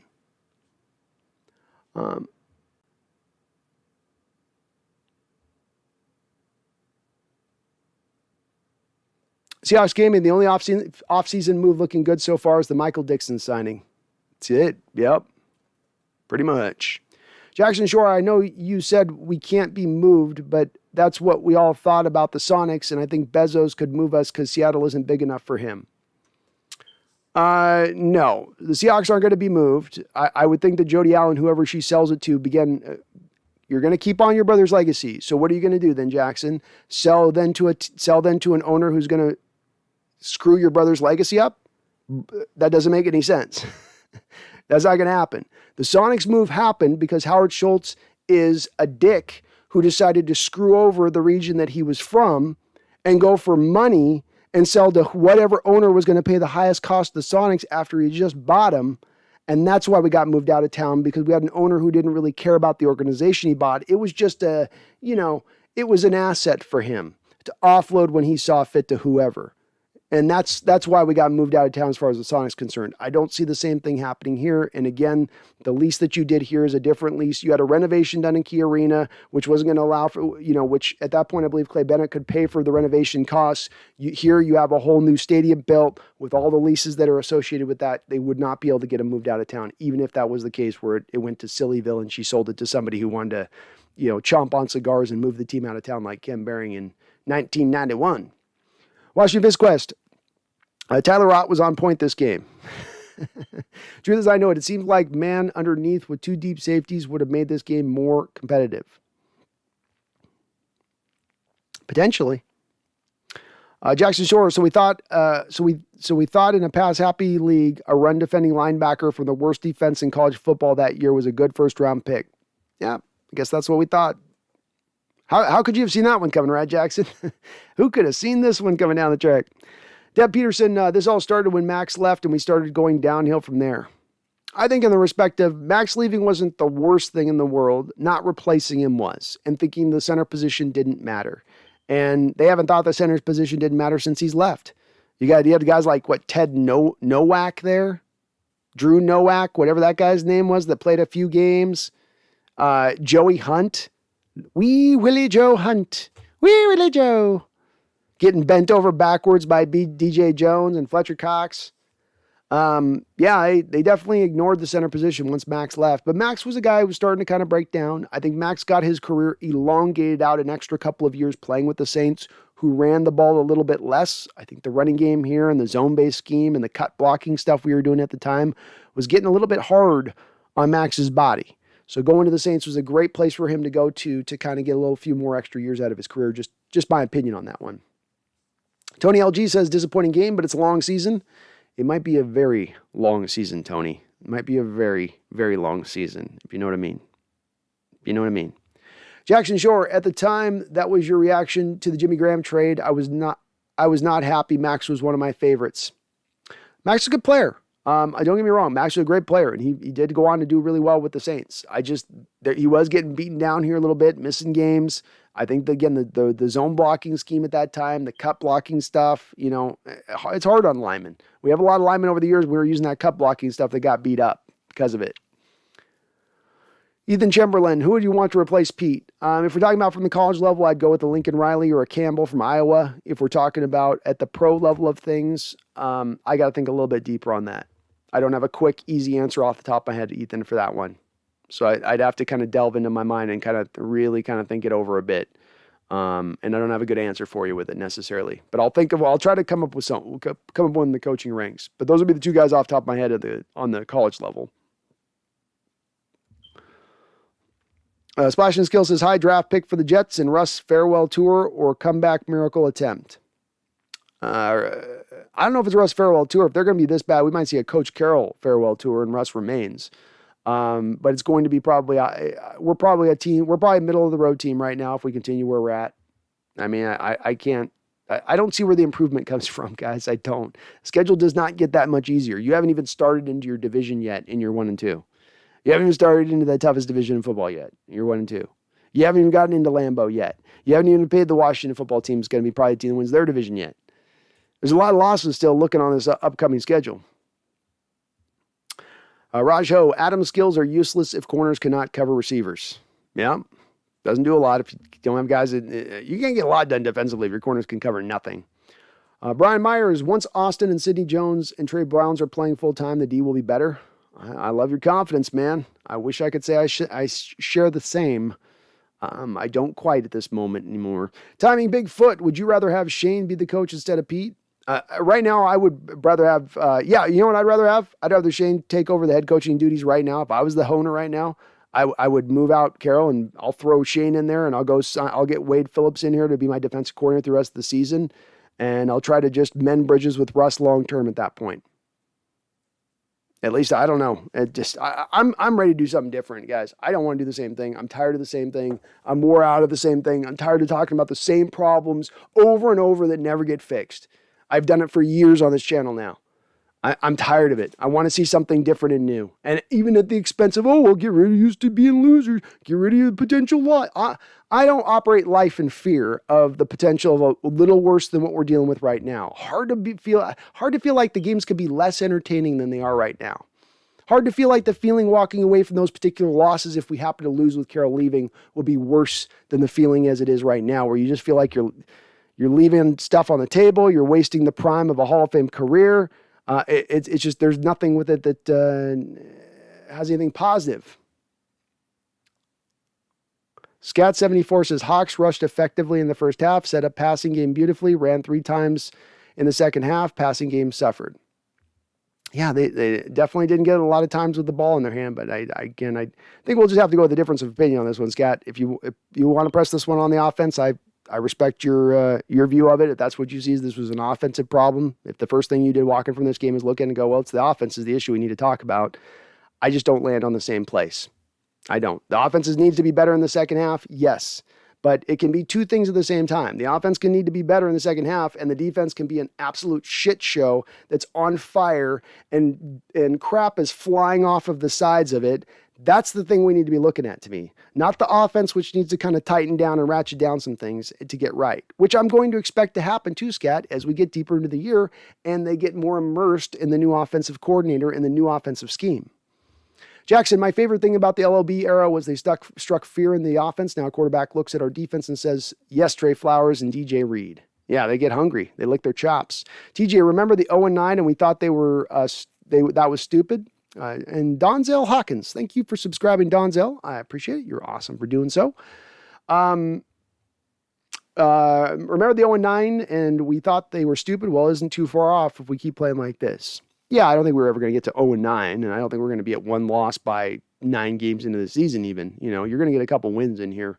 But maybe the simulator was a little bit closer than we want to be. We wanted to give it credit for. Matt Brown, you think with Adams and Diggs, you would have to force teams to have to throw over the top so they could make plays on the ball, but the cornerbacks play so far off, that's impossible.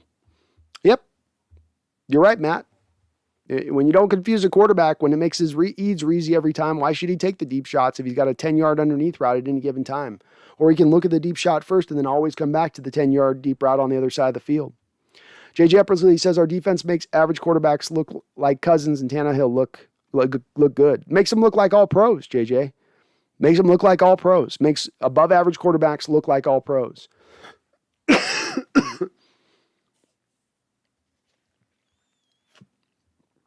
Mickey Tillahan says, Ken Norton Jr. or a 5-year-old? I don't know which one.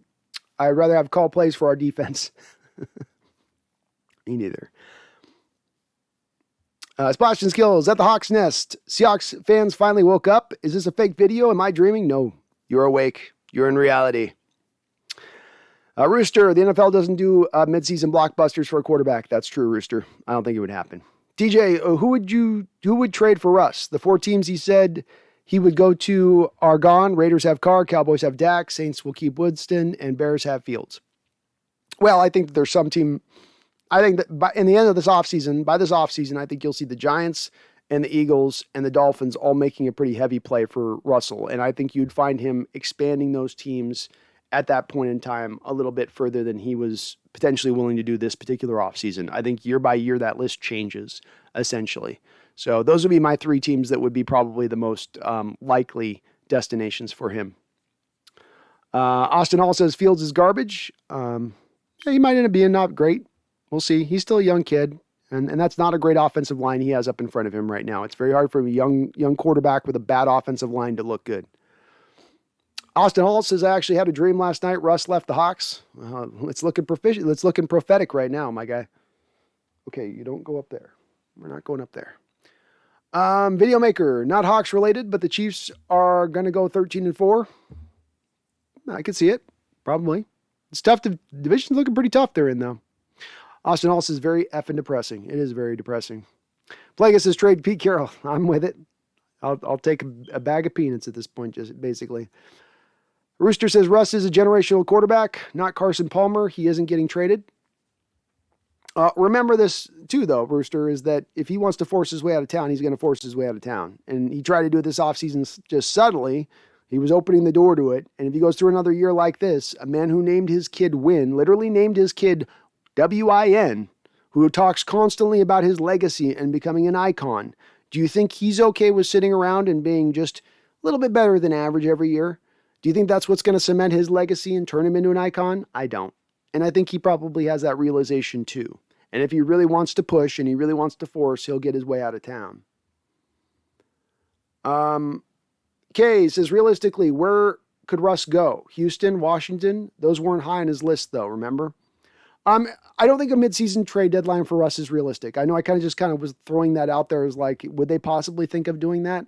I don't think that that's really a possibility of happen. But come to this offseason, I think the Giants will be out on Daniel Jones. They very well may be bringing in a new head coach. If Russell Wilson saw that they're putting a new offensive-minded coach in there, it was going to fit right to him perfectly. That might appeal to him. I do think that the Eagles and the Dolphins are also in big markets on the East Coast, which I do think would appeal to him. So while, again, I do think there was last year's teams, doesn't mean it's the same teams this year, folks. The teams can change a little bit, and especially if Russell really wants to get out of town and he really recognizes the situation as dysfunctional, unfixable, as not evolving forward, he will push his way out of town, and you won't be seeing Carroll sitting there going, you don't trade a generational quarterback. We're just not moving you. They'll move him at that point. It's going to happen at that point. So I don't like it, but it's also still not make it the truth. Timing Bigfoot says, do you think John needs to go? I don't. Until Coach Carroll has moved away from this process and I know what is John's decision and what's Coach Carroll's decision, I go back to Coach Carroll as having to take the heat for the personnel decisions on this team. He's the grand poobah. He is the guy who is above John Schneider, not John Schneider above him. So when you have the final say on decision-making, and I see a lot of decision-making at times that looks a little schizophrenic, as though you have one guy sort of running along with a plan, and then here comes this guy in, sideswiping him, saying, hey, go get Jamal Adams. Pete, we're going to have to give up 2 first-round picks and a third for him, though. I mean, they're going to hold us over a barrel for this one. I don't care. I don't want to see the 49ers get Jamal Adams. So just get it done. Make it happen. Do whatever it takes. Yeah, but Pete, that's a lot of draft capital. You're going to put us out for 2 years of first-round picks, whatever, bad in the second year. I don't care. Get it done. I think a lot of those situations happen with John that are outside of his power, outside of his control. So I can't quite put it on John until I can really understand what is John and what is Pete. And Pete's decided to take the grand poobah hat, not John. So he takes the heat. James Black, if the expectation was to not execute on offense this season, was doomed from the start. If the expectation was to not execute on offense, the season was doomed from the start. Yes. Jay Money, the problem was the defense for sure. It was non-existent. I'm glad we agree, Jay Money. I get people looking at the offense saying they can play better. It's not to say that. It's just to say that the first thing you come away from this game, the first thing at the tip of your tongue is to point to the offense. I go, no.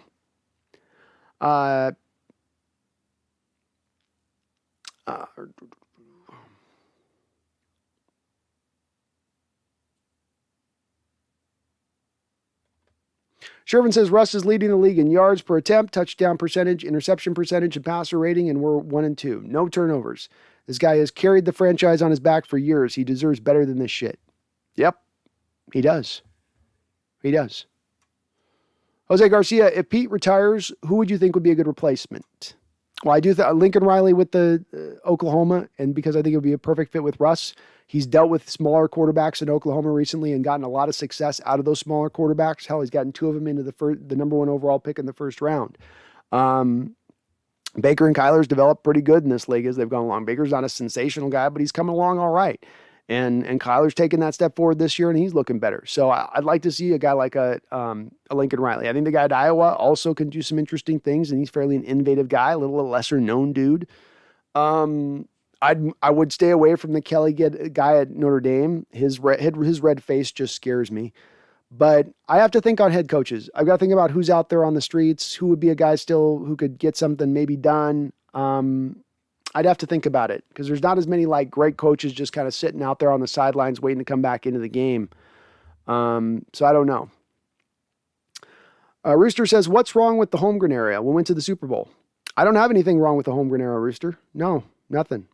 I've argued, in fact, that the argument that's happened, Rooster, has been that people have said that we've started winning here in Seattle when Coach Carroll arrived. That's sort of like we were 40 years of dark nothingness, and suddenly like Caroll came like a messiah and saved everyone. And my point's always been no, Holmgren established the winning culture. And if you really want to dive to it, it's Paul Allen established the winning culture by being a truly supportive owner of this football team. Jackson Shore, tell him, Brandon. Mickey Tillahun, Alexander Madison looked like Derrick Henry out there today. He did look good, and we made him look good. Chase D, as a Vikings fan, I'm surprised you guys didn't go for deeper passes with Lockett and Metcalf. I'm not as much Chase D. I mean, as the telecast noted throughout this process, you've got a guy in your head coach who's a cover 2 guy. So he's always going to leave too high safety shell over the top to help his cornerbacks out. The key will then be you attacking underneath and on short passes. And if we want to look at the offense in this game a little bit and where it started to go wrong is, again, they fell in love a little bit with the deep passes, with just not attacking a little bit of the short stuff. They did it early on. They did a better job than they did, frankly, in week 2 in totality, and really working some of that short stuff. But they did go away at times from it and get away from just moving those chains and falling away with trying to hit a little bit of the deep stuff in moments. But you guys, Vikings-wise, were trying to take away that stuff. So you don't want to throw it into the teeth of the defense. Raj Ho says, how about Peyton Manning or Tony Romo for coach? That'd be outside the box. I'd be way outside the box, frankly. But I don't know, man. I don't know if either of those guys are interested in it. They're going to make a lot of money on just doing their broadcast stuff. So I don't think they're on the point for doing it. Shervin says, I'm sick of the soft zone coverage, man. It's so predictable and outdated the way they run it. Pete needs to retire at this point. It's funny in this game. I'm watching this with my buddy, and I'm literally making the reads for Kirk Cousins pre-snap. It's that simple. And folks, I'm not a genius on this stuff. I'm not seeing something that's so, but the coverages are so basic, you can make the read from the quarterback. You see us overbalanced on one side with our defense, and you go, okay, it's coming back over here to the weak side as far as probably a run. Or you can see the coverages set up where we have off man 8 yards, and then there's nobody in the middle of the field, and then they're wrapping the linebackers up to the one side of the offensive formation. You go, okay, well, he's just going to hit a post route right there. I mean, if that's an option route, that's free money all day, and they ran it all day, and it was there all day. I'm tired of the soft zones too. I'm fed up. Done with the soft zones. Your defense is crap right now, Caroll. Your soft zones don't work no more. Haven't worked in years and are not going to probably work again with the way you run this defense. Wake up. Ibrahim Bizzleton. Can Will Disley hit the Quan harder than J.D. McKissick on a Tuesday afternoon? Hit the Quan? I missed you on that one, man. Sorry. Tommy Bigfoot says we need a head coach that goes for it on 4th down. I would like to see us going for it on 4th down, especially when you had your offense executing like they were, and especially when you're watching your defense getting smoke showed. Yeah, maybe we need to get some touchdowns today. When we keep the drives going, maybe we keep our defense off the field for as much as possible. Wasn't a super fan of that, but Coach Carroll hasn't been aggressive in that range of things over the last few years either. Part of things that drives me crazy in his game management is when he decides to go for it, when he doesn't, the play call that they have designed when they do go for it. It's been usually a mess more often than not. Washington Fish Quest. It's interesting, Chase. We aired it out too much last week, and this week, knowing the Vikings cornerbacks are a relative weak point, we did not. E. Gibson would hate to see Russ go. Agree we need to go with an offensive-minded coach and bring in a new defensive coordinator in favor of an overhaul. It's becoming evident it's past time. Wade Stewart, thank you for subscribing. Wade, you are awesome for doing so, and I do appreciate you for doing that. Barry Soy Toro. I'm sorry, I took a little while to acknowledge your chat, man. I'm a little slow on the uptake today. I'm getting over a cold, so bear with me. Thank you for your $5 donation, Barry, and you, of course, are a longtime member of the channel as well, so thank you for that. Barry says, just got here, panic button mode. Atkins in a quarter, please. Yeah, well, if you're not in panic button mode, and if you're Coach Carroll trying to get some more out of the season, then I don't know what's going to draw you into panic mode. This front office, this coaching staff, better hit all fire alarm bells in the VMAC this next week on Monday. Everybody pull those bells down, because you better do everything you can to turn this thing around quick, and it's going to take a multitude of moves. Not just one, not just two, probably even 3 moves to find a way to find any kind of answers here. And even that, I don't know if there's an answer even to be found within that. It's that bad in the state that it's sitting in at this current point. Hard to look at this, Barry, and find a lot of optimism. Hard to look at this and see that this is a fixable situation right now. Yeah, it's only 3 weeks of the season, but as I've said multiple times here on this live stream, these are 2 of the more embarrassing losses that you've seen in the Coach Carroll era in 10 years here. 10 years. That's what, 200 plus football games. You know, and these are two of the more embarrassing losses we've seen. Jaden says, anyone notice the short shots of our defensive backs yelling at each other? Yeah, I noticed defensive backs. I noticed safeties yelling at defensive backs pointing at safeties. Always a good sign. Always a sign that your team's on the same page, that they're well coached, that they're prepared, that they know where to be, that they're being put into a position to succeed. Or maybe not. Maybe the complete opposite of all of that I just said. Jackson Shore, let's be positive for a second. What's the best thing we can do to fix our Hawks? I don't know if it's a guaranteed to fix, but I ask Philadelphia whatever it takes to wrangle Jason Kelsey. I sign Sherman. I get Geno Atkins in here. I don't know, man. I don't know. You might have to make a trade for a Gilmore on top of that. Play man to one side. I'll have more positivity for you on Wednesday, Jackson, I promise. Give me till Wednesday. Give me a couple days to blow this one out. I'll find some positivity. But I stand right now and I sit right here. I don't have a lot of positivity. This is a low spot for me as a Seahawks fan in recent years. This is a low spot. Even coming off the playoff losses, this is a low spot. Because I don't see as easy a potential fix as I could see before. I could see potential fixes before, but there's nothing as clear to me right now that shows, oh, we could do this, we could do that. I don't see anything like that. Seahawks Gaming, if we rebuild, we need to be like the NFC West, build from the defensive line, then linebacker like Fred Warner and Isaiah Simmons, and find corners later like in free agency. It all depends, Seahawks Gaming, on the type of scheme that you're looking to build. So if you're looking to go man base, you're looking to go blitz heavy, if you're looking to go back to zone centric base, hopefully, God, please no. But depends on the coach you're bringing in on that. And then you build towards what your scheme wants you to be. You know, the 49ers went to a wide 9 from the Seattle Seahawks scheme a couple of years ago. That puts an onus on needing pass rushers because every pass rusher is a threat theoretically from a wide 9.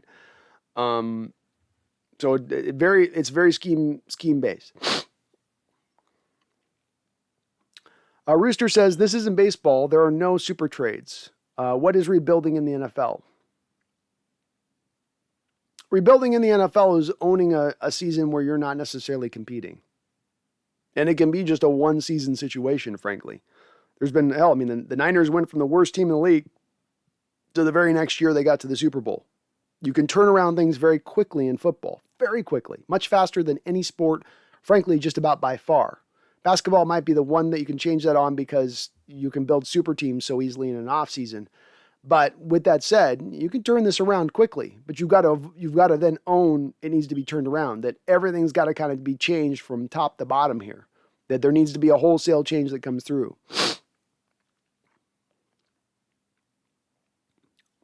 Tenshi says the 2014 Seahawks also didn't have Trey Flowers. It's very true. They did not.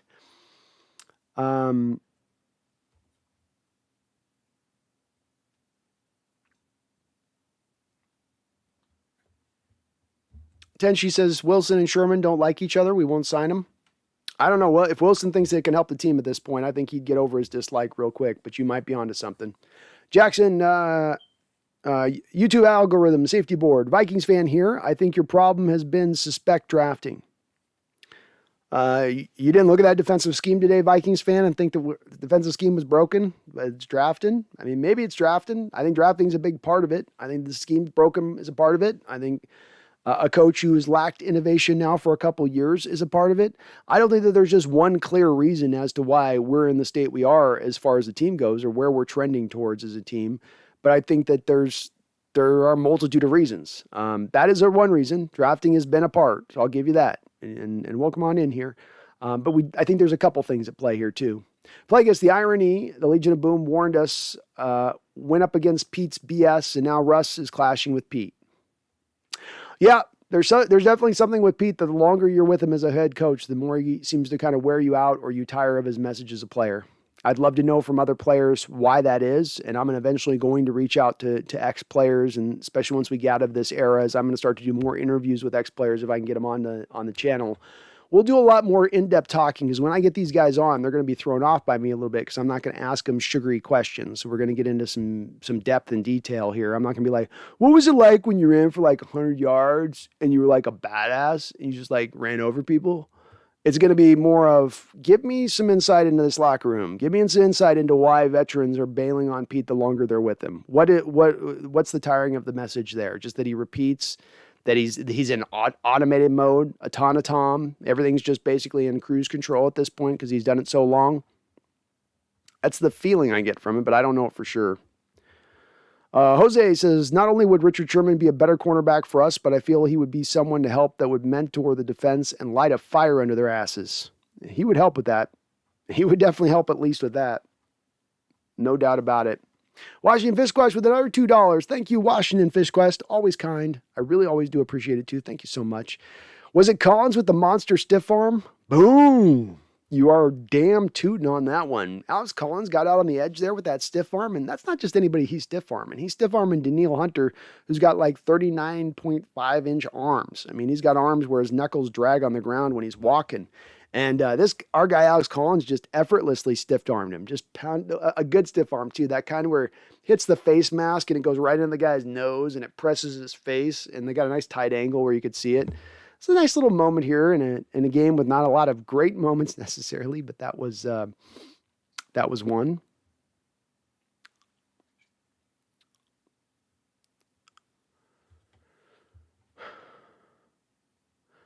Polis, Vikings are underrated IMO. Solid case. They should be 3-0 right now. Not a silver lining, but something to consider. Yeah, we played against two solid teams. One thing I'll say with this Polis is you didn't play against two teams that are going to end up at the Super Bowl this year. You face two teams that will probably basically just get into the playoffs and then probably bounced out of the first round of the playoffs. So good teams, but not great teams that you lost to. Landon Edwards, at what point do we put it all together and start our dominant Super Bowl run? You tell me, man.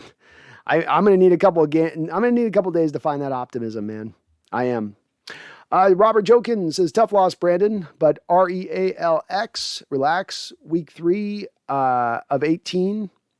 We'll figure it out. And if you need to take a step back, football shouldn't dominate your life as much. I'm guilty of that sometimes.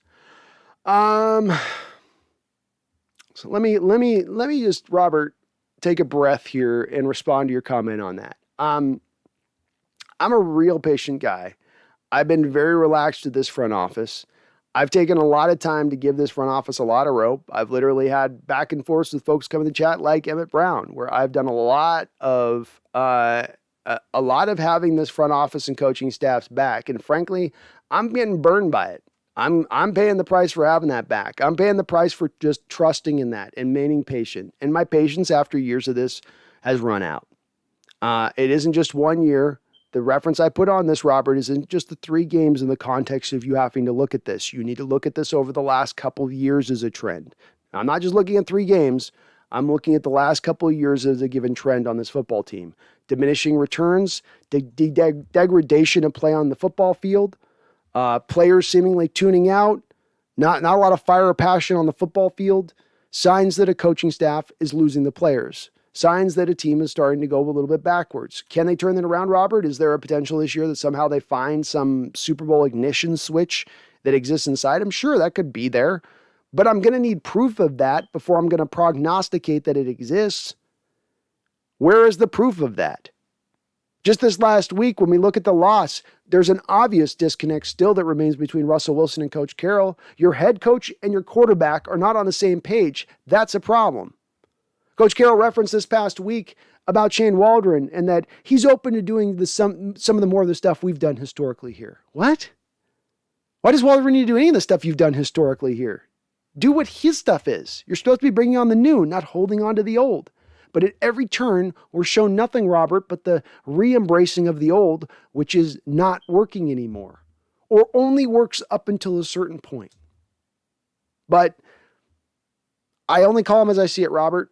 I don't tend to be a guy that, overreacts. And again, the consideration on this that I always point to you, Robert, with this is that this isn't just another year. This isn't just we're 3 games into just another season. If it goes bad, we'll be at it next year and we'll try it again. It's Russell Wilson's gone then after the end of the year. And you're at square one and you're no longer a competing team in the toughest division in football, which means we're going to be basically in Loserville for a few years going forward. So you'll excuse me if I don't want to relax at that eventuality that is due to be facing us. YouTube algorithm. Yes, Vikings should be able to do it.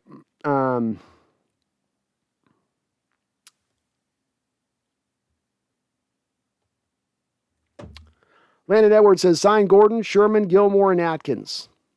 Couldn't hurt. Couldn't hurt. You could fit all of them.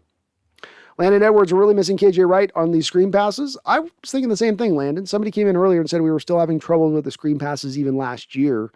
But yeah, I feel like you're missing the screen whisperer to some degree.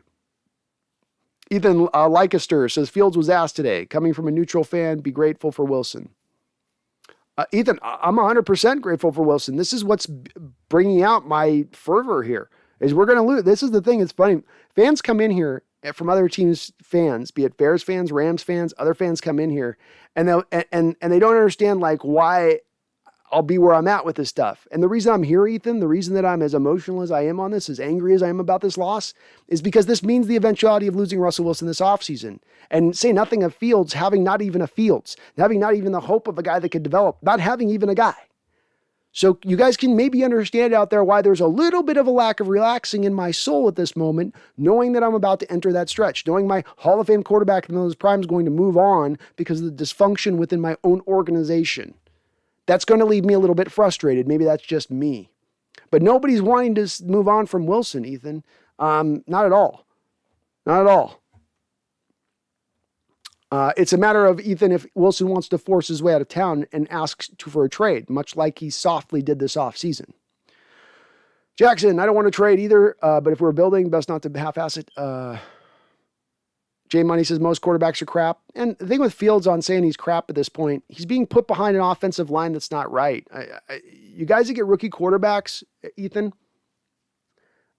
it's the thing that drives me crazy about this. You saw this last year with the Cincinnati Bengals. You're a team that needs a quarterback. You want a quarterback. Jesus, need a quarterback. Get a quarterback. And then you go draft the quarterback. You don't give him any time on the bench. You throw him out into the fire. You give him a crap offensive line to pass block in front of him. And then when he fails, you call him crap. I never quite get that. When you look at the guys that have had success as young quarterbacks in this league recently, Goff, for instance, in 2018, or Carson Wentz, when he had that same MVP run, what did they have? Outstanding offensive lines, like 3 Pro Bowlers across the board. Make the connection between those two aspects. If right now Fields has got the 2018 Philadelphia Eagles line blocking for him, probably looks a lot better. If he's got, for instance, the Los Angeles Ram 2018 offensive line blocking for him, it probably looks a whole lot better. But he's got the Chicago Bears 2021 offensive line. He's got Jermaine Ifedi at right guard. You know, it ain't going to look good. It ain't going to look good for any quarterback on that team probably right now.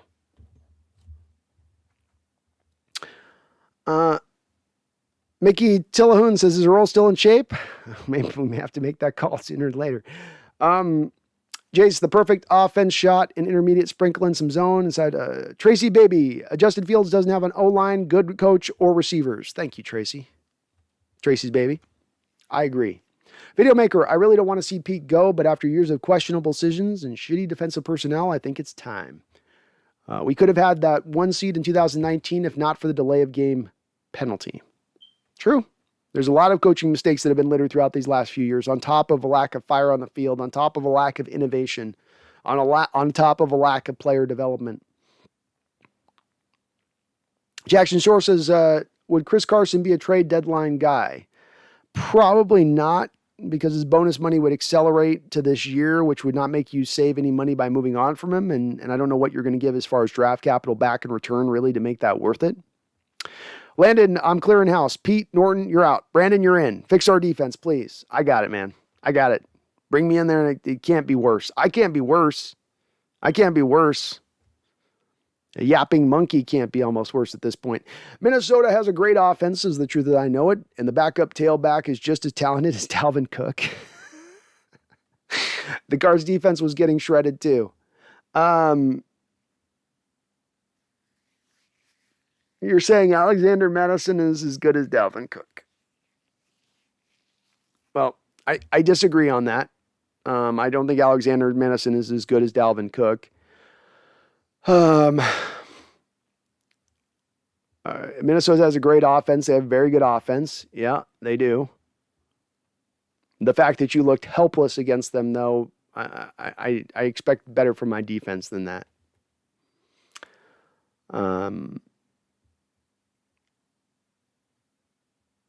TJ says, I think our players on defense are fine. We just need to use them. Maybe. I don't know. I don't share that confidence at this moment. I do think they're defensively not used right, but I don't trust this defensive coaching staff to find the wrinkles to fix it either. Rams House, I love my guy Aaron Donald. You should, man. He's still wrecking shop. Still wrecking shop. The level of prime that guy's going to have, the amount of prime years where he was the number one guy, will eventually end up separating himself as one of the all-time best defenders, where you will have to legitimately end up saying, I mean, he's already the best 3-tech probably to ever play the game. He's really going to start to elevate himself with these seasons he's putting together back to back like this. Just a dominant force. Dominant force. Tommy Bigfoot, do you see us making a trade at the trade deadline? If so, who do you see us going for?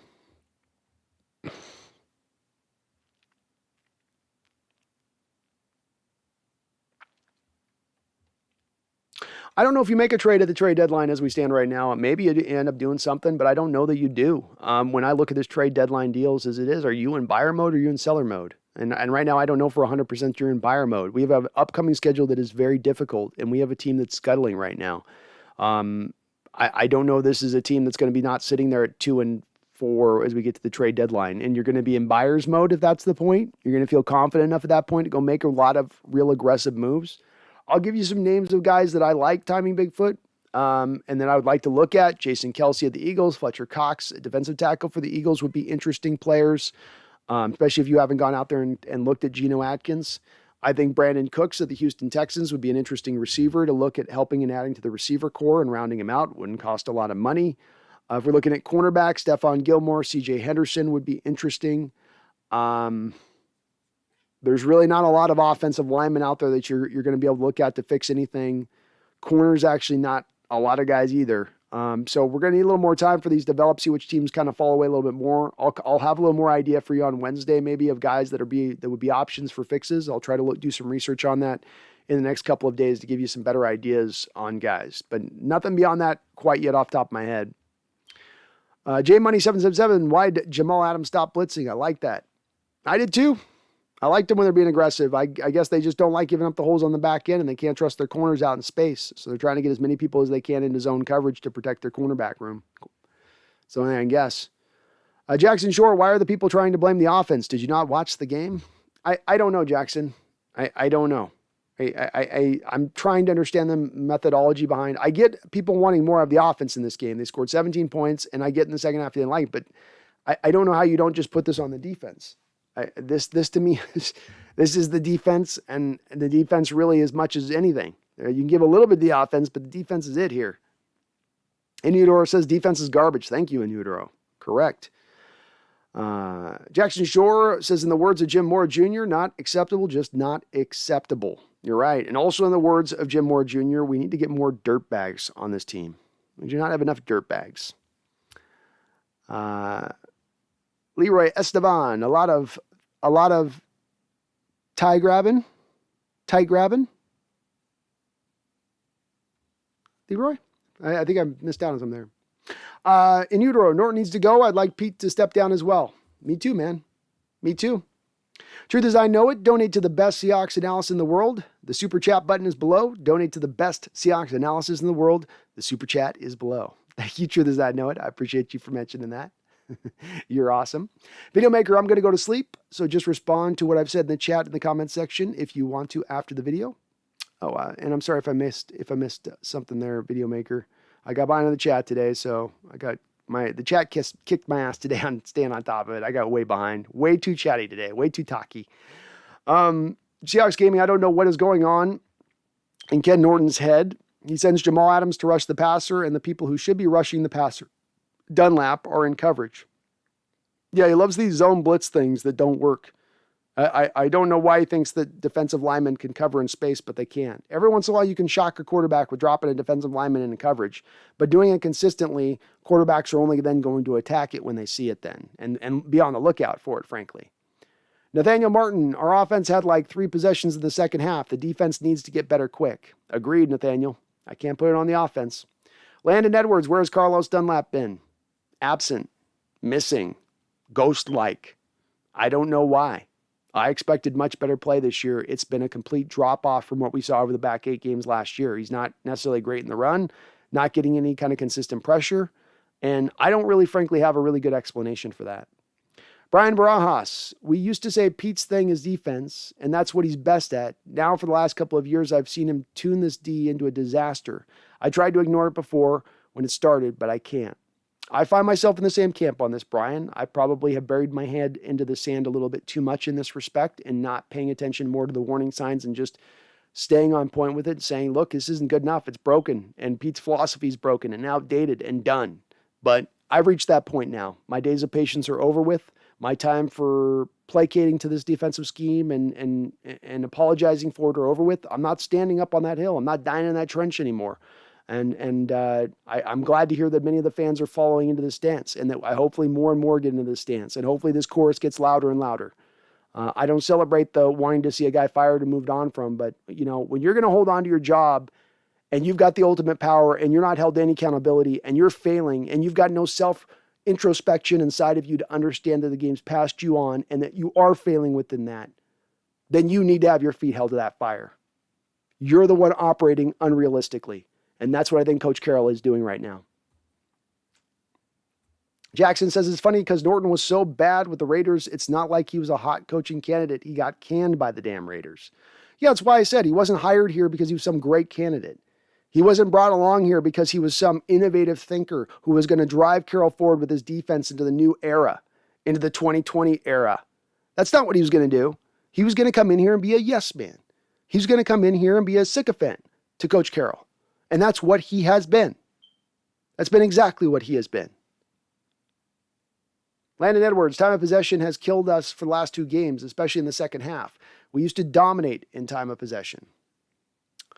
Yeah, we used to be better in time of possession. Our defense used to get off the field more. We used to be a little more consistent in our drives. I will say that hard to put to the offense on time of possession when you were scoring. You weren't running up the field on them in the first half. You're getting pretty long drives. It wasn't like your defense was gassed enough for the first half. And if they were gassed, it's just because they gave up points on every single drive pretty much. But by the second half, they were cutting out some really long drives in the second half. I mean, let's look at it here.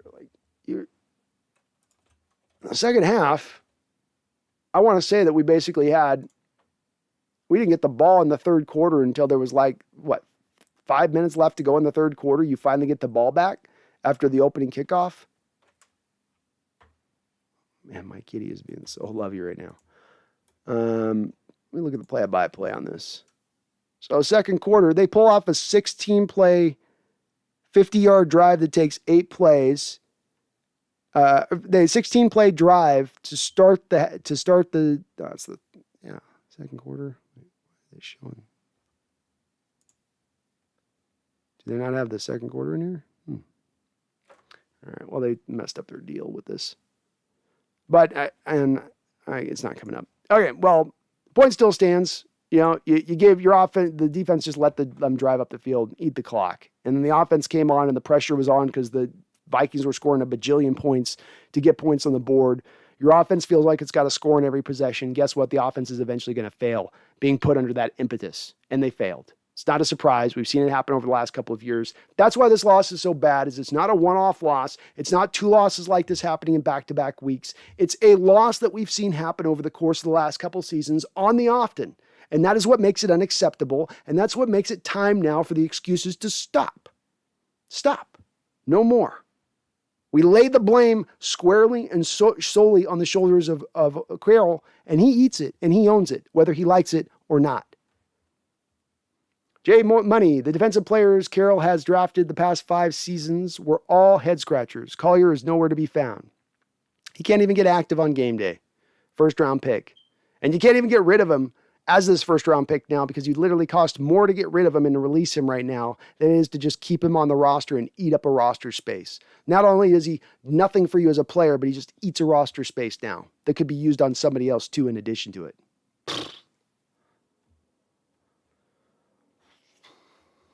Polis says, does he even read these comments? Polis, I'm behind on the chat. I try to read all the comments, so that does put me way behind the chat, especially when we get like 180 people in the chat like we did tonight. It's going to put me behind a little bit, but I do try to respond to them. So if you want to post a comment, I will try to read it tonight. I'm going to try to hang in here all the way through with you guys. This is one of the reasons why I tend to go on 5, 6 hour, 7 hour streams, because I'm dedicated. I'm dedicated to responding to you guys and talking with you guys all the way through. The only thing I ask for on your guys' end of it, just be patient with me to get through the chat, because it's going to take some time if I'm going to respond to you guys and not just run right through them as fast as I can and just read the chat quick and not really take in your guys' responses. In Utero says, I want an offensive-minded head coach. We've seen this shit show too long with Pete. Where are the adjustments? I don't see him. And I'm with you in Utero. It's time. It's time. Tommy Bigfoot, if Brian Flores is available, would you like him to be our next head coach? I'd love to have Brian Flores as our next head coach. But that means Russell Wilson would move on because Brian Flores is a defensive-minded head coach, and I don't know that Russell Wilson would want to be dealing with that again. I think Russell Wilson, after 10 years, is going to want an offensive-minded coach after dealing with a defensive-minded coach for 10 years. So I would tend to believe that he would not be open to that. But if you're moving on from Russ and you're moving on from Caroll, and we're talking about square one, scratch one, all that, then I'm open to it at that point. Landon Edwards says, you think we'd come out swinging on defense knowing that we put it together at the end of last year and we're a top 5 squad. Now we have no idea what we're doing. No, they look lost out there. Agreed. Jackson, I think once a year at the end of the baseball season, if you want to, of course, you should do a 1 to 2 hour Mariners stream, not a lot of Mariners channels. Yeah, I might do a little Mariners content here eventually. I've been thinking about that. I've had a few folks potentially request that. We get people in here though that are just all football all the time, Jackson. So I'm always a little unsure with it. But I might do a Mariners stream here from time to time, see how we get as far as people reacting to it and whatnot. And like I said before, even though I'm just kind of getting back to understanding where the Mariners organization is, because I've been out of the organization, when it comes to baseball, I actually know more about baseball and have a more richer history in baseball than I do even in football. So if you guys can imagine that. So I know my way around baseball pretty good. Maybe eventually I might do something with that though. I might give it a try. The humble Hal African says, do you think if we get blown out this season, it finally put pressure to fire Pete Carroll? I do think it would. I think it would provide that pressure, humble. The problem is that it takes a certain owner's hand, and I don't know the owner's hand is going to be strong enough to be willing to pull that trigger. The owner could be sitting there as a non-football fan, and they say, well, he wins pretty consistently. And last year we won the division, and then this year was a bad year, but it's like his first bad year ever. And I'm trying to honor the legacy of my dead brother. But thinking about it from that standpoint, humble, you probably go, well, if I'm put in that situation, if I'm in her shoes, I'm probably going to keep Caroll another year at that point, right? I'm probably not going to be as apt to be listening to the word on the street from the diehard fans on what they'd like to see have happen. I hate to say this, but if I'm being realistic about it, that's probably the way it's going to go. Landon says, Brandon, when you hit 10,000 subscribers, how are you going to keep up with the live chat? You'll have an 8 to 10 hour streams, laughing out loud. Well, the hope is this by that point, Landon, and maybe not by 10,000 subscribers, I'll be able to do this full time, but we're going to start getting pretty close by that point, especially if the sponsorship locks in and all that. And just, of course, for you guys, this show is sponsored by Manscaped. Go to Manscaped today, manscaped.com, save 20% off your off your order and free shipping using my code NEST. Do that today, save 20% and support the channel. Take care of your junk, take care of the channel. Support the channel, support your junk. Those two they go hand in hand. Your junk, this channel. Your junk, this channel. Your junk, this channel. Hand in hand. 20%, Manscaped, Nest. Use it. Do it. Do it. But by that point, we'll be a lot closer, Landon, to me being able to do this full time. And once I can do this full time, you're going to get more than just 2 streams a week. We'll be doing 3, 4 streams a week, which will give everybody a chance to get in and get their questions answered, theoretically speaking, of course. Washington Fish Quest, I hope we get Disley the ball more. The 2 passes I remember from the last 2 games, he was dropping defenders. He looked good in this game, doesn't he? He lost his shoe, or he might have really pushed that ball up the field and really challenged those defenders, but he just threw that one guy to the ground, got back outside, and another game where you just don't find any targets to Disley, and I don't really always understand why. Sure would like to see them work him the ball a little bit more. He seems to catch everything that's thrown at him, certain hands. Seems to do a little bit with the ball, even though he's not, it seems like the fastest guy, he seems to find a way to do something with it, with the ball after the catch. But they seem to just sort of forget about him. Jay says, should I go to sleep? I got school tomorrow. I'm tired. Going to ask my crush for her number. Do it, Jace. Do it. Don't worry about her saying no. Go for it, man. You miss 100% of the shots you don't take. Jackson Shore says, Ray Allen was part of my childhood.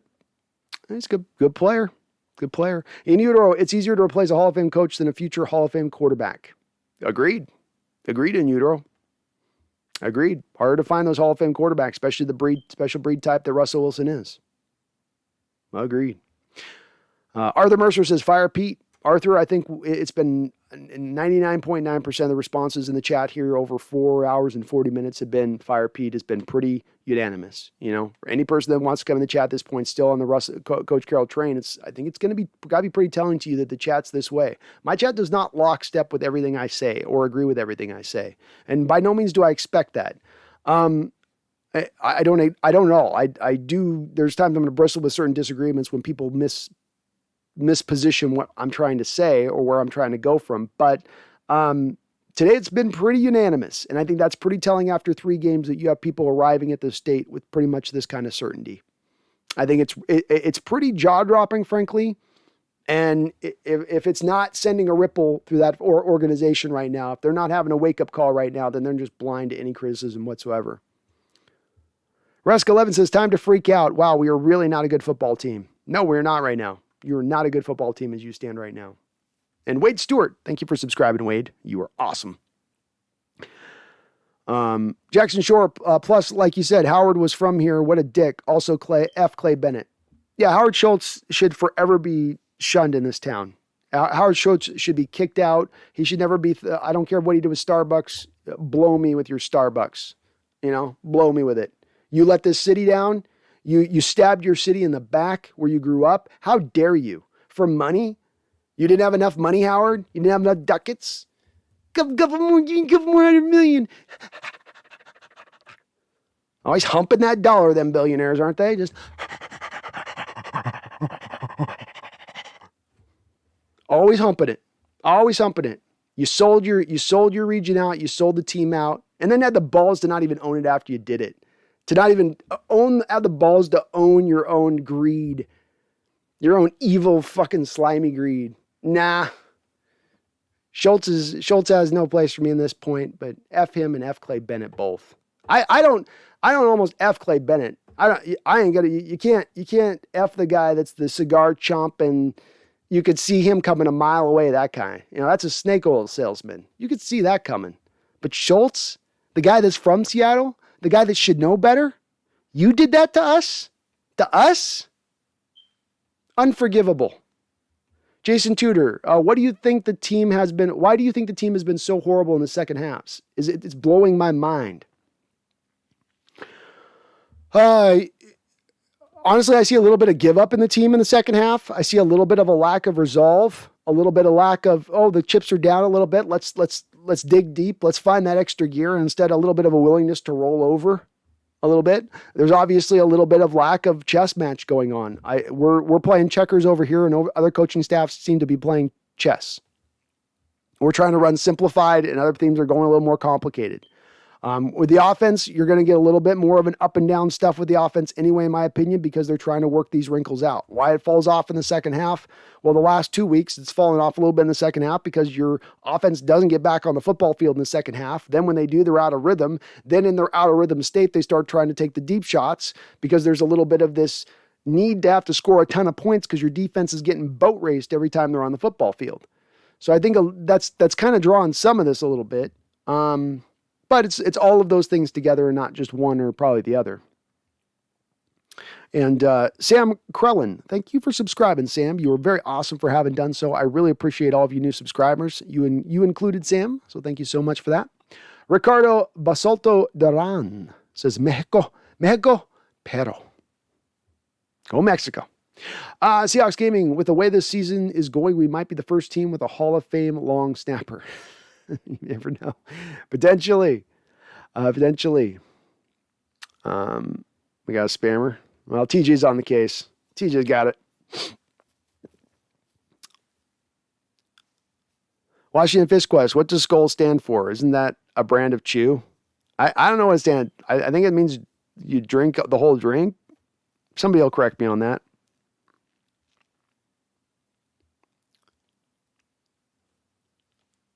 Cowboys are number one. The beast is back at it. Thank you, sir, for the show, Hawks Nest. I like your cat. Oh, thank you. She's a wily one. If you ever had a tabby cat, man, they're buck wild, those tabby cats. If you get a tabby cat, be careful. That's all I'm going to say. Male or female, you just better be dealing for some wild stuff. But she's a good girl. But good to see you, and your Cowboys are number one. Hope you're doing well. Young Quack, dang, it's still early this season. It is. A lot of pain yet to be had. A lot of dagger shots to my gut waiting, and twists of the knife waiting to happen, I think, at this point.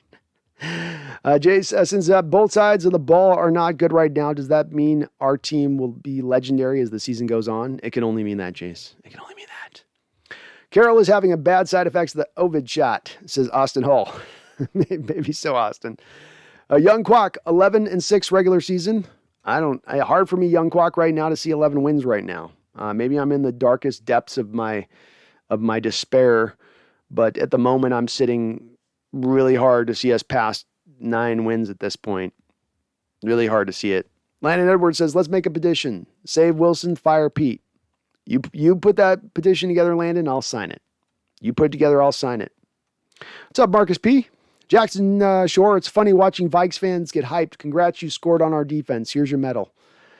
Yeah, I mean, look, I don't knock the Vikings fans for getting hyped off the win. You know, they were fighting for their season. You know, it would suck to go 0-3, especially as they lost the first 2 games by a collective 5 points, and they're a pretty good football team. They should be probably a playoff team. But it's my bone is not to pick with Viking fans today. That's for sure. Unless they're going to try to tell me that play at the end of the game was not a pass interference call, because that was a pass interference call all day long. It wasn't the reason we lost the game. I'm not blaming it on the refs. The refs were shit in this game. Not blaming it on them. We lost this game. But the 2 things can happen at once. Young Quack says, hey, not every team can be 3-0 like the Raiders. Raiders. That's right. Congrats to the Raiders.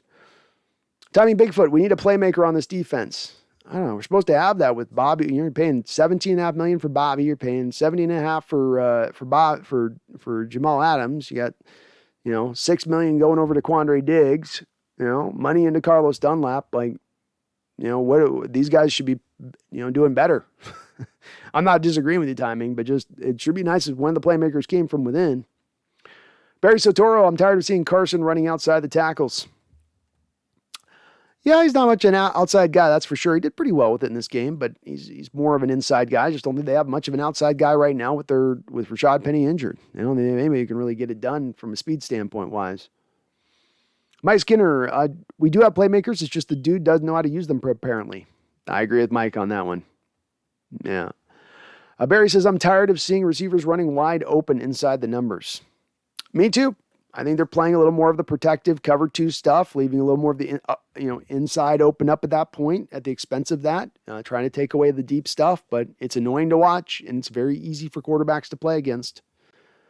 Barry says, I'm tired of seeing our defense making stupid 3rd down penalties. I am too.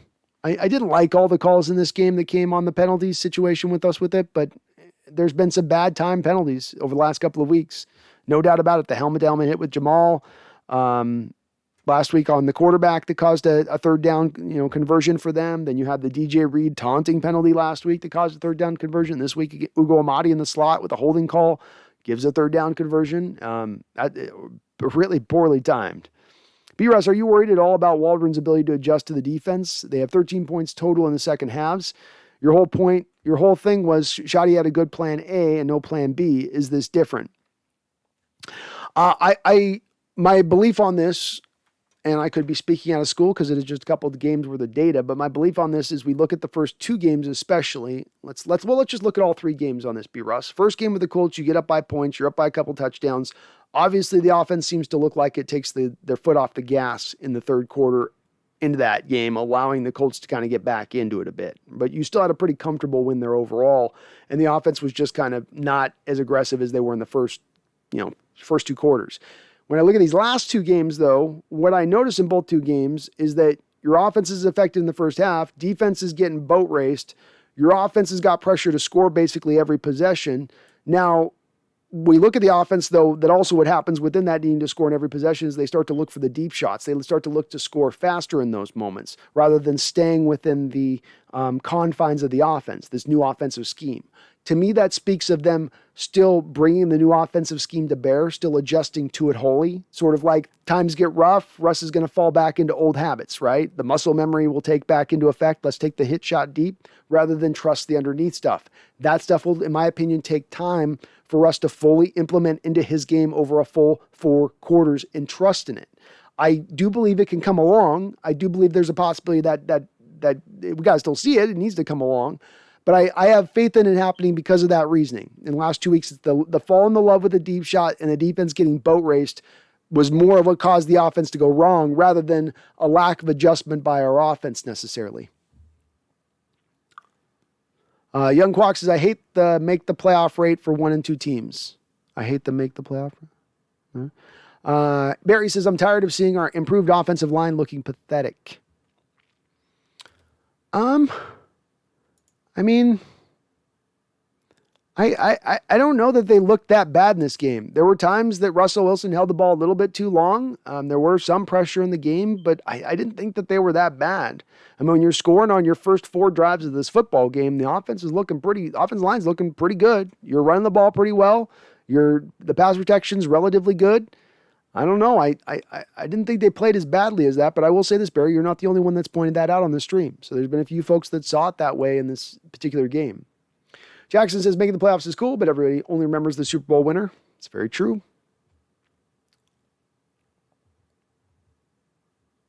Enrique M., why is Atkins still unsigned? My only guess on this, Enrique M., is that and it's a guess on this because I don't have any inside sources and nobody's really reported anything, but my guess on this would be that the workout he had here in Seattle wasn't as impressive as people were leading us to believe it was. And that maybe Seattle was kind of thinking, well, we're better with what we're rolling out there right now, that he's gotten a little long in the tooth. He's coming off of off-season surgery on the lower leg. He doesn't have some of the quickness and speed that he's relied upon in his game in the past. And they just kind of go, that's enough for us to say no. That's the only thing I can guess on it with it, because otherwise it doesn't make a lot of sense. And this is backed up by the fact that no other team in the league has signed him either. Jackson Shore, I prefer Ragnow, but Kelsey would be sweet. I like Ragnow too. I prefer Ragnow over Kelsey as well, Jackson. I just don't know that Ragnow's available. I don't even think he's even on the market, to be frank with you.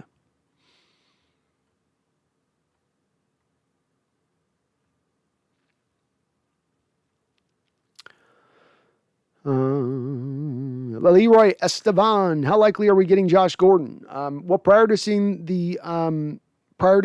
the comment from John Schneider here today before the game, where John Schneider seemed to point that they're still waiting on him to be fully 100% available and ready to go, and it's on, and he's been released by the commissioner's office. There's been reports of this, but we've not quite yet gotten to that full state where we can say this is a certainty 100%. So that's what Schneider indicated this week, but he said once they've gotten that certainty for 100%, they will absolutely be interested in bringing Josh Gordon onto the team. So I would expect us to be one of the front runners. We've got the money to do it. He likes being here. Everything would align to believe, from my standpoint, that they're probably going to look at trying to bring Josh Gordon back at this point in time. Douglas Hurd, nothing more embarrassing than losing in 5 below in Minnesota like the Vikings did. Lucky 13 in a row didn't happen. You feasted too long. Man up, Cousins, a badass. Lucky 13 in a row didn't happen. You feasted too long, man up, Cousins, a badass. I think you said something coherent in there, Douglas, but I can't quite get what you're trying to say in there. It's a little disjointed, your sentence structure. So if you could maybe reposition what you're trying to say there, I'll absolutely respond to it. I just don't get what you're saying there. And yeah, I don't know. And honestly, you guys should have lost in 5 below weather if your kicker just made a kick, a pretty simple kick. So you guys played good in that game in the playoffs. We just got lucky to win it. I don't think we've always gotten lucky in recent games we've beaten you. I think we've beaten you in recent games, but you guys beat us today. Jose Garcia says, can I get a shout out for my daughter's 3rd birthday today? She's a future 12. Well, shout out to Jose Garcia's daughter. I hope you didn't put a name in there, so I can't say the name, Jose, but I happily wish her happy birthday. So happy birthday to Jose Garcia's daughter. I hope you have a great 3rd birthday, and welcome into the 12s. Welcome to the 12s. You'll come into realization of it shortly here, as your father will bring you along in the ways of the blue and the neon green.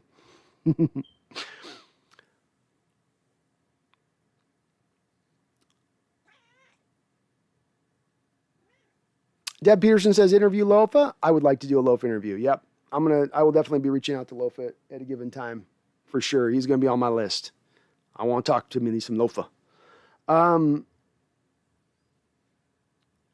TJ says, I'm going to be the Seahawks' next great head coach. I want to say in joking about them, I am. Jackson Shore, in terms of talent, Dak's there. He's good. I like Dak.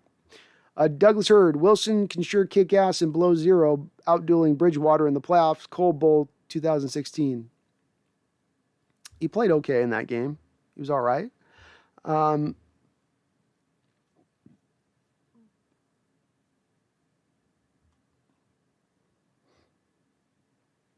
Lolo says, sorry, we're watching for a good 2 hours. Had to take care of some stuff, take my mind off Sunday's performance, but it's my 17th birthday. Yeah. Welcome, stress. Happy birthday, Lolo.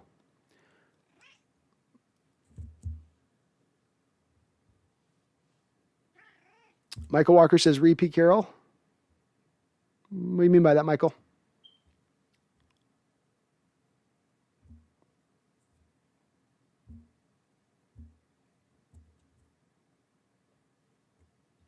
Cowboys are exactly, Brandon. Fans come to me, a true Cowboys fan, and they try to tell me how Dak is blah, blah, blah, and I get angry like you about your team. They don't get it. 6 years of losing with Dak. I can get why you'd want a little bit more better than him.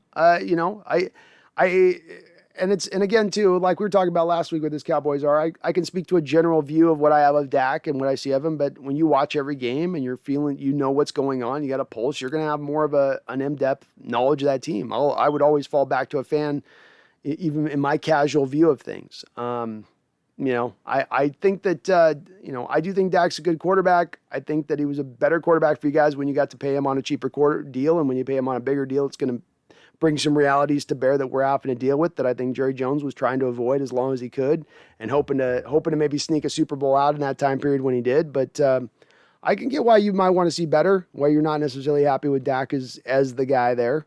I can get it too. I do think he's a good quarterback, though. I do think he's put up, and again, I guess where we put that up at, what are my good quarterbacks? Is that top 10? Is that top 12? I don't have a good answer for that. But again, Cowboys are, I would always, I may have an opinion on it, but I would certainly say if a Cowboys fan's more onto the Dak thing, I'm going to be, you've watched more of the games. I'd lean more to what you've got to say on it.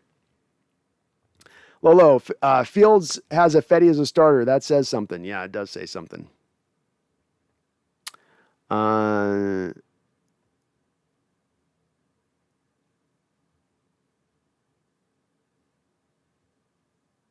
Cowboys are number one, says it's rare to find a Dak hater in Dallas, but he has 6 years of nada. More involved Dak gets in the office, the more we lose. Bus driver in 2016, and we were 13-2. Since then, 500, trending every year.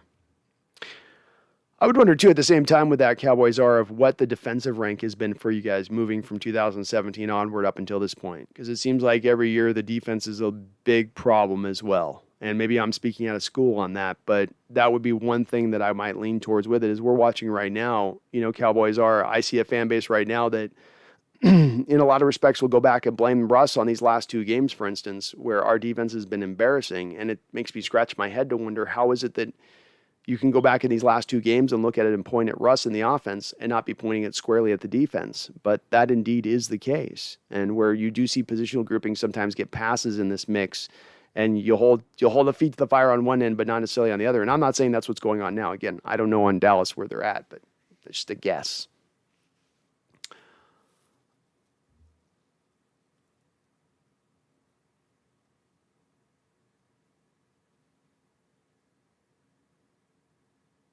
But you could, like I said, I will submit to you on this. Cowboys are. I'm not saying I know better on that. That's just been my perspective on the outside. But I get where you're coming from. JS, and how have none of these guys developed? Amadi, Blair, let me add to your list, JS. Rasheem Green, Trey Flowers, Jordan Brooks. Wow, where's the development at, right? Where do we see them improve beyond what we initially see them on the field as the player they are? Where do we start to see what you would normally see with the player? The more maturation and time they get in the game, the better they should get. But instead, there's a stagnation. There is essentially, this is what you got. Resco Levin says, I don't think Pete will leave. He's a guy that's going to hold on for dear life. I agree. I think he's a guy so enraptured by the thought process of maintaining and staying as a coach and keeping doing this, that he's so scared to leave it, that it's so frightening, the thought process and prospect of leaving, that he'll have to be drug off the field kicking and screaming. And I think it's such an inarticulate way to leave the game, and a very ingraceful way to leave the game, not to mention a very selfish way, because you're going to set this franchise back for years to come by this stance, by this model, which sucks to see.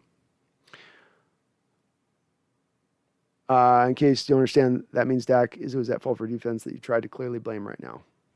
I'm not trying to blame the defense too. I'm just outside perspective on. Plagueis, when Pete leaves, I hope we go hard after Lincoln Riley. Me too. In Utero, you totally have the best analysis. Thank you, In Utero. I really do appreciate that. I try to be on my P's and Q's, man. I do. TJ, we agree on a lot of things, man, but this is where we break up. The path, I think our offense should be something after 3 games, but it's still the same BS. How can you say new, but it's the same BS? Your offense went out and scored in the first 4 possessions of the game. Your offense barely got on the football field after that time period because your defense had allowed the other offenses to turn out 15, 16 play drives. Again, TJ, I don't understand last week. This is the same thing I heard last week. You had a quarterback who really should have thrown for 400 yards, threw for 350 on your defense, and your defense gave up 190 yards on the ground. This week, again, same thing played out exactly the same, where their quarterback throws for a gazillion yards and they run for 100 yards. When we talk about the same story playing out over and over again, let's just take the last 7 games of last year, TJ. You give up a ton of passing yards, yes, but at least you could stop the run. You could hang your hat on something. You hang your hat on nothing on this team defensively right now. You do nothing well at all. Nothing well at all. You don't stop the run. You don't stop the pass. You don't rush the passer. You don't set the edge in the run game. You don't tackle particularly well. You can't blitz worth of nothing. So when your defense can do jack diddly dandy squat shit, it gets very hard for me to go look at an offense who in the first 4 possessions of this football game scored. And again, when I say the thing you glossed a little bit over there should be something, here, we agree on a lot of things, man, but this is where we break up on the path. I think our offense should be something after 3 games. Why do you think, TJ, and this is the thing that I'm still trying to drive towards get an answer on, I think you will, so you'll probably be the first one who will respond to this.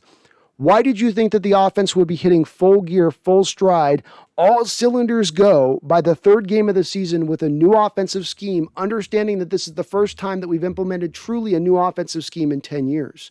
Why do you have that belief structure when most every offensive scheme that's implemented in the NFL over the last 30 years takes a minimum of a year to get that offense to the point of hitting all cylinders? Let me give you an example. The Atlanta Falcons, when Kyle Shanahan went there with Matt Ryan. First year, little rough. Matt was struggling to pick up what Kyle was trying to get him to pick up. Second year, Matt Ryan goes and has an MVP season. That tends to be how it goes. So if you had been in the 3rd game of that Kyle Shanahan, Matt Ryan era there offensively before that Super Bowl year the next year, you might have been like, this isn't working. This doesn't look good. And it's understandable because it's new and it's hard to bring on a new offense. It's hard to just change something different, especially when you've been doing the same thing for 10 years. 10 years builds in a lot of muscle memory. So why did you think after 3 games this would be so different with this offense? And when we didn't talk about that, really nobody in this chat was pounding their chest saying they expected this offensive explosion right out the gate. I don't know anybody that was really saying that, not just as far as a pundit like me or analysis like me, but anybody in my chat was saying that, TJ. That's a little bit of, I guess, where I'm trying to understand from your standpoint on it, and truly trying to understand it. Jackson, dude, I don't understand Dak's clear. TJ, TJ says, run or throw deep. It's all the same, man. I can't give the Hawks, I can't give the offense a pass or a defense. And it wasn't throw deep all the same throughout this game. Through that first half, it wasn't all throw deep. It was utilizing the short pass. It was working the ball up the football field and doing it through a variety of ways.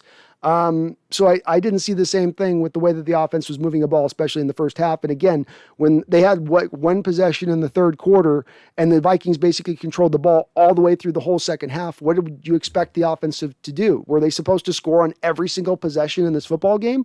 Is that our expectation at that point? Because that's what the defense was putting them in the position to do. Cowboys are number 1. You feel that from afar. I'm here scrutinizing every detail of every member on our team, like Brandon. Dak had stats and losses, so I did my research. This is an argument. It's a lesson for you.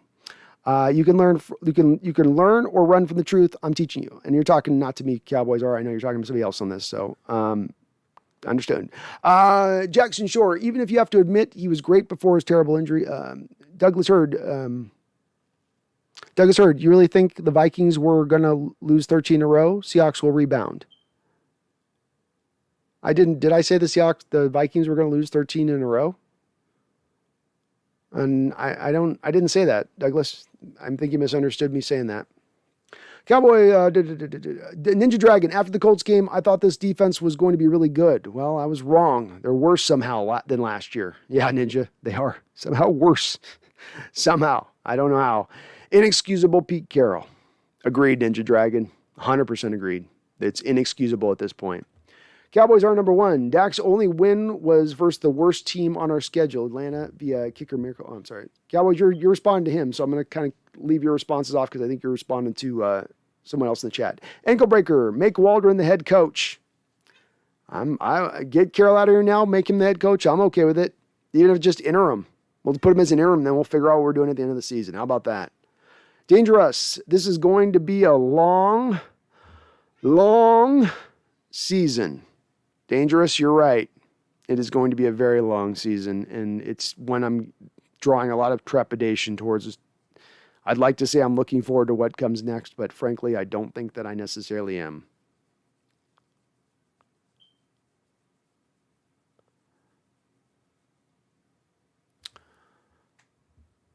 Sam Krellin says, do you think we can turn this season around? Sam Krellin, anything is possible. You've got a long season still remaining this year. Let's face it. We have 14 more weeks of playing. Injuries can strike down the line on teams suddenly, odd, crazy things happen in football, and it is a little bit of a marathon at times. But if we're talking about me prescribing a turnaround based upon something I'm seeing on the field, from a level of talent that's getting ready to blossom before our eyes, from a level of offensive explosion that's just waiting. The powder keg is laying there on the ground and we just need a match. I don't see that. I don't see that as we stand right now. And outside of just being a Homer fan and putting on rose-colored glasses and being optimistic for the sake of optimistic, I can't see it, Sam. These are embarrassing defeats. And I've been calling it throughout this live stream show, two of the top 10 embarrassing defeats in the whole Coach Carroll era these past 2 weeks. This team is completely disjointed. It's not playing together. There's no one side bending to the other side and the circle of toughness being created, whatever that hell that's worth or means. It just seems a little lost right now, in my opinion. Gary Simonson, the cornerbacks were blaming the scheme today. What did you see? Is there any chance Flowers and Reed could be a part of a serviceable defense? Reed's got maybe a possibility, though. Reed is playing much worse this year than he played last year. It looks like a different player to me on the football field, quite frankly.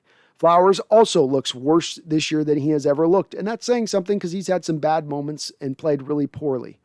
I don't understand the blaming of the scheme, Gary. The Seattle Seahawks run one of the more simplified defenses in the entire NFL. That simplified defense is supposed to allow these players to theoretically not have to think, but be able to play more freely, be able to play a step faster because they're not thinking.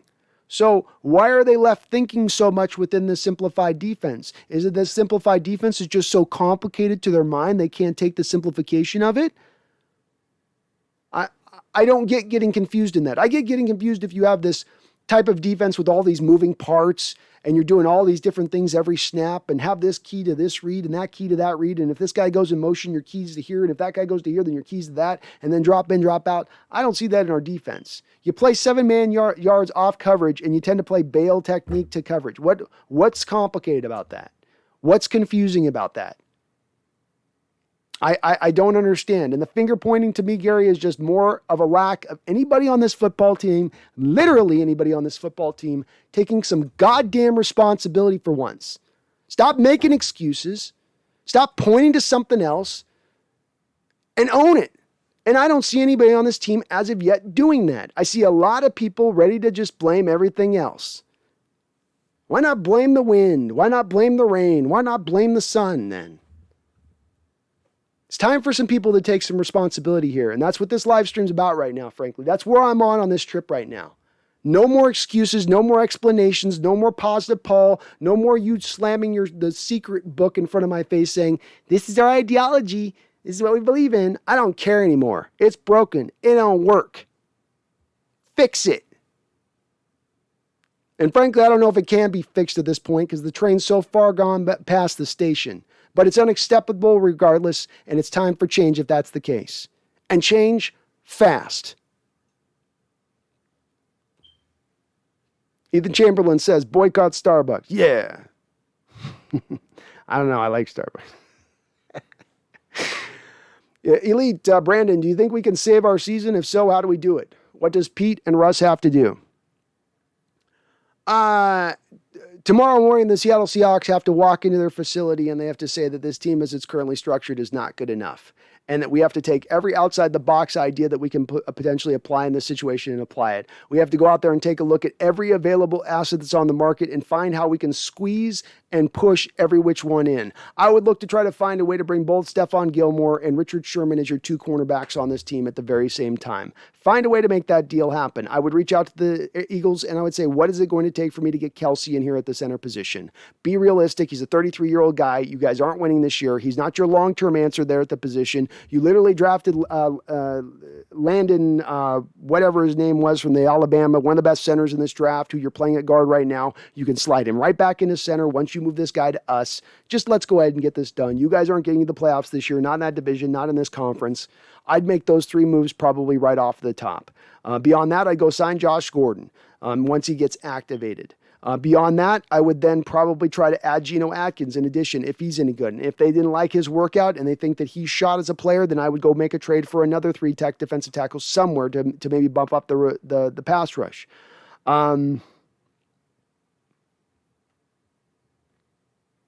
If there's more moves I can make beyond that, I would try to make beyond that. I would convert Russ's base to bonus money tomorrow. I would have a conversion then of about $22 million or so I would have then to spend. I would use every last dollar bill of that up this year to try to fix this. I don't even know if that would work at this point, but if you're talking about what it would take, that's what it would take. That is what it would take to have a hope. Jackson Shore says the losses were the defensive fault. Oh, you're talking to him, sorry. Little Savage says season is over. I am big sad. Little Savage, you're not wrong, and I am kind of getting. I'm not to the point of sadness yet. Still pretty much firmly in the angry stage of things.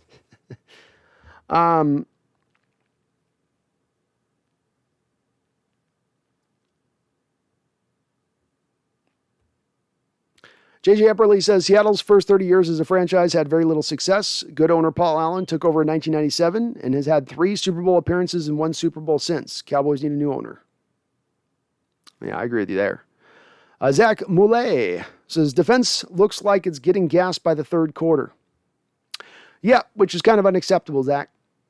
especially for a defense that was supposed to have a lot of depth on the defensive line. Most gassed part of your defense is going to be, as it concerns getting gashed in the running game and getting worn down over the course of the game, is going to be your defensive line. When your defensive line is supposed to be stacked with a variety of different guys in depth there, to get worn down that fast is kind of silly. But they're getting worn down as well as because they can't get an offense off the football field, and they're allowing sustained drives. You give up 15, 16 play drives multiple times over the course of the game, you're going to end up gassed out. Standard Champion says, I'm pissed because I laughed in my coworkers' faces when they said this summer the Seahawks would suck this year after seeing the Rams loss, and said they'd eat their words. See them in 8 hours. Yeah, I know. And I've got plenty of people in here, Standard Champions, like that already are coming in the chat that I'm seeing that are pounding their chest for being right about our Hawks losing, which it sucks to me see is the celebration that our Hawks are somehow losing is an enjoyment for you. Okay.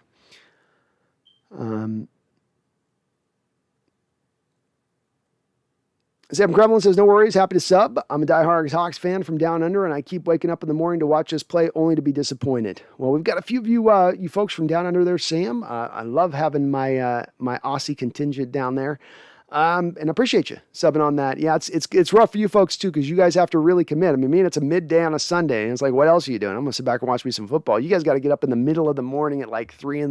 to watch these games, which is true dedication and shows you guys are true 12s down there in the land down under, and don't let nobody else tell you differently. So we're Hawks Nest worldwide here, Sam, because of you guys like you guys and girls like you and all. We got even have some women in there in Australia, I know. So thank you for subbing, and appreciate you guys. Deb Peterson says, you think Holmgren will buy and own the team? I don't know if Holmgren's got that kind of cheese, man. He'd have to be part of an ownership group to do it.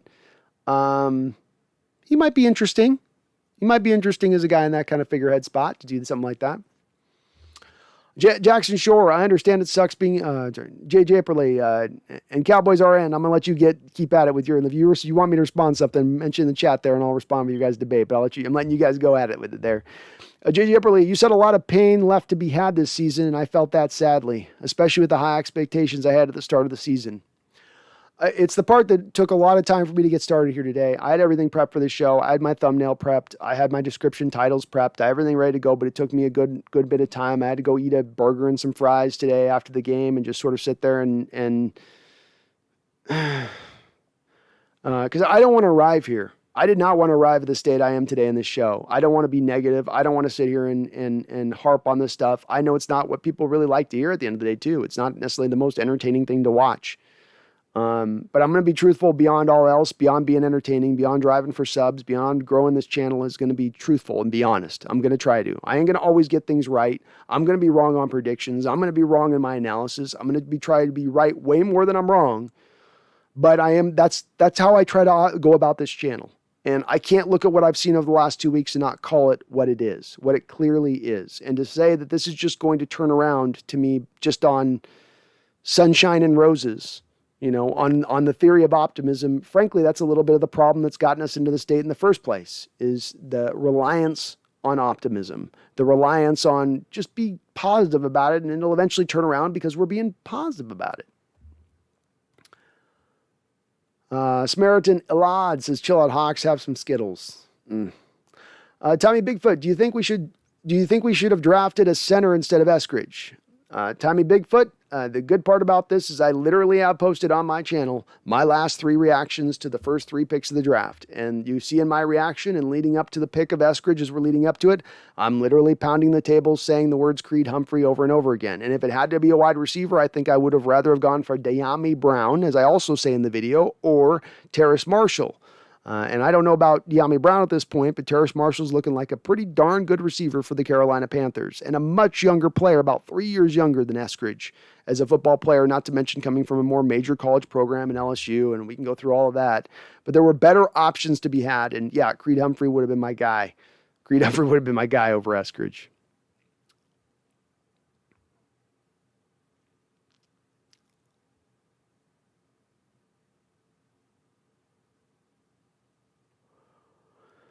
Private Mick Finger says, question, what are the odds of the Hawks making the playoffs? I'm new to the NFL.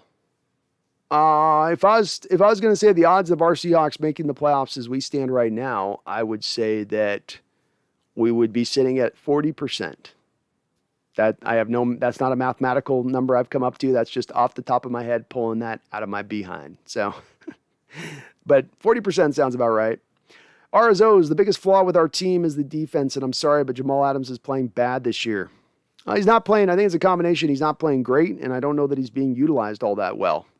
So I don't see him being moved all over the football field. I see him being used in kind of the same kind of way in the same spot.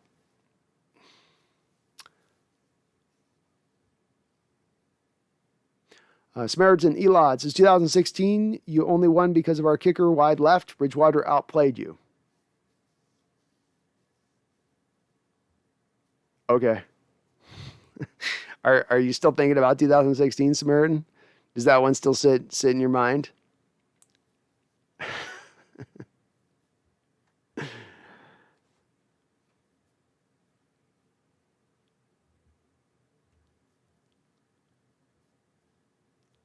I got to skip some comments, Jackson Shore and Cowboys are number one. When guys get in debates, I got to go fast through this because people already harp on me for being slow in the chat. So if I see people responding to just each other, I let you guys go at it and I let that thing work its way through.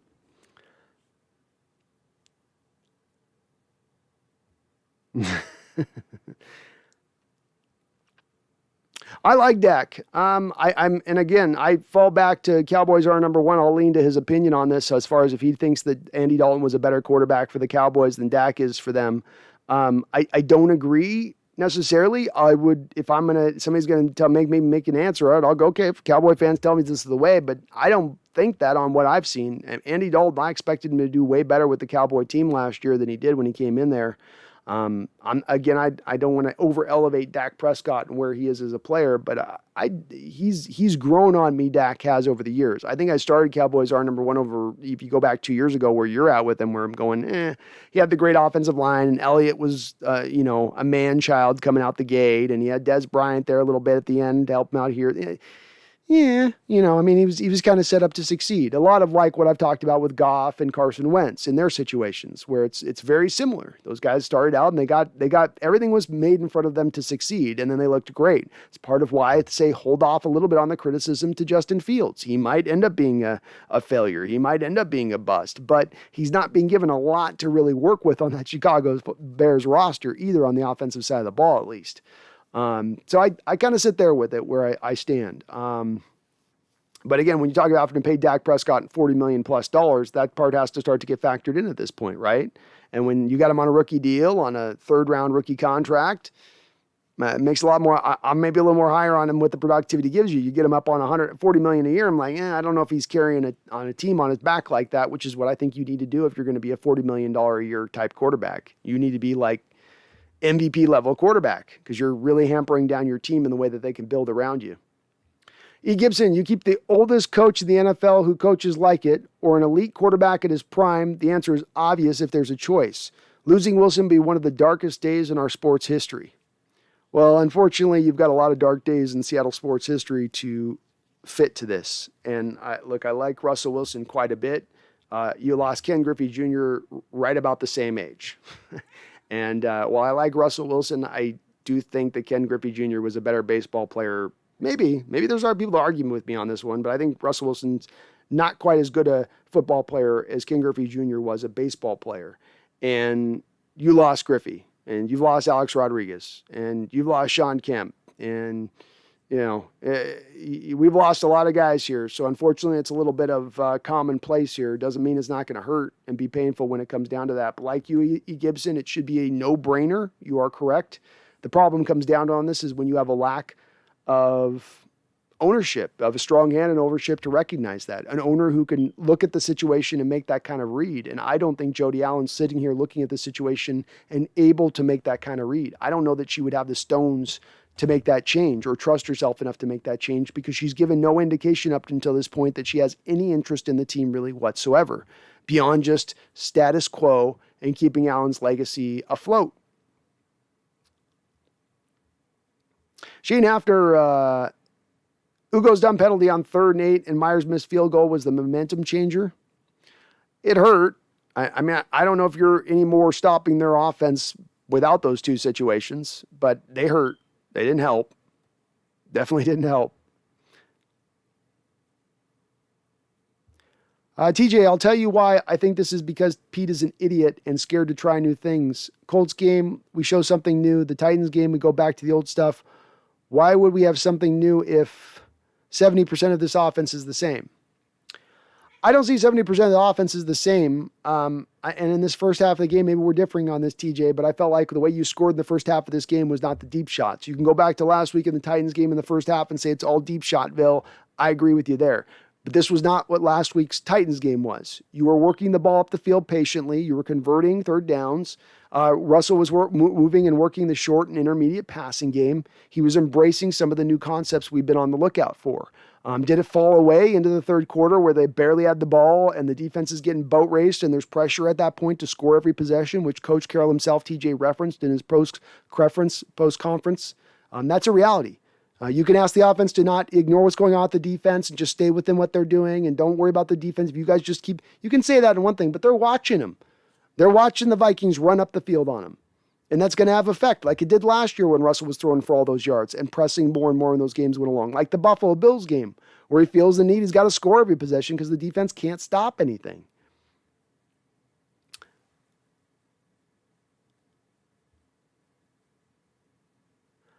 Lastage.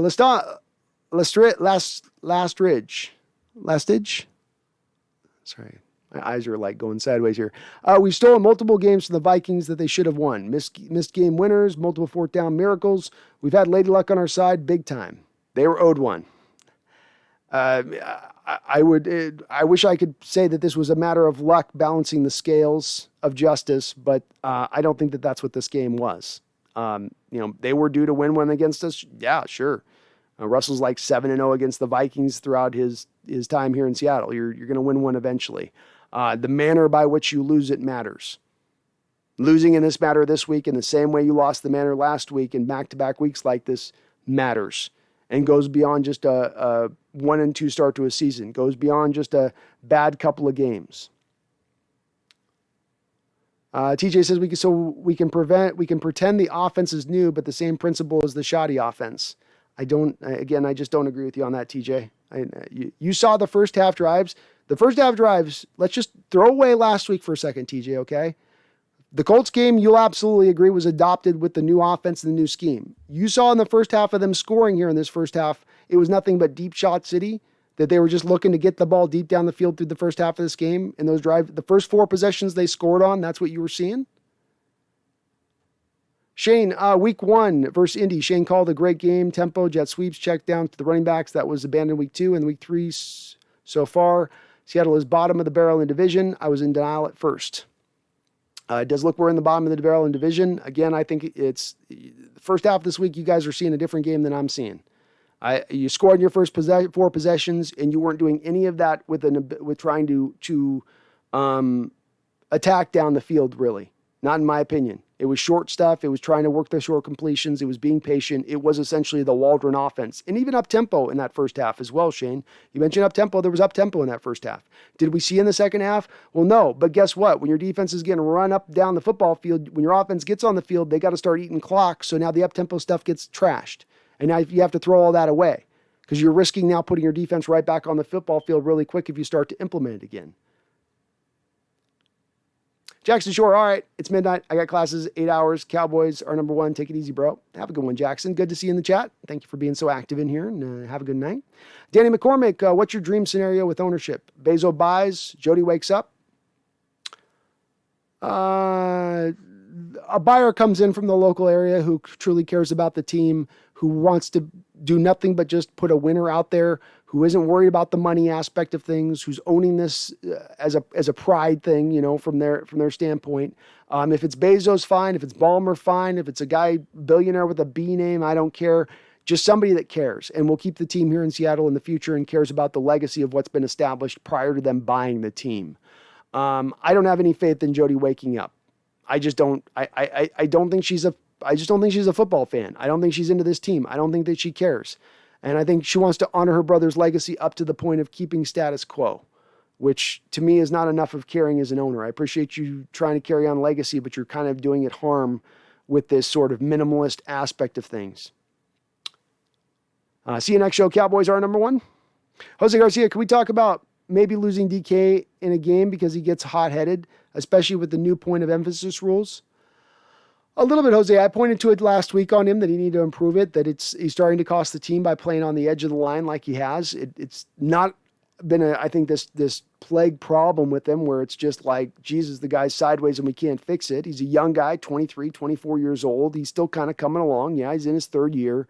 And it could be something that costs us down the road, but I didn't see it in this game. I thought he played a pretty strong game in this game. He mistimed that jump at the end and then gave himself a concussion when he landed weird. But I thought he played okay in this game overall. Gary Simonson says, does Norton need to go? Is he more to blame for this horrendous defense, or is it Caroll? Gary, I go to Caroll. I think Norton was hired as a yes man in 2017, and at that point in time, Caroll said, I'm going to run this defense, and you just need to nod your head and agree with everything I said. And Norton, who was fired at that time by the Raiders, was like, nobody else is hiring me, so okay. Fail up, right? Nothing like failing upwards in America. But that is what happened with Norton, and that's what happened with him pretty consistently here for a while now.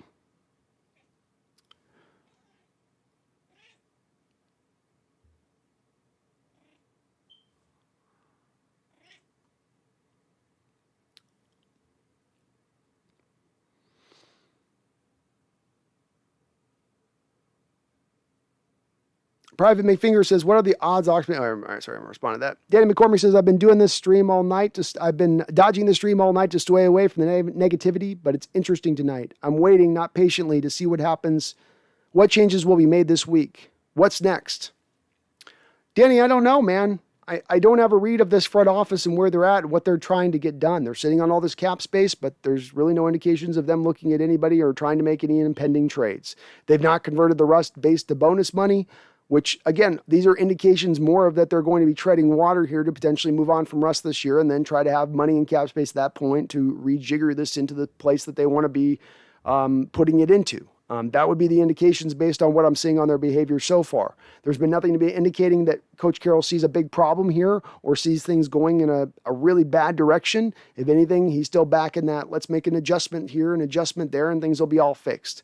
I don't think that exists this year like maybe it had existed in previous past. I don't think it's going to be as an easy a pathway this year. I think the division's as tough as ever. I think it just becomes what it is, Danny, at the end of the day. They could get super aggressive. There's a lot of money they could go out there and spend on the open market if they really wanted to do it. I don't think that they really want to go do it. I think they're going to I think they're going to take a pretty conservative approach with spending that money, and I definitely don't think they're going to convert Russ's base to bonus, in which case they're not going to add enough players to turn this thing around. And I get where you're coming from by dodging the negativity, man, Danny. That's why I opened up at the top of my stream and said, hey, if you don't want negativity on this stream, this is going to be one of those streams that you're okay with going the other direction and looking away and averting your eyes. I understand. But I've got to call them as I see them here. And when things look a certain way to me, I'm not going to dodge it. I'm not going to glom it up for the sake of not being negative. If it's got to be called on it, I'm going to call it on it. And this is one show that there's a lot of bullshit that needs to be called on this show. It does. The excuses need to come to an end.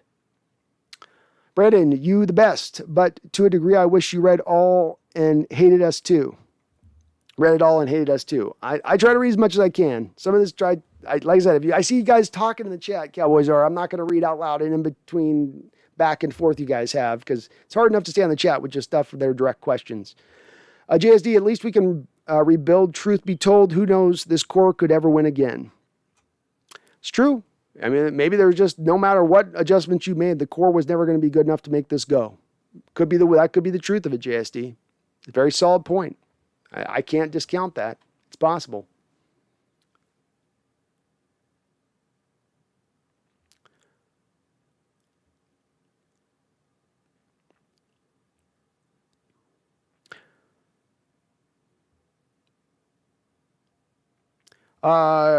Cowboys are exactly the Hawks' nest. They blame everything before the source. If the source is their guy, blame the uniforms, the grass blades, oxygen concentration. Like you said, no, fix it. Yeah, it's excuses only just play. That's the thing about this. This is why I do say negative on it. I don't think I'm going to drive any change, but it's a little bit of where my little small effect in the world can have whatever it's worth. And my small effect on this particular Seahawk world is going to be the excuses are what is holding us back. Nobody takes responsibility on this team. Everybody, the second, watch, if you guys want to look a little inside detail on this, watch the press conferences. And I don't care if it's Wilson or Norton or Coach Carroll. Listen to the players talk. Listen to Trey Flowers talk today in his press conference. Anytime that there's a little smidgen of starting to take responsibility, there's always an excuse. There's always a but. There's always a, yeah, but it wasn't really me. It was me, but then it wasn't really me. It's Russell Wilson saying, yeah, sometimes I hold the ball a little too long, but there's a lot of good passes that come from that too. They can't just own the first part and hold on to it. Own the first part. You suck like shit. Own that. Take both hands and wrap it around real strong. No ifs, no buts. No, well, there's also this. No, you sucked. You sucked. And you need to start to find a way to fix it. Take the explanations and take the excuses and toss them in the trash. Fix it. But nobody fixes anything when there's nothing but excuses and explanations. We've all seen it with children who can never take responsibility for their action. No, it was this thing. It wasn't me. I didn't know it was this guy. It's why I harp on it, is it's frankly childish. Grow up. Everybody involved on this needs to grow up. And nobody is, because everybody's got their ego wide as Texas. And I'm fed up with it. I'm tired of it.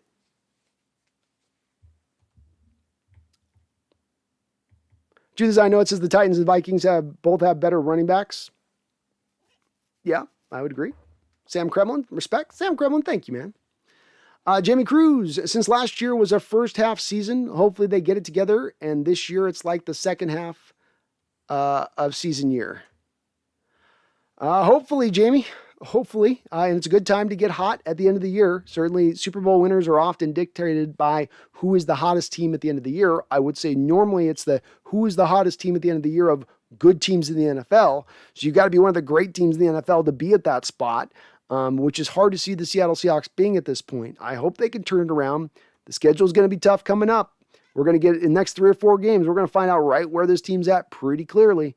So they may not get to the back half of the schedule to turn this around if they start out this season 1-5, 1-6, Jamie. And if you look at their schedule, that's a real imminent possibility that we're taking a look at here as we go forward. I hope not, but it's a possibility.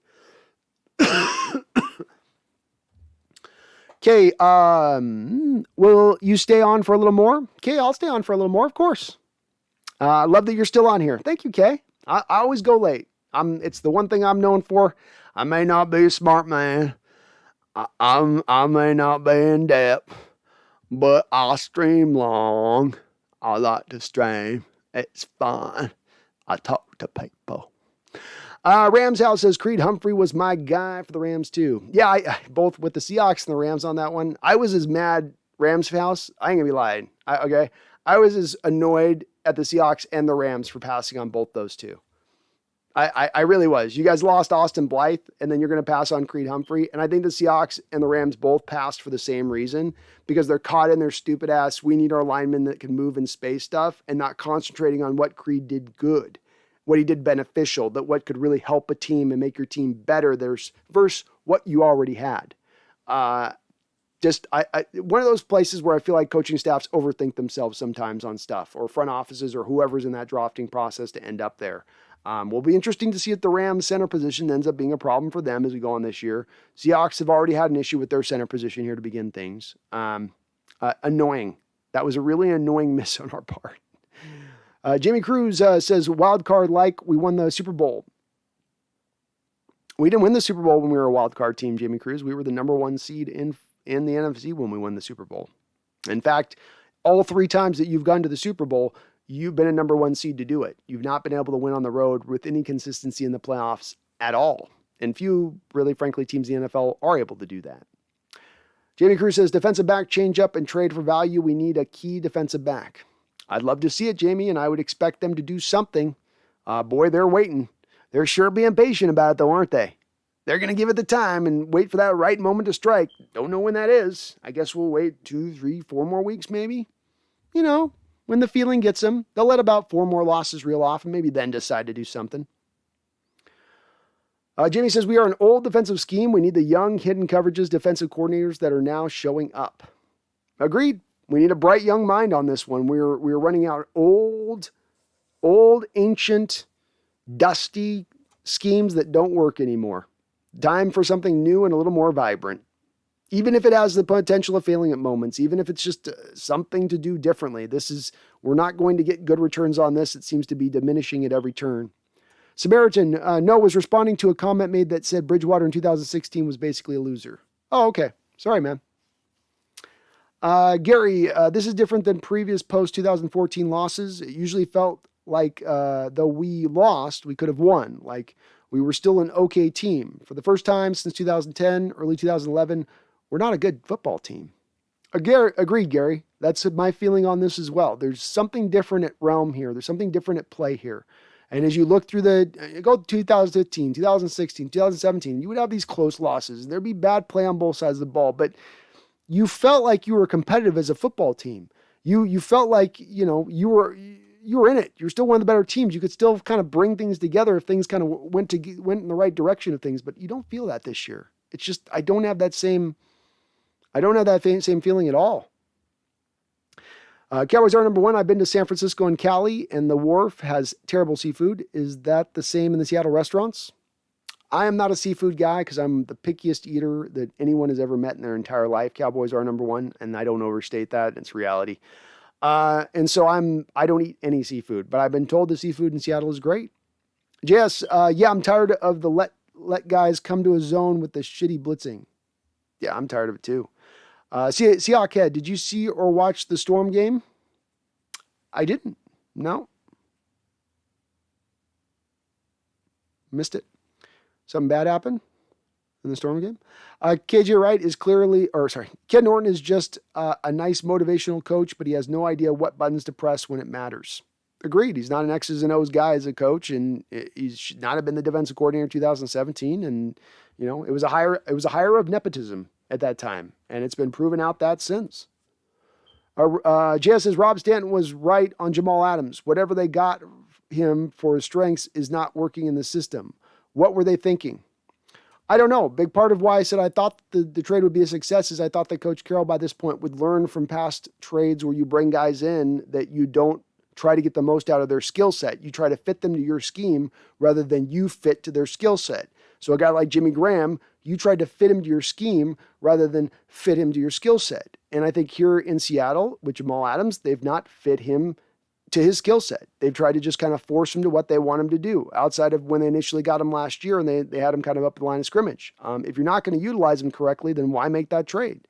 And I know that it's very easy as, for instance, depressed Jets fans saying is how's Jamal been?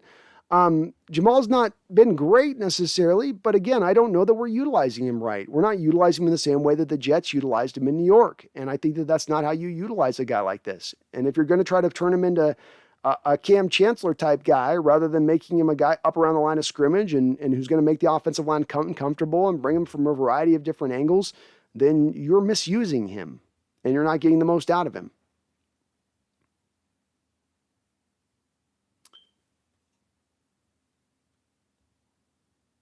Samaritan says, it's funny that you're criticizing your coach to be fired. Same here, that lots want Zim and the general manager to be fired. Winning changes everything. Maybe we should trade our coaches. Well, I think that there's definitely some comparisons to be made between the Zimmer era and Caroll era, and that there's a feeling amongst fan bases of we're getting diminishing returns here. This is sort of topped out. We've reached our highest high point now, and it's not to say that we're a bad team or the worst of the worst, but we certainly seem to be backtracking more than we're taking step forwards as an overall team goes. I don't know enough about the Vikings to know if that is certainly the case with you guys. I don't study you guys enough to know that's where things are at. But anytime you get a head coach, general manager, people like that in the same place for 6, 7, 8 years, which is a relatively long time in the NFL, and they don't get to the ultimate success. In the Vikings case, you don't even get to the Super Bowl. In our case, we, throughout this whole time period that Zimmer's been there as well, haven't even gotten back to the conference championship game. So that's going to, at that time, I think, breed people go, okay, why do we think that this is going to continue to tap into a success level that it hasn't yet? What gives us that indication? And I don't know from your guys' standpoint, but there's been a lot of indications on our end that it won't be that way. that we can't recapture that success. And we saw it in plain English today on the football field.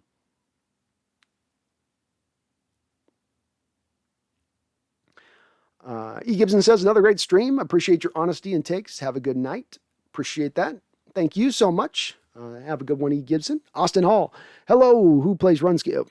Truth is, I know it. Both Madison and Henry put up big numbers against us. We're letting these running backs do what they want. Yeah, well, that's the thing with this defense. You're not stopping anything defensively. The offenses can do, it's not just the running backs, the offenses do whatever they want. You want to run the screen game? That's going to work. You want to attack us down the field? That's going to work. You want to hit the short passes? That's going to work. You want to run the ball? That'll probably work. Everything's working right now.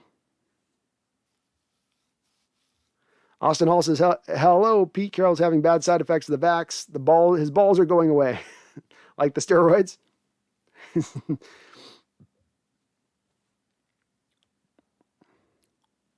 Austin Hall says, can someone link me to the Trey Flowers press conference?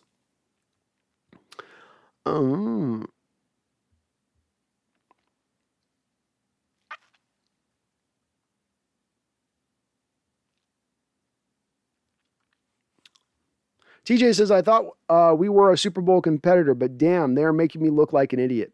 TJ, I'm right there with you, man. I'm wearing the dunce hat over here as well, right? I thought this was a Super Bowl contending team. I made my bold predictions at the start of the year. They're making me look like an asshat right now. I'm not mad about that because predictions are what they are and they're bound to fail more often than not anyway. So they're just fun things to do and fun ways to create kind of some content around things. But what makes me disappointed is to see there's just the excuses are ran out at this point. There's no more left. You guys have used them all up. You pulled every last one out of your pocket, and now when you're pulling your pocket out, all you're doing is turning your pocket over. There's nothing left in there. And now there's nothing but the bold, hard truth. And it's stark, and it's cold, and it sucks. But make no mistake about it, it is the reality of the situation we're looking at now. And though I wanted to give 4 or 5 games in the season to really get a sure determination about where we are, these 2 embarrassing losses have bumped up my timeline of patience. And very hard to see Super Bowl winning teams in an era get multiple losses this over the course of the season. And if we're seeing it 2 out of the first 3, you better believe we're going to see it multiple more times over the course of the season beyond this. I mean, geez, the Rams just beat the Tampa Bay Buccaneers by 10 points. Putting 36 on that defense. What are they going to put up on our defense? 45? Without even breathing, without even blinking?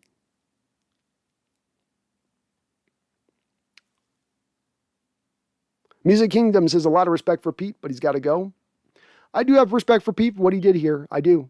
But I can have respect for him and also say, but his time has come to an end. So I agree with you, man.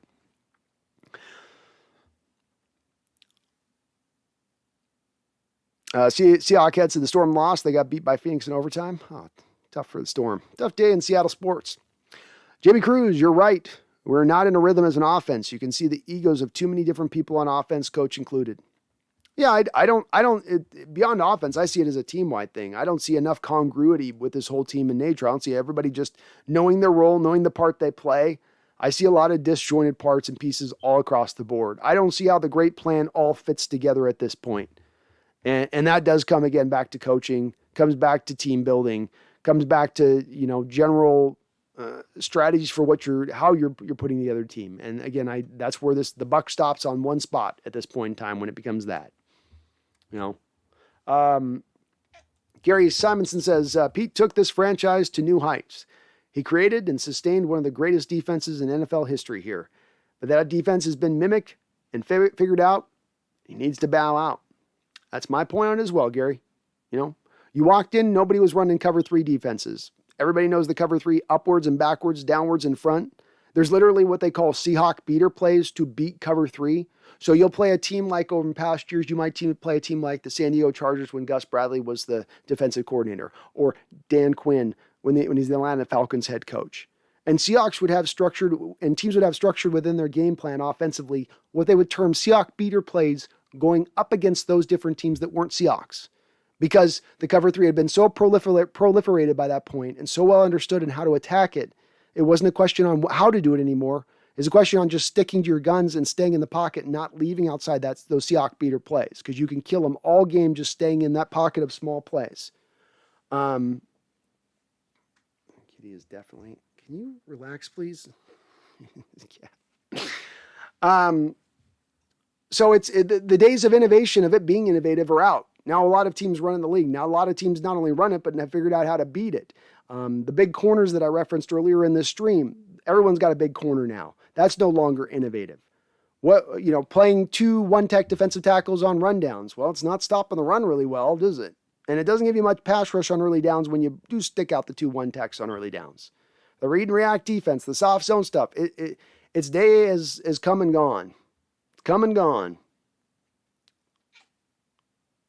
Austin Hall, laughing out loud, people need to stop saying our team, our coach, y'all don't play for the teams. I don't know, man. I know people there's some people that get really big offense when people say our. We're from Seattle. You root for the team. There's a level of ownership you have in it, in your care and love of the team. I don't have a problem with people saying our and how they reference it. I think it shows a level of care, and it shows a level of, I don't know. I don't pick on that one as much. JS, I think that Russ hasn't worked on his warts truly. He has taken the Drew Brees step in being able to slice and dice in the middle of the field. He hasn't taken the Drew Brees step in being able to slice and dice in the middle of the field. That would be a game changer for the offense. It is a part of the game that we need to see more of him from. I agree. I do agree. I'd also like to give him more time on that this season in a brand new offense. And I can understand if that's not fully slicing and dicing to begin things, Jess, because I believe that this would take a little bit of time for this offense to get really fully going. So I've got a little more patience on that timeline of it, but we do need to see that implemented into his game. No doubt about it. Jeff Rhines, you are awesome as ever, my guy. Always coming in with those late donos, and I appreciate the hell out of you for it, man. Thank you for the $10 donation, Jeff. He says, well, it's been a rough start, Brandon. Missed this game due to fall chores, but maybe that was less frustrating Sunday for me. We need to sort this out. This defense needs fixing, plus the coaches need to fix themselves as well. Thanks for the stream, and go Hawks. Well, thank you, Jeff. As always, thank you so much for the $10 donation. I really do appreciate you, my guy, on that. Thank you to everybody on the stream that's been so nice about the donations today. You guys are awesome. And you avoided yourself a very frustrating game, a heart attack type inducing game for the frustration it would cause, not for the tension that we normally have caused in a Seahawks game. And this one's a hard one to find as many fixes for. I got to be honest with you, Jeff. I sat and tried to think about, well, is there a fix here on this before the stream? Maybe if they just do this guy, could it be turned this and that? And it would look better and it's against 2 better teams. But I'm pretty down in the dumps right now. I'm pretty low on this team as it stands right now. I wish I was a lot higher on them than I am, but I'm struggling to find that optimism here in the swamp. Zach Moulet says, this team reminds me of the Falcons, where we come out hot but can't hold leads and ends up losing. Very similar to those teams, yeah. JS, part of it is Pete loves explosives. I don't think they developed Russ properly for that part and hindered his development. Yeah, they leaned into the explosive element of Russ's game over the years, and that has led to the bad habits of leaning wholly on the deep shots or nothing. We're going to run into the wall of defenders, and if that doesn't work, we'll throw the ball deep. And that simplified approach has brought out decent results over the years. It hasn't brought in a losing team, right? It's brought in a perennial playoff team. But that is where that tops out at. We've seen that. We have enough years of data to acknowledge that at this point. And it certainly is still rough for him at this point to take away from attacking the deep shots. He still does fall into that a bit. I have been encouraged over the first half of this game and the Colts game of what I was seeing in Russell's development. I'd like to see more of that. I'm not off on him yet in that realm. But, it's not untrue. Jose, things get worse before they get better. Hopefully this leads to getting better and being top dogs of the NFC West again. I hope so as well, Jose. I hope so as well.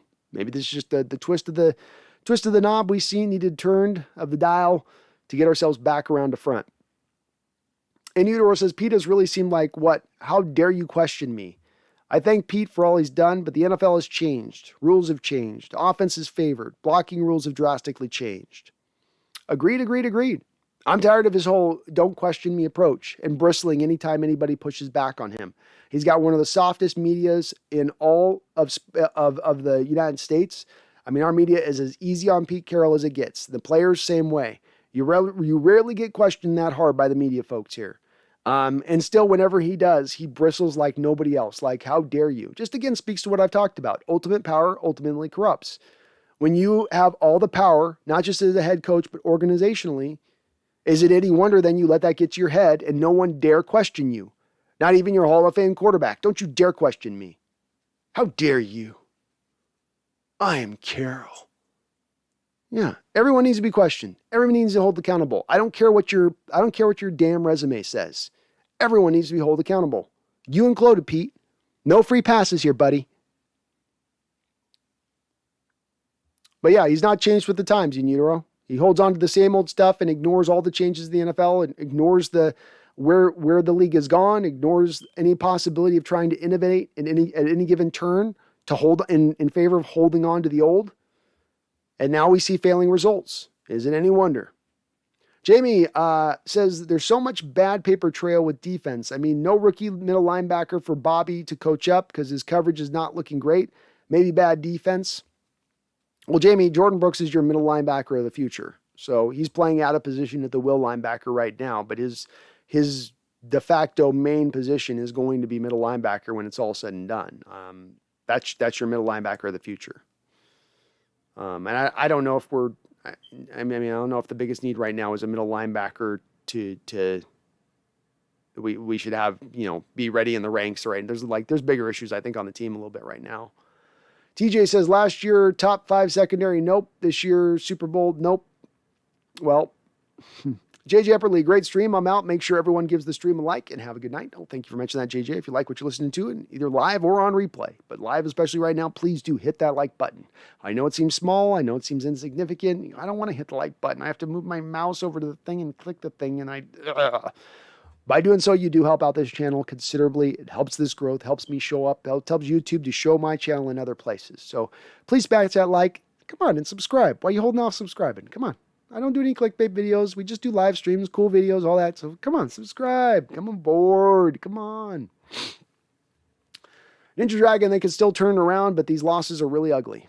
The door's not closed on the season. I will acknowledge that. There is still the potential of a miracle, a Christmas miracle that could come up. But boy, is it going to take quite a bit of pixie dust at this point to make that happen.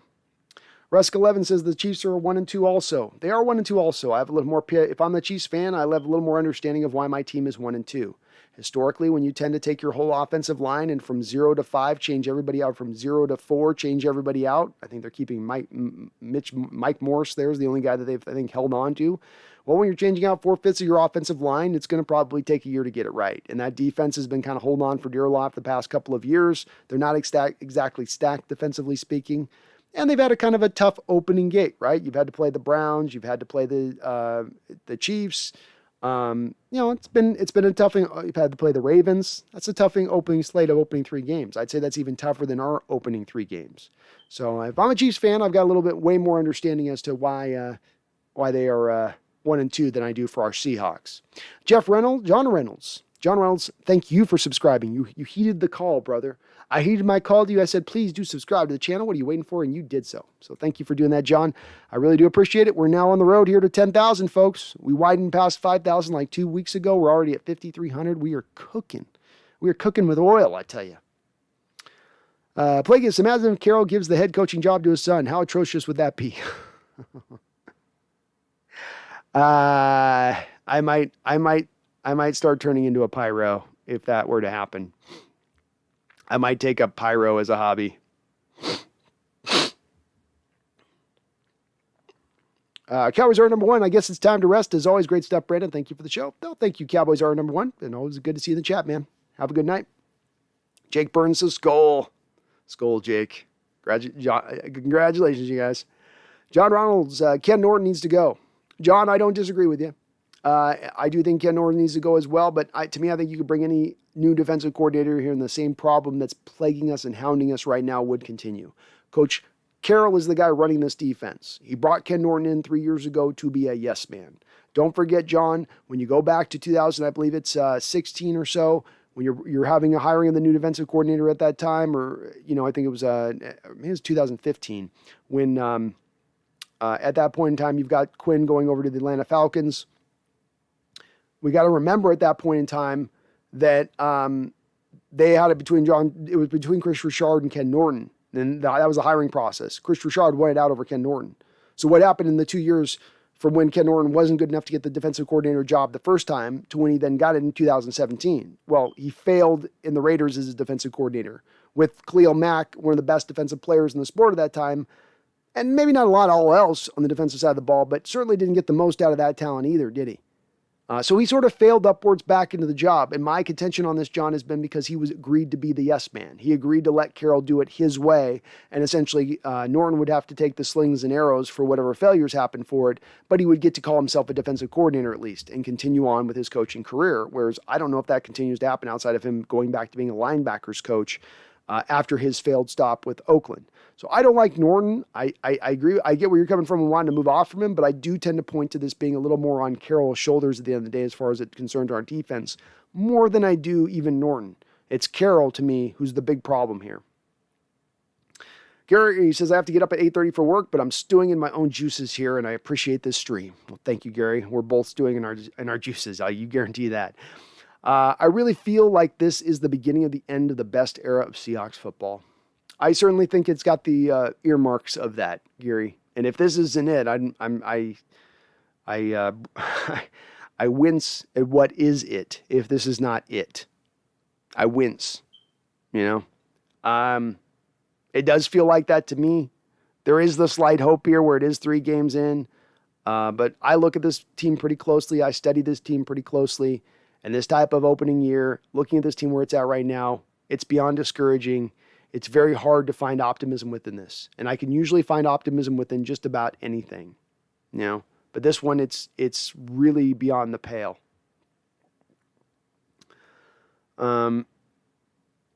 Samaritan says, you guys are in panic mode. You enjoyed success for many years. Can't win every game or season. A reality check is in order. Just think how it will be when you regain your composure. Yes, Samaritan, we are in panic mode. And we enjoyed our success for many years. But Samaritan, why are we in panic mode? We're in panic mode not just because of this being a loss or a bad start to the year or us not being able to deal with a team that is losing and not winning. We're in panic mode because a losing season this year, a one-and-done season this year means Russell Wilson moves on and means that our franchise is essentially reduced down to a beginning state in the building process. So when I get people from other teams that come in here and tell me to be patient or just shrug off this loss today, this doesn't matter that much. There's always tomorrow. Oh, there's always next year. Not when you lose the Hall of Fame quarterback in the middle of his prime. And I don't know if Minnesota, you've ever gone through this, but you ever had a Hall of Fame quarterback in the middle of his prime and you're going to lose him right in that spot? Would that sit well with you? Would you want to be patient like that? Would you want to have other fans come into your chat and tell you to be patient on that? Probably not. Probably not. So that's where a little bit of this impatience comes from. It's not about just this losing of this game. It's not just about the start of this year. It's about a trend here for a couple of years ago, but more importantly beyond that, it's losing your quarterback. The best quarterback of your franchise in 40 years. I can't put it any more starkly why this is hitting this hardly for us, to you guys that are on the outside looking in. And John, thank you for subscribing. You're awesome, brother. Danny McCormick, even when Quandre was traded here in 2019, we had a better defense. We had better pieces now. What's changed? It makes no sense. It doesn't, Danny. You're right. You're significantly better as a defense right now than you were in 2019. But that defense was better than this defense. And by kind of a wide margin, frankly, to start the year.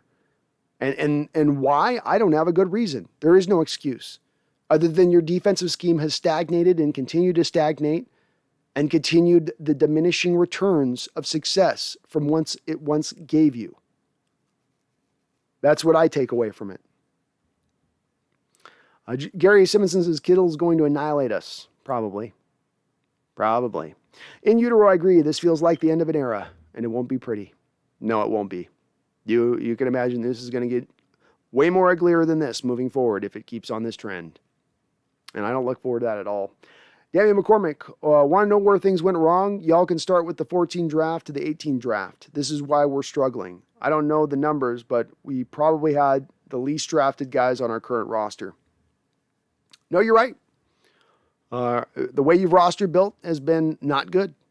Not good. And if you want to point between how you've spent your money and how you built your roster, it's probably been more on how you built your roster through the draft and how you've missed in the draft. You have been a little bit behind the ball in picking in the draft and that you don't get to pick ever high. And especially as it looks in the first round and you're trying to pick in the back of the first round all the time, it's, you're not always getting prime talent through that years. That's a little bit of victim of your own success stuff. But I'm not discounting what you said, Danny, because it was on point. And the team has not drafted over this time frame well at all. Over that frame, you kind of include the last couple of years to a degree. It's a little bit better maybe over the last couple of years, maybe a little bit, but it's still not anywhere near the level of success that you experienced back in the early years. And I don't think we're getting anywhere near back to that anytime soon.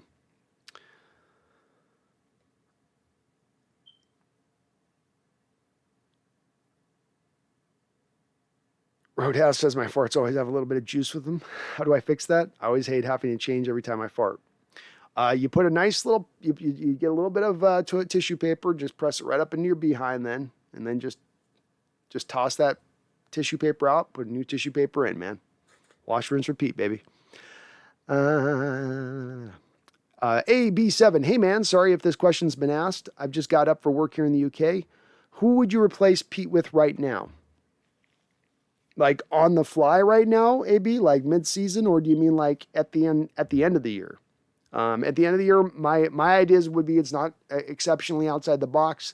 I would look a little bit to the college ranks with a guy like Lincoln Riley, or the Iowa coach would be an interesting guy that I might take a peek at.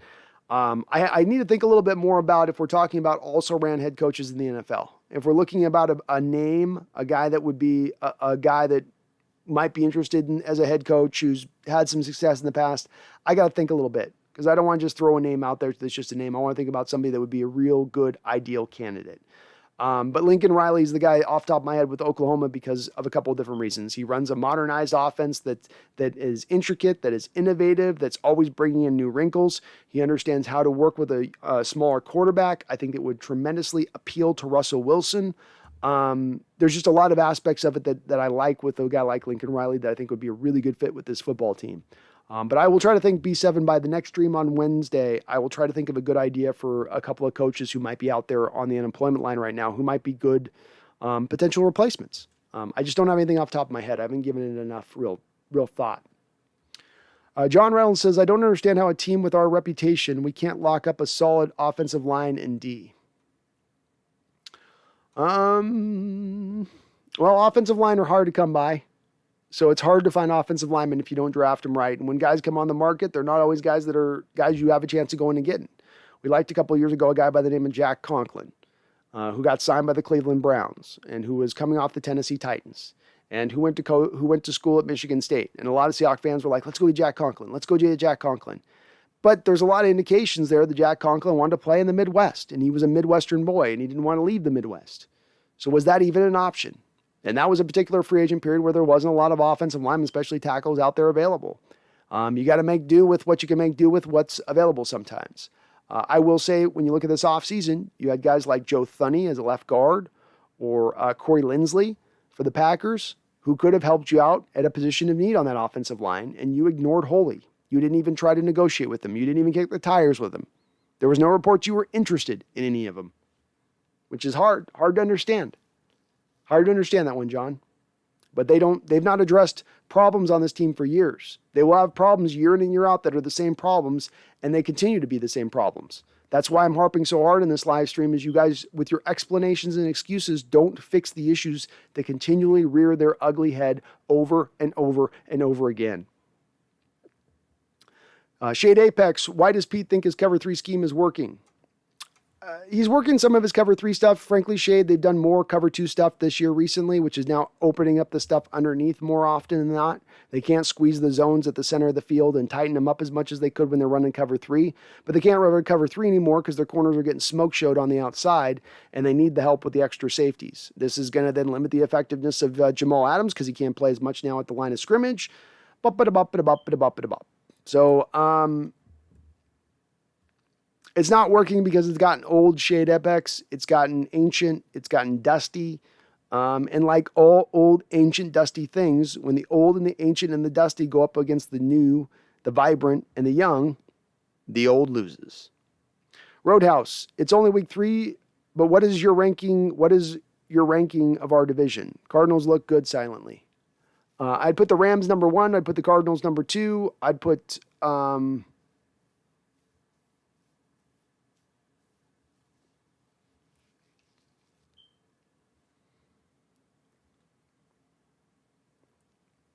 I don't know. We probably both us and the Niners are probably fighting it out for the bottom of the division, and I don't know which one at this point. We might be. Niners might theoretically be a little better than us, but then they have a little bit. I think they're gonna have a little bit worse injury problem, not as much depth, which might have us edge them out for 4th place. Justin K says, "Smart led, you reveal yourself as a fair weather football fan." JS, 2011, 2012 were anomaly draft-wise. Absolutely legendary run. Everything since has been middling to guys getting cut. The only thing they can draft is a wide receiver. I can't argue with that. I can't argue with that, man. I don't disagree. Gary says, signing off. Thanks again, man, for your top-notch analysis and for giving us a place to vent. That's always a place you can come here to vent, Gary, no matter what, man. And even if we disagree, I always am welcoming outside opinions. We might disagree, but I do welcome it. Samaritan says, I enjoy the game, win or lose. Thank you for answering. Hilarious. I answer all questions, man. All questions. He answers everything. In utero, wash, rinse, repeat. That's what it is, man. That's all it is. Just same old, same old. John Reynolds says, if we get a new head coach, he would have to hit the ground running. Russ ain't getting younger. I think Russ is going to have a little bit more patience for a guy if he's an offensive-minded coach. And that process now being built to the offense first and foremost. He knows he's going to get a good offensive line at that point. He knows this is going to be built towards the defense first and foremost, that the majority of the resources for the team will not be allocated to the defensive side of the football. And I know we're probably spending more technically on the offense with Russell Wilson's contract, but take his contract out of it, and you're paying a couple guys, but you're not breaking the bank. And whereas there's some breaking the bank stuff going on the defensive side of the ball to a degree. So I think you'd have a little more patience with it, John. I think there's a potential of, they would need to hit the ground running, hopefully. But that would be why I'd want to bring an offensive-minded coach in, as I think an offensive-minded coach would help Russ get there a little quicker. Could be wrong on that, but that's just my general feeling on it. John Reynolds says, great love from Vegas. Missed the Northwest. Oh, thank you, man. Well, hang in there from Vegas. Hopefully you can come back up to the Northwest at some point in time. The Seahawk head says, re-sign Jadeveon. Jadeveon Clowney signed a multi-year deal with the Cleveland Browns this offseason. So he got paid decent money with them. Didn't sound like Seattle was even in on that. I would have tried to have re-signed him into last year. I know a lot of people don't like him, though, because they don't think he gets enough sacks, or he's overrated as a player, or it's just his draft ranking, which is why he is what he is. They may be right on that. I don't know. It's kind of an old story at this point. There's not really much to pick through with that one anymore. Excuse me. Jamie Cruz, I think they would look at Coach Nick Saban, or is he paid at Alabama? No, I think Nick Saban's going to remain at Alabama through the rest of his career. He's got a juggernaut going there. They've been winning for years. They're going to look like they're going to continue to win for years there. I don't see any reason why he would want to leave the South. Southern guy in general. He had a horrible stop in Miami, and his first stop here as a head coach just didn't work out for him. Coach Carroll was more successful in his initial coaching forays than even Saban was. So I'm going to go probably say that Saban probably remains in Alabama forever. Eric Cotter, any defensive coordinators we could take? My idea, Eric, here's been my groundbreaking idea. If we're talking about mid-season way of fixing this defense, or not fixing the defense, but trying something drastically different with the hope of just maybe it will fix this. Go out there, reach out to Wade Phillips and say, Wade, we're going to fire Ken Norton. Coach Carroll's going to take his hands off the defense for the rest of the year. He's going to sit as a figurehead coach as we move forward the rest of the season. You'll have your fingerprints all over this defensive. You'll have your fingerprints all over this defense. Run it as you see fit going forward. Run 4-3, run 3-4, do whatever you want. Go crazy. It can't be worse than what we're seeing out there on the field as it stands right now. That's my outside the box idea, Eric. That's what I got. Jason Tudor says, if Pete's scheme is now outdated, what kind of scheme would you argue for at this point? What's the current trend? Two different items on that. I'll give you two answers on that, Jason. You can run 4-3 stuff with split safety look. Split safety look, essentially you got two safeties running, but they might have two different responsibility types. So rather than running cover two, which is you get your shell coverages and both safeties are essentially mirroring each other and their responsibilities to the other side of the field, you have them running different things. Essentially what I would like to see is a defense that is very hard to scheme against and very hard to predict on what they're doing snap in and snap out. The quarterback has to look at the defense very closely pre-snap every time, and even then he can't exactly trust with what he's seeing. A 3-4 attacking scheme is also, I think, a little bit more of the de jour going on right now. You look a little bit like what the Miami Dolphins are doing. The Dolphins with that 3-4 attacking scheme that comes at you from every different angle, while finding corners who can fit within a zone technique within that as well, but take advantage of the pressure that's coming. It's a sort of a unique type of 3-4 that they run there, but I like that one as well. I like the 3-4 attacking defense. I like, especially if you got Jamal Adams here on this field, that would fit really well to him. That is the perfect scheme for him. But I would say it's the attacking defenses that are just harder for you to predict, play in and play out, being unpredictable. You take a team like Tampa Bay, more 4-3 base, but they still love to do a lot of the blitz heavy stuff and confuse you. So you don't have to be necessarily one to the other, but you have to embrace the ability to be aggressive and come downhill and attack the offense rather than the offense attacking you. And the defense in this read and react system, unfortunately, allows for the offense to sort of take it to you first, and then you react to it. AB7, thanks for answering the question, man. I'm looking forward to Wednesday's stream. I'll thank you, man. I will be on, large and in charge as ever, bro. So you know I'll be there. JS says, I knew the offense would be a 7 to 8 week process, but I did not expect this to be this Seavish. There's too much talent on the line to not get to the quarterback. I agree, man. There's no excuses for this defense. I can give the offense a few passes here.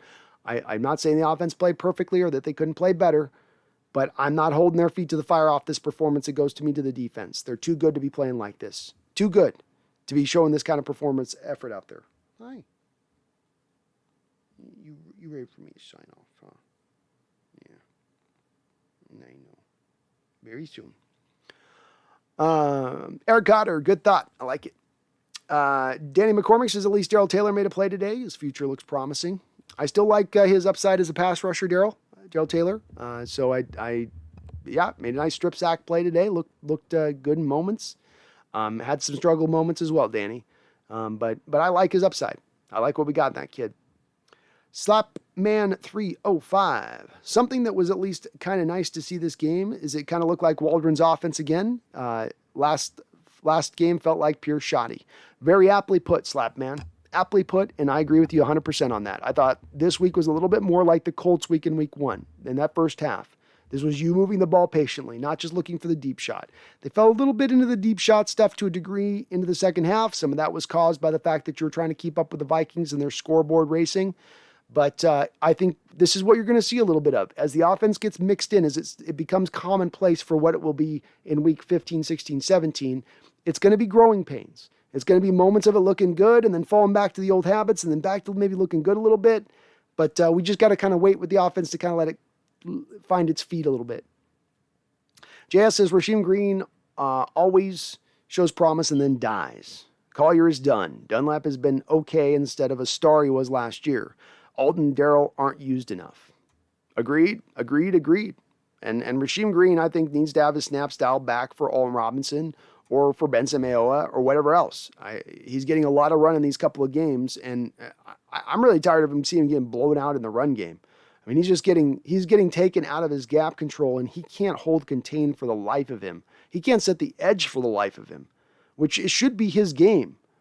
I mean, he's got the size and he's got the strength to do it, but he just gets blown down the line of scrimmage so easily at times. Lolo, been listening for a while, heading to bed. Got school in about 6 hours. So much to break down. Don't know if I want to go through it. I know where you're coming from, man. Trust me, I do. Marcus P., do we run press man defense? You don't have the guys that run man right now, Marcus. So if you want to go make a trade for Stephon Gilmore, you could do a little bit of that. If you want to bring on some trades for guys that can play man, but you have nobody right now that can play man. Sidney Jones is not a man guy. He's his own guy. Trey's his own guy. DJ can maybe do a little bit of it. Trey Brown can do some of it, Marcus, but he's a rookie, so I don't know how much you're going to trust a rookie to run press man defense with a defense that's struggling like this. But you'd probably have to go out and get help from the outside if you want to run that. You have basically the antithesis of corners right now that can run man. You think they're getting abused in zone right now, they would absolutely be just, red and butt cheeks if you're talking about asking them to play man, especially press man, because that's just going to show off a little bit of their slow speed. Jason Tudor says, okay, at some point we're going to need a cat cam. I know we are. I'm going to need to go to the alt cat cam here. I'm going to put a cat tree up behind me here eventually so they just want to be the star. They're just trying to get they're trying to get some star time here. I can't blame them. They're trying to get a sponsorship deal. They saw me get a sponsorship deal. They're like, if dad gets a sponsorship deal, I can get a sponsorship deal. I'm way cuter than him. And they're not wrong. They're not wrong. John Reynolds says, what did Mike Tyson say?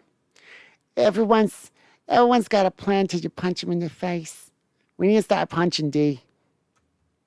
Yeah, we need to start punching. That lack of spirit is a little bit of what I pointed to on this live stream show, John Reynolds, and saying that this team didn't have a lot of spirit, a lot of fight, a lot of hunger in this game, a lot of can-do, a lot of willingness. Instead, it looked like a team that was just sort of just taking the punches, just trying to move with the punch and sort of take it, roll with it a little bit. And so it didn't hurt. Oh, it didn't want to hurt that bad, but they're not swinging back.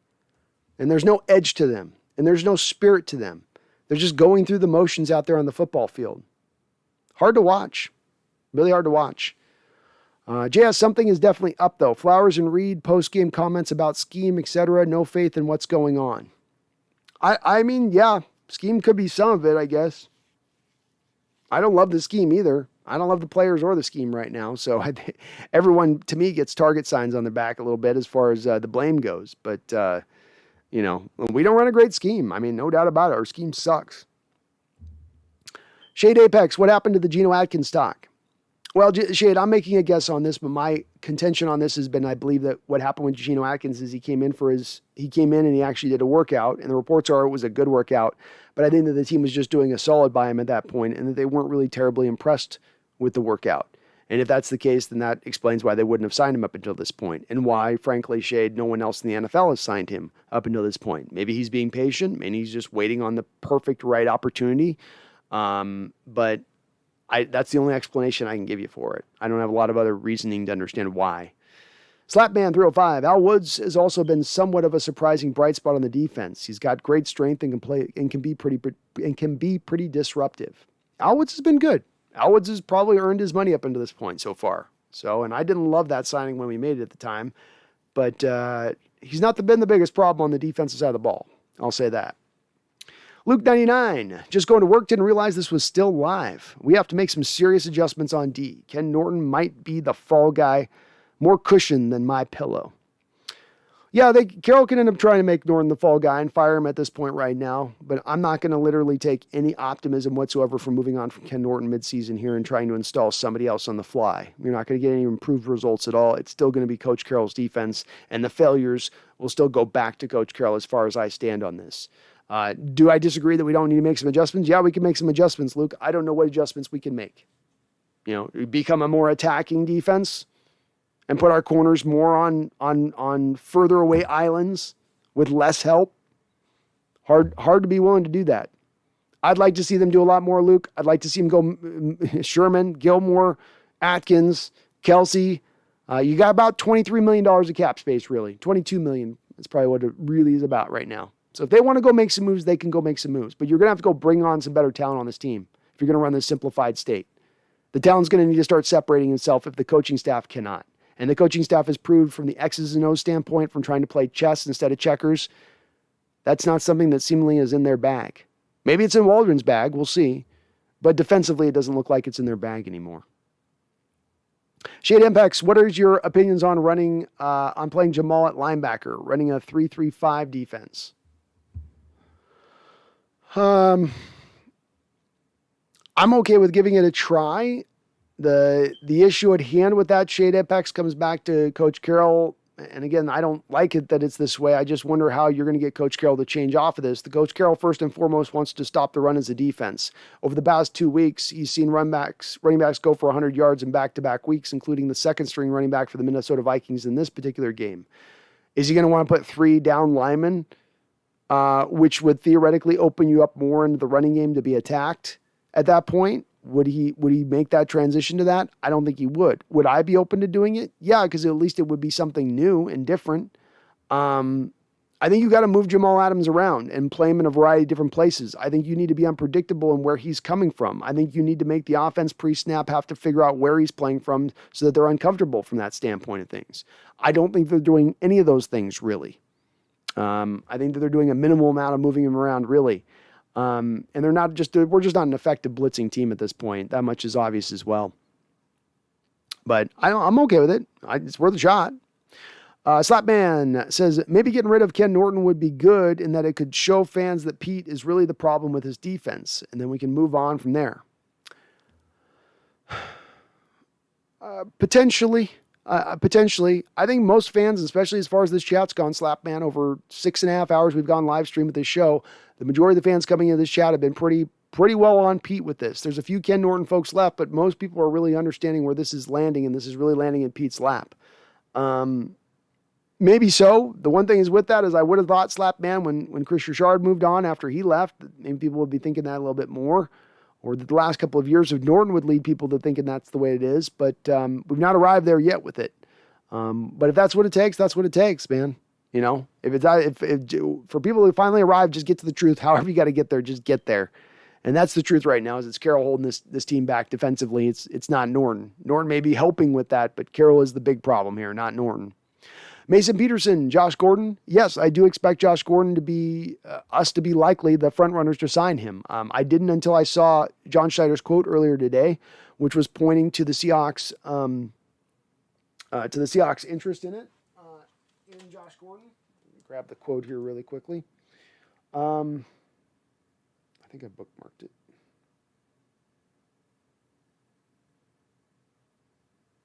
So the quote is John Schneider says on pregame radio show that he can't comment officially on Josh Gordon yet because he has not been reinstated by the league yet. But he then added, when things are taken care of officially, we'd like to get the ball rolling with him. So that would indicate to me that they will be eventually trying to sign Josh Gordon when it's all said and done at the end of the day. Samaritan, I don't understand why you stopped going after the cornerback Breland as he's the worst cornerback we have. You did in the first half of the game, but the second half you didn't. Why?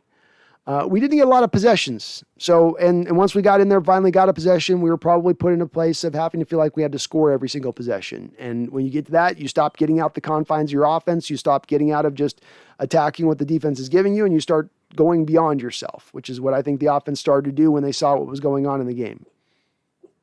Psst, psst.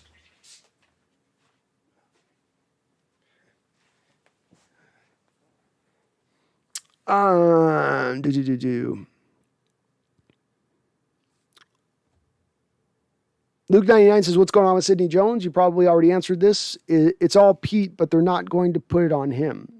No, they're not. Pete seems immune from, at least as far as ownership or anybody else, as far as getting any sort of real blame here. Sidney Jones had a little bit of a groin issue a couple weeks ago. I don't know if that thing has continued to plague him. I don't know if it's just he's learning the scheme. Coach Carroll has indicated after his post-conference press conference here that maybe we're going to see a little bit more now as we move forward of Sidney Jones and that he's about ready to roll. I would guess it was probably a little bit of that groin thing that they were probably trying to manage and take care of. But at this point, Trey Flowers can't be worse putting Jones out there than what you've seen. I don't think he's going to be the huge end-all answer, though, by putting him out there either. So I would probably reckon to guess that, you know, it ain't going to be all that. The people that are hoping Sidney Jones is going to be the guy to save the secondary are going to be supremely disappointed. Seahawks head says, we're not family. We're not playing as a family like we did in 2013. Nowhere near, not even close to. You're a bunch of disjointed parts right now. You got a lot of talented disjointed parts, but it's disjointed. It's not congruent, not working together. You've got a lot of different ships sailing in a lot of different directions. And that is where this team stands right now. It truly is. All right, well, I am 6.5 hours here into the stream. I'm going to go ahead and wrap this one up because the voice is definitely going. I can't believe it went 6. I thought I was going to go 2 hours today because I'm going to be so pissed off. But you guys kept me going. I was surprised to see a lot of the people in the chat. I'm actually kind of encouraged by the people in the chat really soberly looking at this with clear eyes. And I think people really are with this, where the explanations are over with. The time of excuses are over with. The time of asking for people to be patient is over with. The time now is to hold feet to the fire. The time now is to recognize this for what this is. Because the hope still remains for me, as it's been at the start of this year, that we hold on to Russell Wilson beyond this year so that we still have hope to be a contending team as we move into the near future and not back to a rebuilding squad. I can own it too if we've got to become a rebuilding squad. If that's where it's got to go, that's where it's got to go. But I can't help but think that Russell Wilson goes on to another team and maybe some other team realizes how to best utilize all of his strengths and get the most out of him, and then maybe even get back to a potential Super Bowl type team at that point. I really didn't want to see that potential happen. I want to see this season be able to eliminate that factor from my mind if Russell Wilson did move on. But frankly, I'm not going to be able to do that with as bad as Coach Carroll's defense is playing, as bad as his team is looking out on the football field. There are moves that can still be made, and the season is not over with. I know I've taken a dour approach on this, and I'm doom and gloom right now. I would be absolutely godsmacked to see this team turn this around off of these two performances. Yes, it's only 3 games into the season, but this is based on stuff we've seen going back to 2017. It is a trend. It is a long trend that we've seen over and over again. The games we saw today, and this is almost to some of you Minnesota Viking fans that are coming in the chat knew a little bit. The games we saw today, and the same thing I said to the Titans fans last week. This game you saw, and this one game you play us at this time in this year, until you play us next year or 2 years from now, that's the only game you play until it seems like a one-off. We've seen this type of gameplay over and over and over again over the last few years. We're tired of the same old story. We're tired of it. And it's great that we've been consistently winning. And it's great that we've won a lot of football games over the last 4 years. But we've also won we've won less playoff games than the Jacksonville Jaguars over the last 4 years. Are the Jacksonville Jaguars looking at their franchise right now and going, wow, we're real consistent winners? You know, if you can count on us for one thing, it's consistently winning. No, they don't. And neither should we. It's not worthwhile. This consistent winning period of 2017 to 2021 ain't going to be worth squat, historically speaking. In 2032, you ain't going to be thinking nothing about that time with any kind of reverence whatsoever. It's about Super Bowls. And this team's topped out as it stands right now. Change is due. The time is now. Waiting will only hold off the inevitable and frankly make it that much more painful when it arrives. I hope this coaching staff and general managership arrive this Monday morning in their office with their seat on fire, with a sense of urgency. Because if you don't have that urgency, Snyder, if you don't have that urgency, Coach Carroll, your legacies are lost. And this is going to come to an end right quick. So enjoy your placated nature. Enjoy having a weak ownership group over the top of you, which lets you ride roughshod in whichever direction you want. Enjoy the nice soft media who won't pose one hard question to you at any given time because you'll bristle and walk out the room and get up in a huff and a puff if they do. Enjoy your free pass right now because the days are coming close real quick. And there's plenty of this fan base that's had enough of it. Get your shit together, front office. Coach Carroll, get your shit together. We've chewed on your excuses and your BS now for a few years. Those times are going for. Bye-bye. Bye-bye. You can keep talking and spouting off the same old crap, but they're starting to recognize it's crap. Your magic voodoo spells ain't working no more. Your power of positivity ain't working no more. It's a new age. It's a new day. We expect better here. Winning didn't start with you, Coach Carroll, here in Seattle. You got us to the heights of the heights, and you will ever have a renowned position in Seahawks history because of that. But you didn't end and begin the Seattle Seahawks franchise. Remember that. Remember that. If you care anything about your legacy, if you want to sit at 78 years old and look back at this time and wonder on it, then you do everything in your goddamn power right now to tap this out and go forward right now. Otherwise, you're going to be sitting 7-8 years from now. You're going to be going, I should have done this. God, if we should have done that, and if we just done this, and if we just been more aggressive on this, we haven't just thought we were just so good. If we didn't think our shit just didn't stink. It stinks to high heaven. I would have had freaking tissues up my nose or a paper clip on my nose. It smells so bad. wipe your ass, get in the shower, get it cleaned up, and fix it. Otherwise, move on. Because your time has come, as it comes for us all. No one is immune. My name is Brandon Kane. I thank you for watching the Hawk's Nest here. Please do hit the like button. Hit the subscribe button if you need any manscaping needs, if you need a nose hair trimmer, if you need some nice oils, beard oils, ball oils, whatever you need. Manscaped.com's got it. And right now you're going to save 20% if you use my code NEST at manscaped.com.